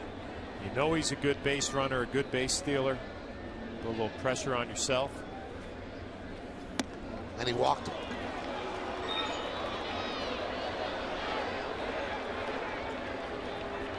And now, for all the reasons that John just gave you, Getz is likely to take off for second base. Larry Rothschild goes to the phone, and Ayala's already up throwing in the bullpen.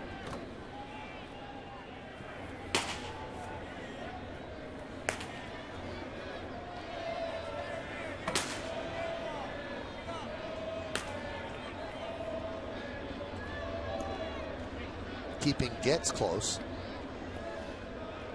A.J. Burnett started 7 strong innings again, just 1 hit, the home run to Hosmer, and left leading 2-1. Pitched a 1-hitter over 7 innings, but David Robertson gave up a run in the 8th. Boone Logan got out of that inning. Mariano pitched a 1-2-3 ninth, and then Buddy Carlisle gave up a run in the 10th. And maybe he's throwing over to first now as they just want to get Ayala in. But if they get Ayala in, that's the last guy that they have. And that's what this little stall tactic is about. And I think Rapuano's running out of patience. A long night behind the plate, trying to get this game moving along.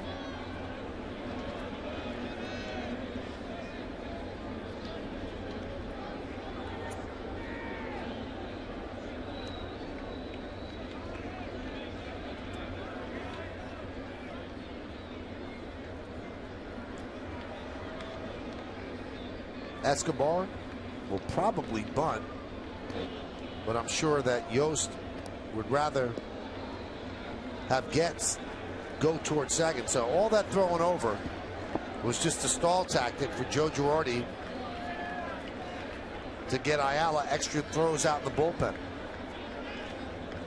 So the Yankees essentially are going to their final pitcher of the night. This is Ayala's game. How far he can go, we will see. He'll try to work out of the 11th.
between second and third as Luis Ayala warms up in relief of Buddy Carlisle. Ayala just arrived back today off the DL as they sent Lance Pendleton down. And those are the numbers that Ayala had before going on the DL. And you get the sense that Lance Pendleton probably might want to repack his bags because they've used the bullpen today and they're in the middle of a stretch where they play 16 days in a row. They might need another arm.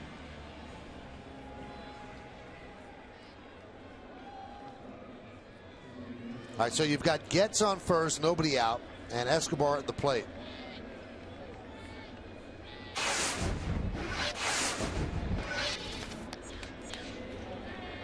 A lot of ways Ned Yost can play this. Escobar could try to lay down a bunt, or you could trust Getz that he can get himself into scoring position on his own with a stolen base. Alex Rodriguez playing in on the grass, expecting bunt. You know, the best of our knowledge, Jabba has pitched 3 times in 4 days, and Joe just doesn't like to go much more than that. And it's probably just a shutdown because he's been used a lot. There's a bunt. Ayala fires to Nunez, so the sacrifice successful, 1-4.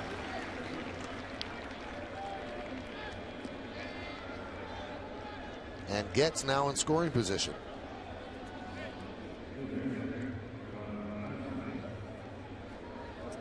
That'll bring up Gerard Dyson.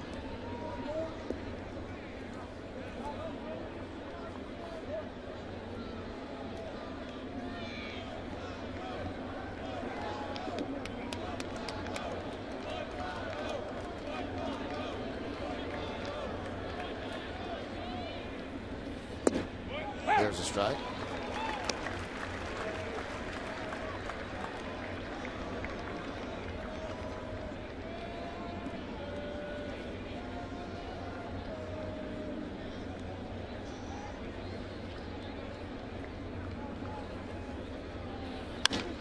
Ground ball and stopped there by Nunez. He saves a run. So Dyson reaches first, moving to third as Getz.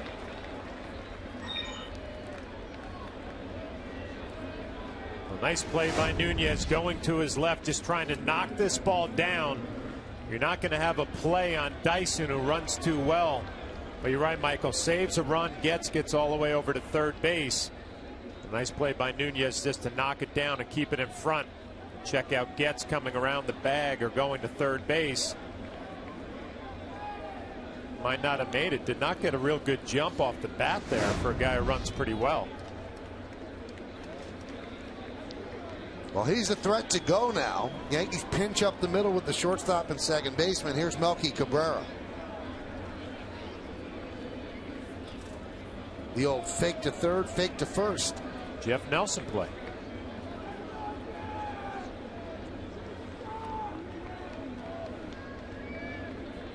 Be surprised if Dyson is running, if Russell Martin's actually going to throw through. I mean, he's perfect 8 for 8. Now he's a perfect 9 for 9. Yeah, really, you didn't have a play there. The most important run at third base and Getz.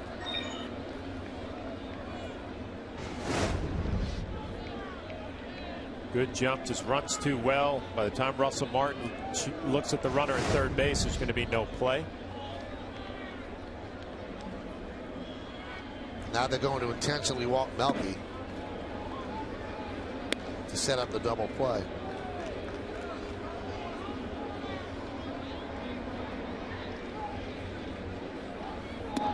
Ayala has the stuff to get a double play, a good running fastball with a little bit of sink.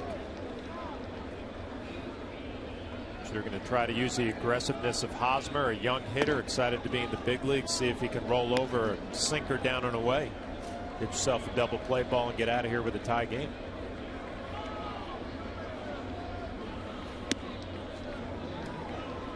An intentional walk to load the bases. Quite a rally for the Royals. A walk, an infield single, and an intentional walk. And here's Hosmer, who had his first major league home run in the 4th inning, a shot into the second deck and right. His family, who have traveled here to the stadium to watch him, they are still there.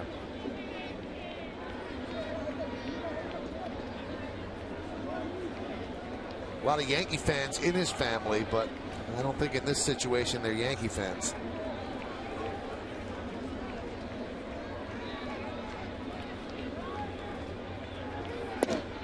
Strike.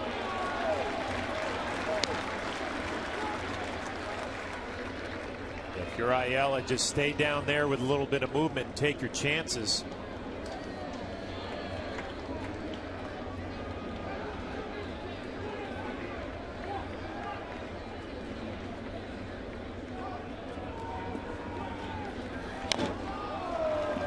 Wade did an outside pitch and just fouled it off. The count 0-2.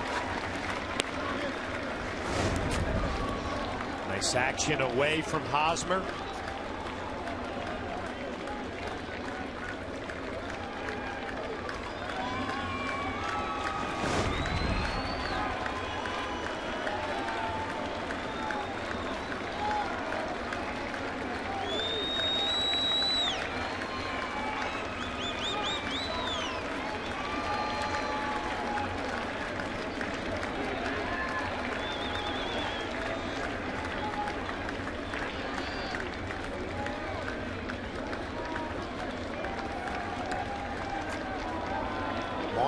Wants to talk things over with Ayala.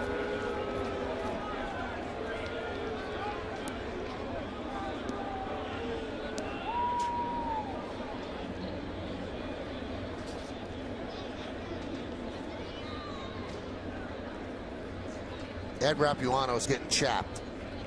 There have been a lot of trips to the mound. He's going to go out there and try to break up this meeting.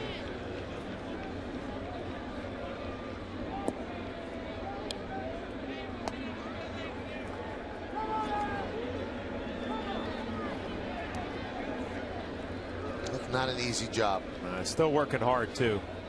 Eddie, one of the best umpires in the game.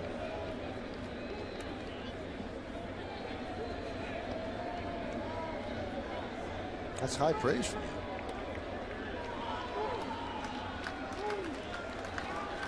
you. The 0-2.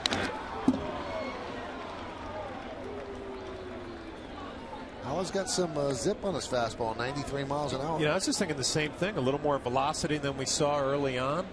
Time on the DL. The Mohegan Sun sign is on the DL now. Big tear in it with that foul ball.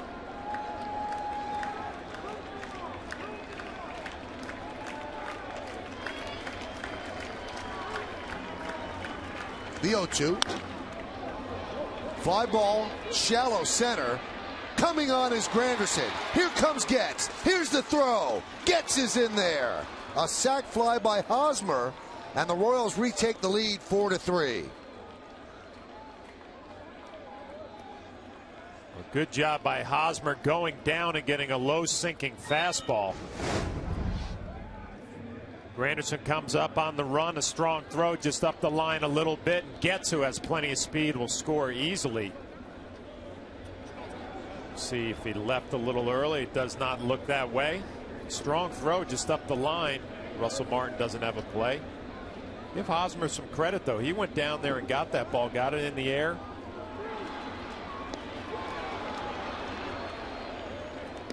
And his family celebrates. They appeal at third. And the third base umpire, Ed Hickok, said nope. All was good as Dyson advanced from second to third. So once again, a leadoff walk bites the Yankees here in extra innings.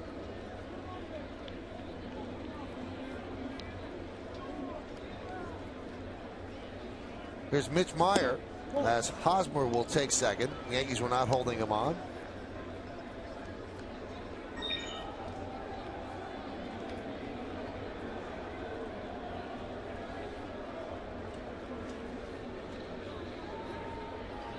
That was not Hosmer, I'm sorry, that's Melky.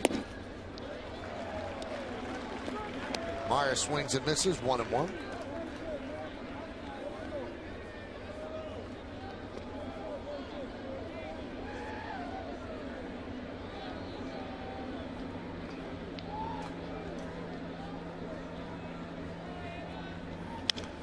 Fouled away, 1-2. If you want to look ahead to the bottom of the 11th, you've got A-Rod, Nunez, and Swisher coming up. The guess here is they will not use Soria for a second inning.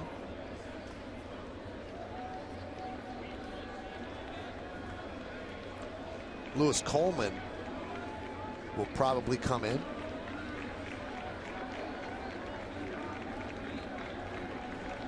The 1-2. Foul back. This is an important at bat because you don't want to try to come from behind by 3. 1 is enough of a task. You've already done it once. So the Yankees are trailing 4-3.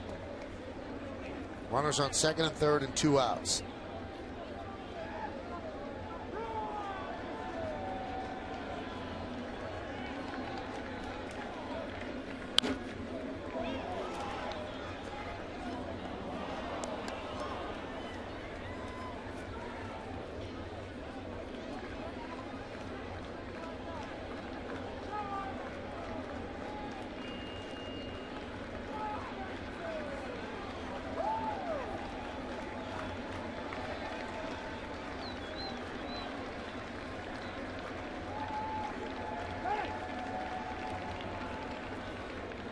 Time is called. Meyer came on in the 8th inning as a pinch runner for Billy Butler and struck out in the 10th. Now he strikes out in the 11th to end the inning. But the Royals retake the lead, 1 run on no hits. Check that, 1 hit, 2 walks, and 2 men left. We go to the bottom of the 11th.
Well, the Yankees have another hill to climb. They're down as we go to the bottom of the 11th inning. Alex Rodriguez will lead it off. And there's a new pitcher on the mound for the Kansas City Royals. Their 6th pitcher, it's Lewis Coleman. Soria blew the save in the bottom of the 10th inning. So they only use him for that 1 inning, and now they bring in Coleman. Yankees have 12 hits. They've had so many opportunities to break this game open. Haven't been able to do it. Do they have another rally? I think that's Vin Mazzaro. He started the game about 4.5 hours ago. Here's Alex Rodriguez. Coleman kind of comes from third base in the count 0-1. Yeah, he's stepping right at Alex Rodriguez, throwing across his body a little bit. Kind of expected that fastball to have a little bit more run in on the hands of Alex. It was pretty straight. Probably has a big sweeping slider.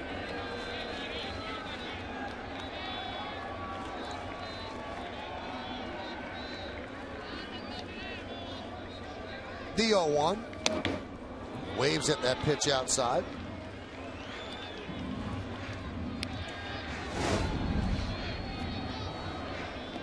With Looks like the reverse of Collins. The left-hander stands with his back to home plate, steps right towards Alex Rodriguez, throwing across his body. Slider's going to be tough to handle. That one is driven out to right field. Francoeur will put it away. Now, silly as it sounds, that's an out. But it's a positive step for Alex Rodriguez. When he starts taking the ball out that way, you look for tomorrow to see if his swing is closer to what it should be. Yeah, you're right, Michael. And, you know, he's a little frustrated right there, but the swing was on time. Been seeing Alex lately a little bit out in front of the off-speed pitch. Hit that ball pretty well. Here's Eduardo Nunez. Came on in the 5th after Robinson Cano got hit in the helmet. And since then, he is 1 for 2 with a stolen base. Many have headed home, work tomorrow. Some hardy souls remain here at the stadium. Nunez trying to tie the score with that swing. And the count 0-2. This is the Yankees' first look at Coleman, and this is the type of pitcher, not easy seeing him cold.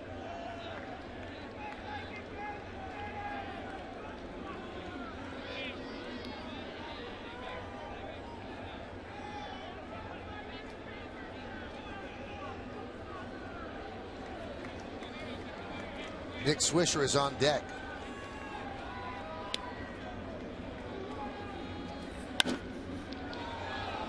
Fly ball down the right field line, but into the seats. It'll be interesting, John. You see his arsenal out there, but how effective will he be against a left-hander who's going to have a much longer time to look at the baseball? Yeah, you'd probably expect him to have some sort of a change-up to negate the lefties, maybe a split. I'm a little surprised throwing across your body like that he keeps the ball as straight as he does. Usually you see a lot more movement down and into a righty. Looks like the fastball's a pretty good pitch to hit. Waves at a breaking ball away, and the Yankees are down to their final out.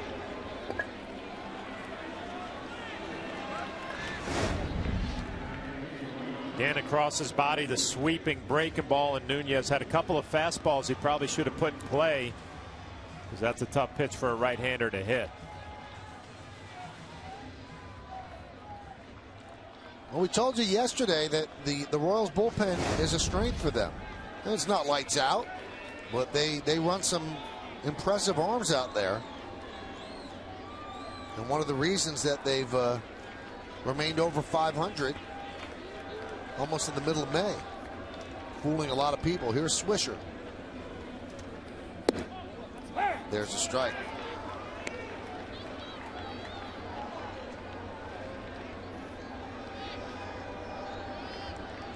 (4-3), bottom of the 11th inning.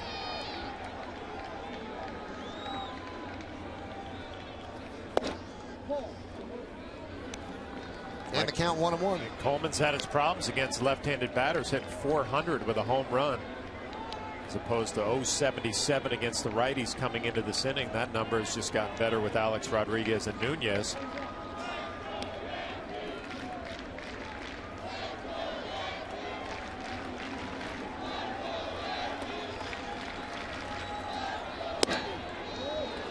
Breaking ball diving down and in, the count 1-2. So the Yankees are down to their final strike.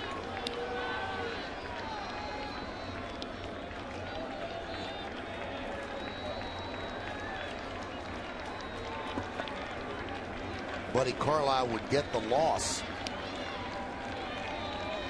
And the 1-2 pitch. 2-2.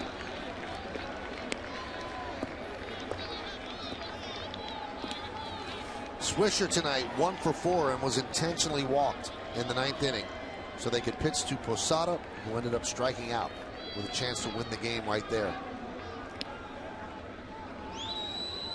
The 2-2 just missed. Speaking of Posada, he's on deck.